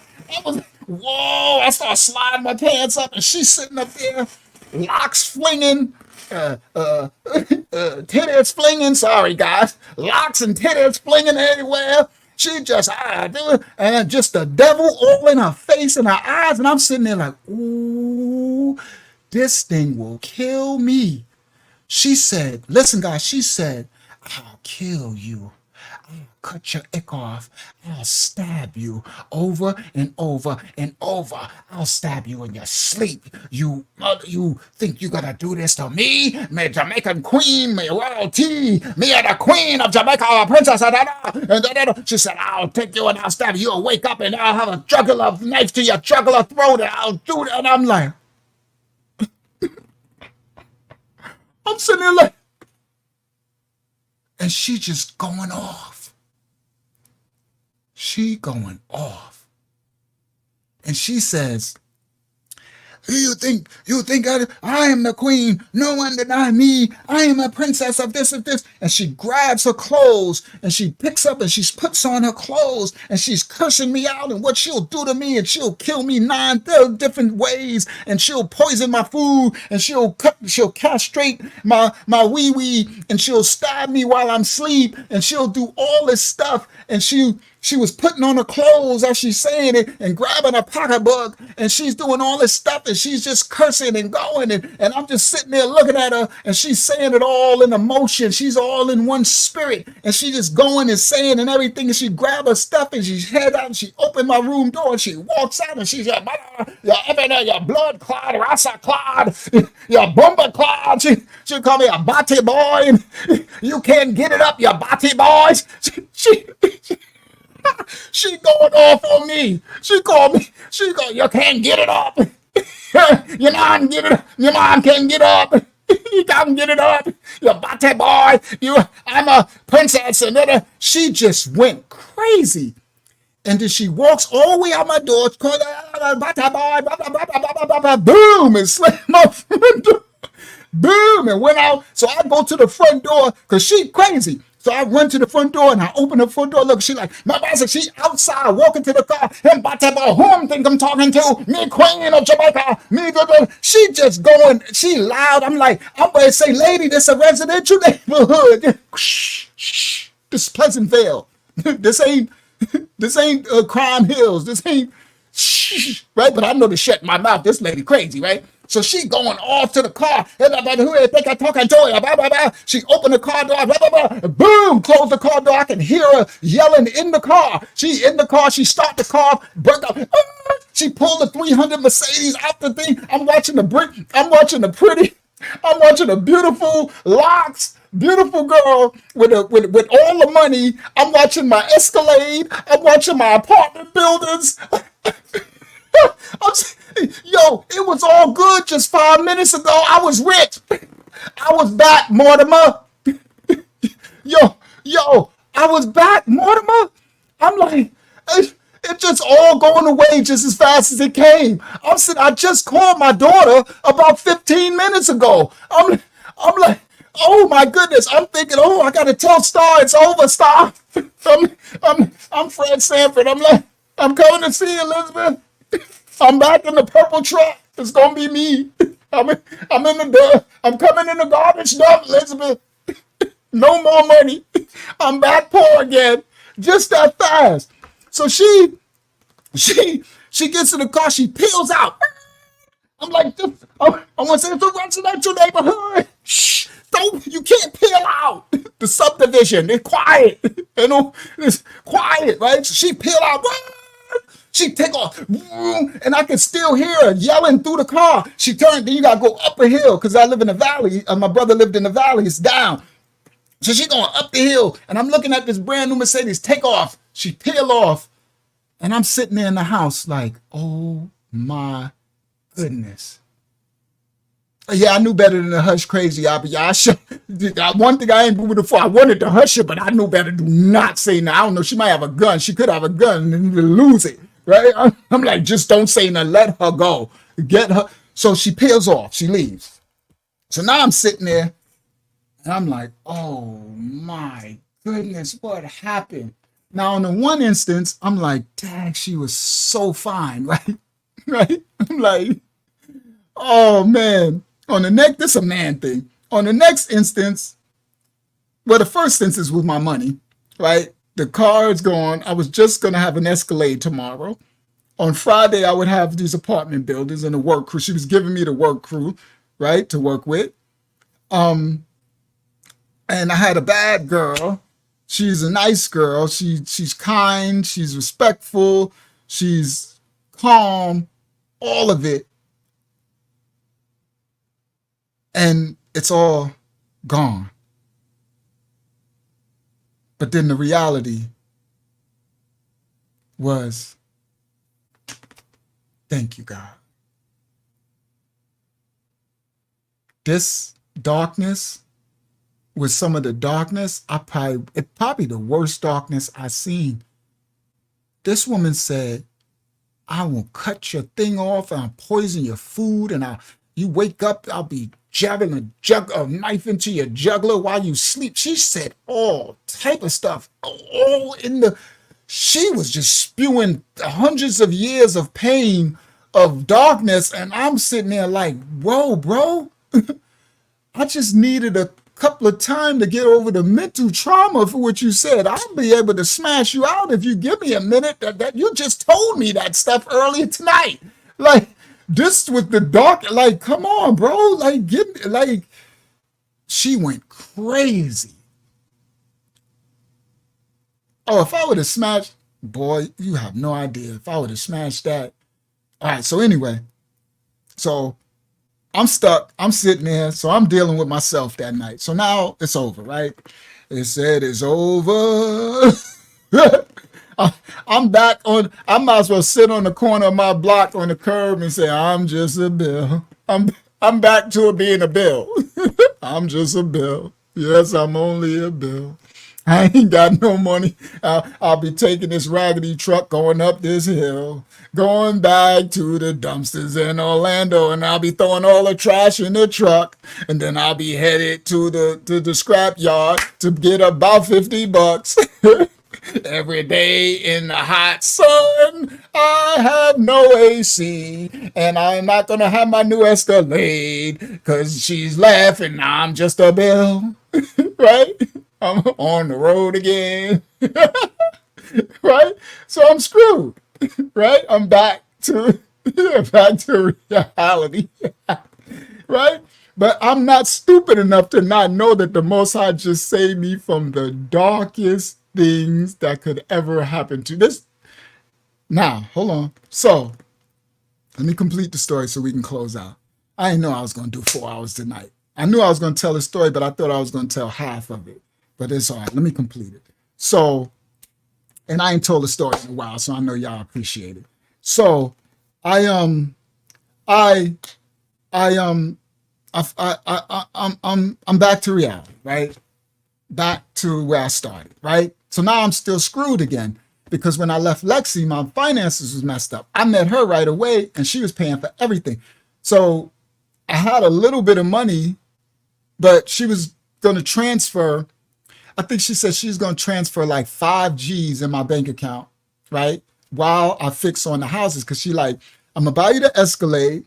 I'm gonna give you when we do the closing on Friday, you're gonna have those apartments. I'm gonna give you the construction crew, but I'm gonna give you 5 G's in your account because you're gonna need money. You're gonna be going back and forth with the construction crew and the landlord. Plus, I need you to take me out. I don't want, like, when we go out, she pulling out the thing, right? She like, you my man, so I know you got me. She know who I am, right? She know who I am. I'm just came home for 25, you know? So she's gonna give me 5 G's, right? So now I ain't get to that. I got nothing again. I'm stuck again. I don't even really got no food in the refrigerator. I'm like, oh, I'm back to square one. So I call Star, my daughter. So Star remember this. So I call her and I'm like, it's all gone. She's like, what? Now I just talked to her about a couple of hours earlier. So what do you mean it's gone? I said, no, Star, she gone. What do you mean she gone, Daddy? What you do? So I'm like, I ain't do nothing. This girl crazy. What? So I told her, she said, Daddy, as much as you used to smash anything, I'm always telling you, leave these girls alone. The time you need I said I couldn't do it, Star. If you heard her history, if you heard the story, he wouldn't get up. She like, Daddy, so what you gonna do? Call her. I'm like, I'm not calling her.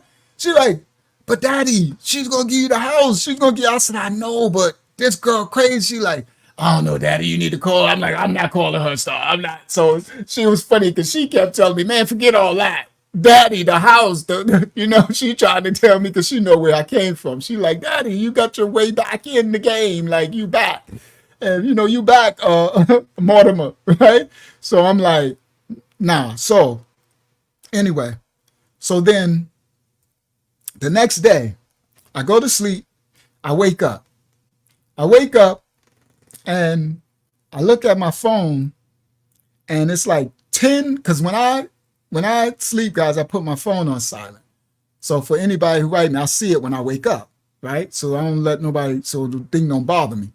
So I wake up and I turn on the phone thing and it's like 30 messages from her, right? So I'm like, okay.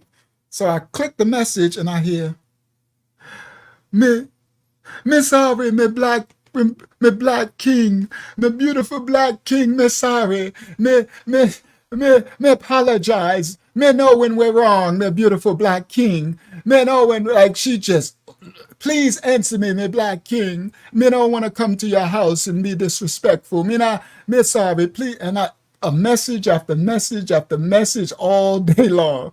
Please call me king when you get up. So I'm like, wow. So I call. She answered the phone. Oh, praise Jah, praise Jah, me king, me call me king, me call me. You bless me with your presence, king. Me bless me, right? So she's going and going. How you be my king? Me so sorry, me deal with past demons, me deal with demons, and me sorry. We'll pull them out on you. And when sorry, me have to heal. You me king. You help me heal. You give me. You forgive me. Me not perfect. You know my story. Me not perfect. Me never harm you. Me so sorry. Me feel hurt. Me feel rejection. And from a little girl, when the things and no one reject me, they all desire me. And now the man that I want, the man that I want to be my king, me reject me. And so she's saying all this stuff. She's saying all the right stuff, right? And of course, I know everyone deserves repentance. Right? And you have to forgive so you can be forgiven, right? So I'm like, yes, I understand. She like, please, me beg of you, me please, you know me. Me not a woman of disrespect. Me respect you, me king. You respect me, king. Me be your princess. Me serve you, right? She's saying all the right things, right? And I'm like, please forgive me. I said, I forgive you. I understand. She said, me understand what you say, man. Me understand. You need to, the story may tell you so strong and deep. You need to heal. You need to heal, man. You need to heal. right? You need time. You need time to heal.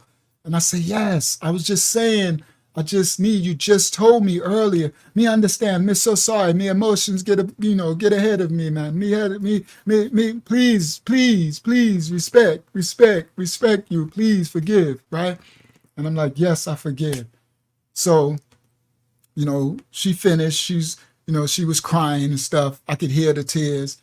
She said, me all day, man, me pray to Jah, me pray for Jah, me pray for Jah, me let the man hear me prayer, Jah. Me love, the man is me king. You send him to me, Jah, right? So she say, so we talk, right? She like, me so sorry, and everything. I'm like, it's okay. So now we talking, right? So we talk and we on the phone the whole time, right? So I'm like, okay, cool. I understand people make mistakes. I'm still, I'm like, okay. So as we talking, right?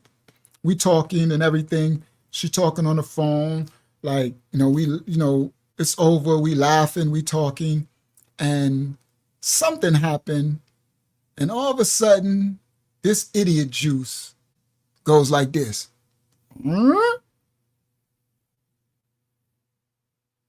This dude. And I'm like, did you just... And she talking, and he's like, I said, look at your folio butt. Now you interested. I said, so I told her. I said, hey, I got some info for you. She said, what? I said, he just woke up for you. And she's like, what? And I'm like, she's like, oh, Mom. And I'm like, he did. And he was like, I said, okay. I said, well, I guess whatever you said, this conversation, that was the healing he needed or something, because he was present the whole time we on the phone, right? So I was like, well, I guess we good, okay? So now, yeah, he was peeking over the hedges, right? He like, I guess the tone, I don't know what it was, but he was like, I'm back, and I'm interested, right? So I was like, okay, so I guess we good, right? So we all good. So we finished the conversation, everything. So she like, all right. So the next day was probably Thursday. So she was like, well, we didn't go to get your Esca, go get your truck, man. So we're gonna go tomorrow morning. We go get your truck, and then Friday we still got the apartment. I'm gonna come get you, right? She said, no. She said, you come meet me. You'll be driving your truck to come to meet me. So I said, okay. So we're gonna go tomorrow to get the truck. Cool, right? So now we finished the conversation. We was on the phone all night. She was out there. She had the kids. She's staying home with the kids. I'm on the phone. So we on the phone all night, right? We doing the little thing. We on the phone the whole night. You know what I mean? You hang up, I'll hang up. You hang up, I'll hang up. You like kids and stuff, right? So y'all know you be on the phone all night. So we finally finished. We out the phone because she's like, I got to get up early in the morning because her kids be up bright and early. She got to take them to school. The younger one go to school. And she got to do the mom thing because she's super mom too, right? She got a whole big house and she get the kids ready for school and all that, cook them breakfast. This a real woman, right? She got she doing her thing, right? So we hang up and I'm feeling good. So we hang up and I'm like, yes, I'm back. I got my woman back. My man he happy. He like, yeah, I can't wait to meet her, right? He's happy. So I'm like, oh, we in there, right? We good. We in there like swimwear, right? So I'm like, yes, oh, my car, I'm getting my truck tomorrow. I'm doing the truck dance. I'm in the house. I'm doing the truck dance, right? I'm like, she like, yeah, and we going to the bank. I'm going to get the 5 G's because, you know what I mean? She like, I'm hungry. I ain't got no food. She like, oh, we going to have 5,000 in your bank account tomorrow, right? So I'm like, all right, cool, right? Yeah, I'm going to call Star back. Star, we on, right? So it's on and popping, right? I'm happy, literally, right? So I go in there, I make me some oatmeal and toast because I'm in starve mode, right? So I'm eating, I'm happy. I'm watching the TV. I'm like, it is in. And this dude is happy. He just up the whole, he can't wait to meet her. So I'm like, oh, we rocking out. You can't wait to meet her, right? So cool. So we finished the night. Now I can't wait. I got Christmas Christmas jitters, right? It's Christmas tomorrow. I'm going to get a brand new Escalade. I ain't even see it yet. She said it got 24s and it's sitting up high. It's burgundy, and my brother's was burgundy, and it's tinted out. It got this everything in it. You know what I mean? It's already hooked up. So I'm like, oh, I never even seen it. So it's like Christmas. I'm like, oh, I'm getting a pretty burgundy baby girl Escalade. I'm like, oh, it's on it. Oh, I'm happy. So I finally go to sleep. I knock out. And I have a dream. I go to sleep and I have a dream. And I have a dream. And in the dream, this woman, we're in my bed and we do it. And it's good. She's satisfied. I'm satisfied. And she go make some food because she could cook too. She make food. We eat. And I go to sleep. And I wake up. And she's standing over me with a knife. And I wake up. And I'm like, yo, what you doing? And she starts to stab. And bang. Stabs me in my neck, and it goes in and it goes through the other side. And I try to grab her arm and she pulls it out, and blood shoots through. And then she goes to stab again, and she tries to stab in my jugular, and I hit, and it hits my arm, boom, and it goes through and comes through. And then I grab her and she snatches it out. Then she tries to stab my chest and I block it, and it stabs my arm again, bang. And every time she's stabbing me in blood and everything, and I'm fighting her, and she's trying to kill me. And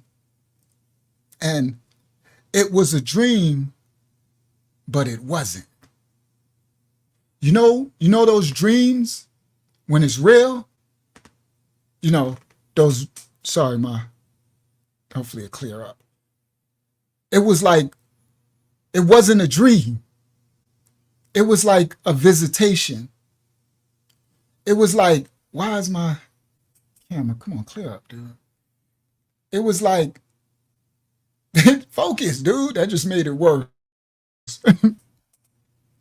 Yeah, it was it'll clear up, whatever. Y'all could hear me. It was the Most High showing me, yes. It wasn't a dream. It was a visitation. And I knew it because of how clear it was. This is too crazy. There we go. Bingo. I knew it because of how clear it was. It was like, those when you, so it was happening, and she was, and I couldn't stop her. And then something happened, and she plunged the knife, and I went to block it because she kept trying to stab my neck. She kept going for my neck. And I went to block it, and the knife went through the hand a little bit and went to go in my neck. And I wasn't able to stop it. I woke up. When I woke up, I was, it was real. It was like I could feel hurting, like pain. In the places where she was stabbing, I could feel pain. And it was like, I thought she was standing there. That's how real it was. It wasn't a dream. Yes, a premonition. It was a premonition. It was showing me what's going to happen. Literally. Dude, I was so shook. I was like, oh my goodness, bro. That was not a dream. Y'all know what I'm talking. That was not a dream. It was a premonition.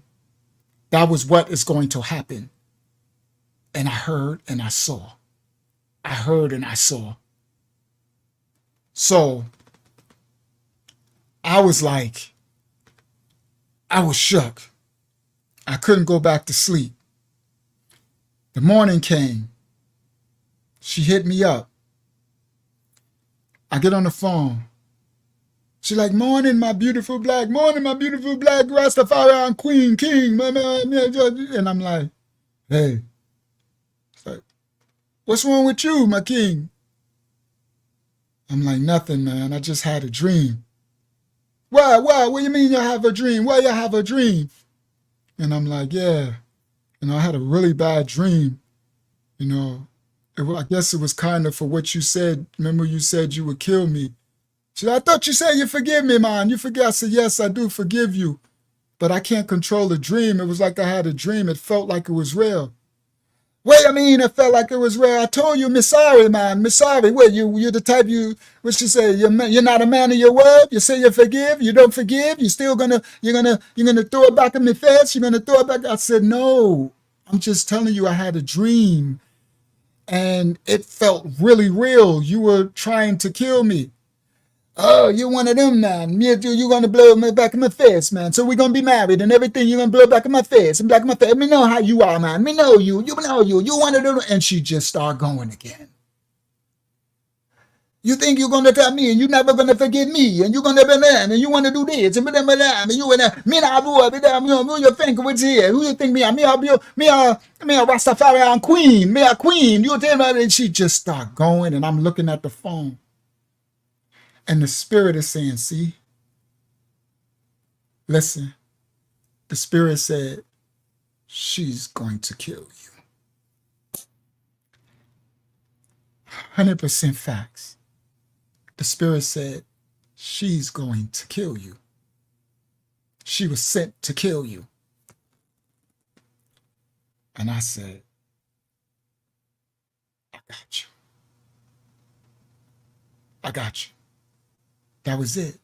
She was sent to kill you. So I said, hey, mama, hey, mama, hey, mama. Hey, hey. And she stopped. And I said, I think we need to take a break. She said, what? I said, this is too fast. We need to take a break. I don't know you. I need time to know you. You don't know me. Me don't know you. You're Rastafari, blood, crowd. Who you think I am? Me a queen. You think you want to play with me? You going to take my money? You going to take my money? You know better. You think I know you. I know you. You think you my dad. You think you are the JLP or you are the... She just started going crazy. You think you take my money? You think I got something for you. You think you take my money? I said, okay, that's it. Goodbye. Goodbye. It was nice meeting you. Nice meeting you. You wait till you see you're going to meet the other side of me. You think you're going to take my money? I said, oh my goodness. I said, listen, girl, listen up, Rasta man. I said, listen, you come here, bring it here then. You want to see New York? Let's go then. Let's party. Let's play, baby, play. I'm telling you, it's over. It's over. But you think you're going to bring something here? Come. You know the address. Bring it. I'll keep the garage door open. You know it's unlocked. Come see me. I went off. Facts. Match spirits. I don't give a crap. I ain't scared of you. I don't care what devils or legions of devils you got with you. You didn't lost your rabbit mind. You didn't think you're going to scare me with all that talk, what you gonna come do to me? You didn't bump your head, fool. This is New York in the building. New York, East Side. I don't know how you know, East Side. New York in the building. Let's play, baby, play. Let's go. You know karate. You know crazy. You know karate. I know crazy. I don't know, whatever. Let's play, baby. I can get crazy too. Facts. Let's go. Ain't nobody scared of you. You bugging. I ain't scared of nobody. You done lost your rabbit mind. I ain't scared of people. I'm not scared of nobody. That's the crazy part. I ain't scared. Come, bring it. The door's open. You know where I live. Come right now. Come, go to Orlando and bring the hood. Go bring the dude. Sorry, I ain't gonna say his name. I said, go get all the goons. Let's play. Igga, I don't care. Let's play. I start going off, yelling. Igga, I ain't saved. I'm Rashawn. I'm cursing and everything. Igga, let's go. Igga, bring it. Yeah, I got so loud, I heard her stop. I got so loud, she stopped. Y'all know the y'all come on, man, don't play no games. Y'all know how New Yorkers get. No disrespect. Y'all know we and sometimes it be fake. You get New Yorkers, they'll talk you out your game. They can't bust a grape. They be talking Billy back. They talk all that loud stuff. You go fight, they be like this. Yeah, they can't bust a grape, but they can talk a good one. Every bit of New York City came out. I went off on her. I went off on her so much she stopped. I didn't realize that she stopped talking because I'm so loud. You know how you so loud? You on the phone and you're like, yeah, and you talking and the phone ain't even by your mouth. You just losing your mind. I'm trying to go through the phone and grab her through the phone. Bring it! Rah! King Kong ain't got itch on me. Rah! I'm like, you crazy? I'm trying to be nice. You threatening me now. You threaten me. You think you're going to do something to me? Matter of fact, where you live? I'm coming to your house. I'll come bring it to you. I heard her get quiet.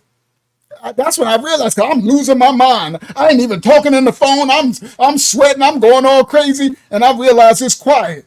I'm like, hello? And she's like, Bumba Clyde. Yeah. I'm like, oh, you still there? Right. She's like, Bumba Clyde. I'm like, oh, you still there? Okay. So we got this. I said, so we got this straight then. All right. I said, it's over.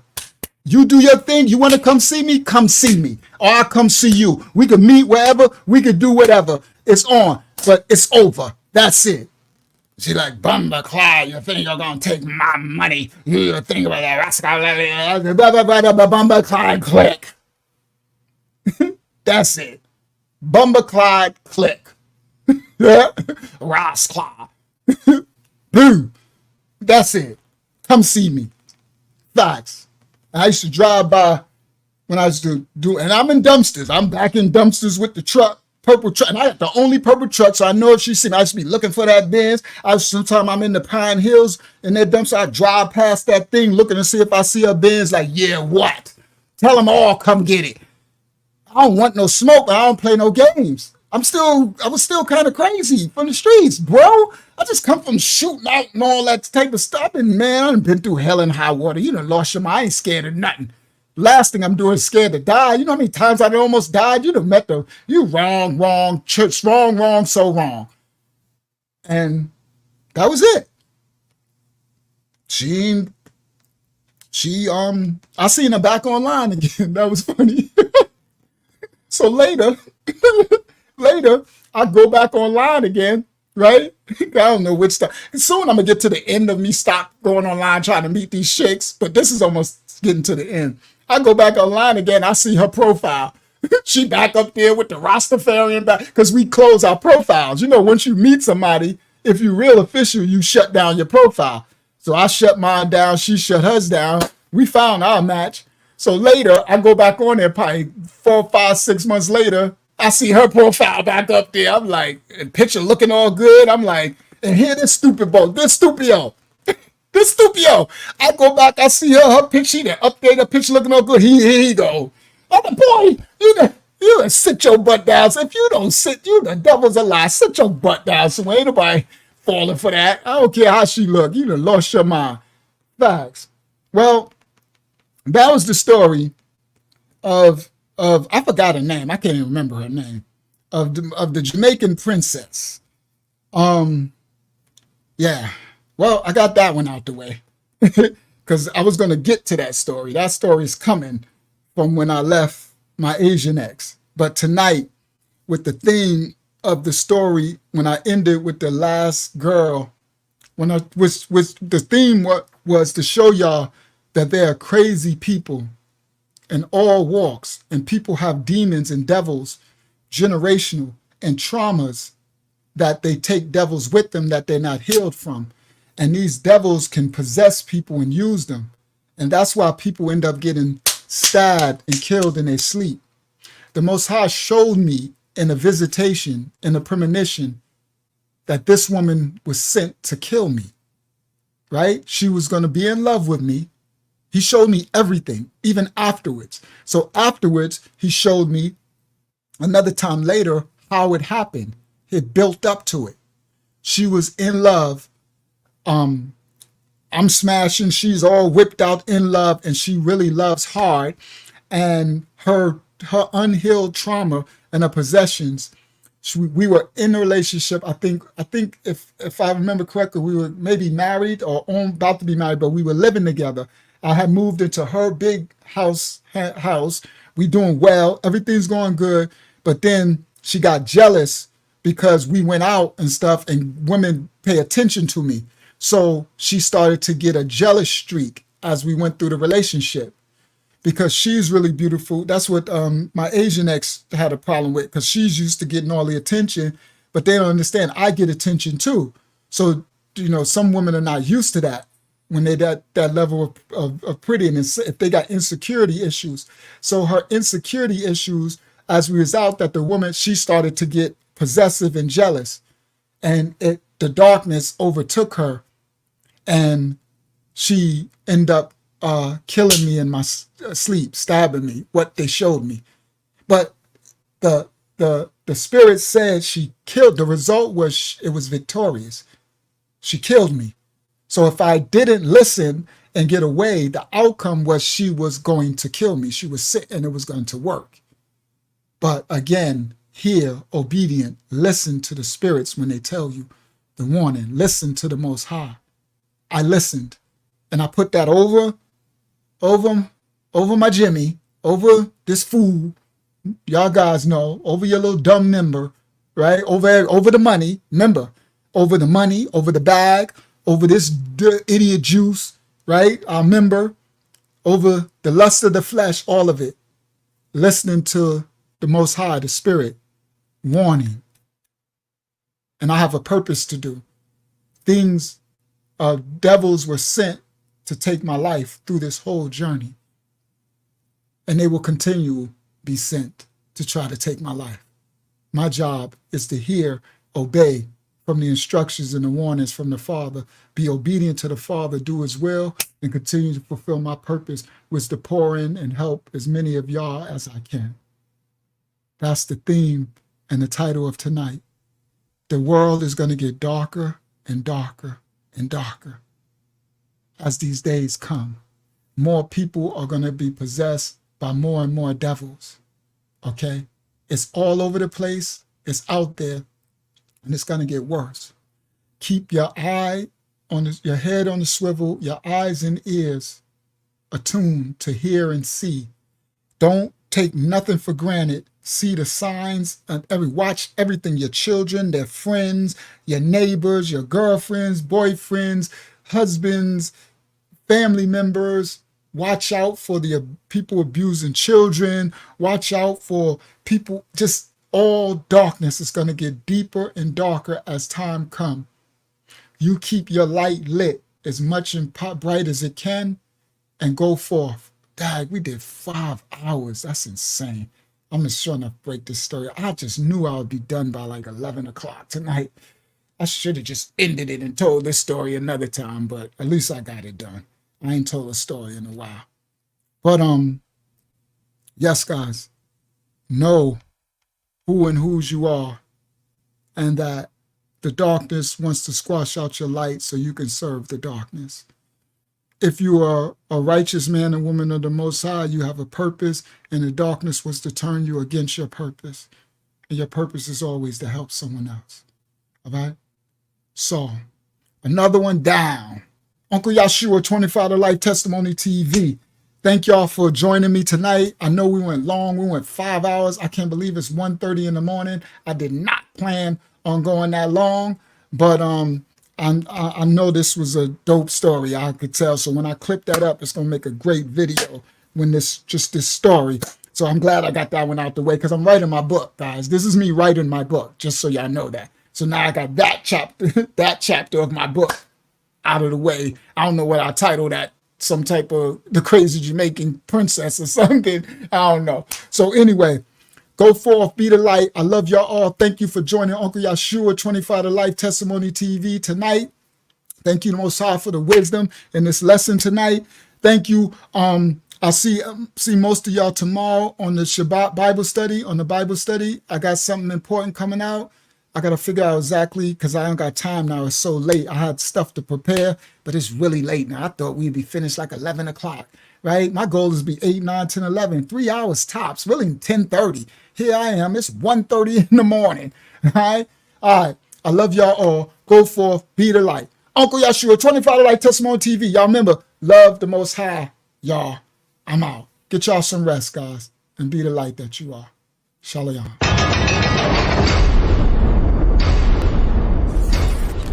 This is 25 to Life with Uncle Yahshua. You wanna know why they call me Lucky Lucha? They call me Lucha cause I like to tuck that choochie. All the time on the grind, getting that doochie. This is a little story on 25 to Life with Uncle Yahshua. Like and subscribe for more incredible stories every week. Police are on the scene of a triple homicide on Long Island. It happened overnight at a home in Hempstead. I'm from Hempstead, Parkside, the ghetto, the dark side, strong, the wrong, I think I'm supposed to burn.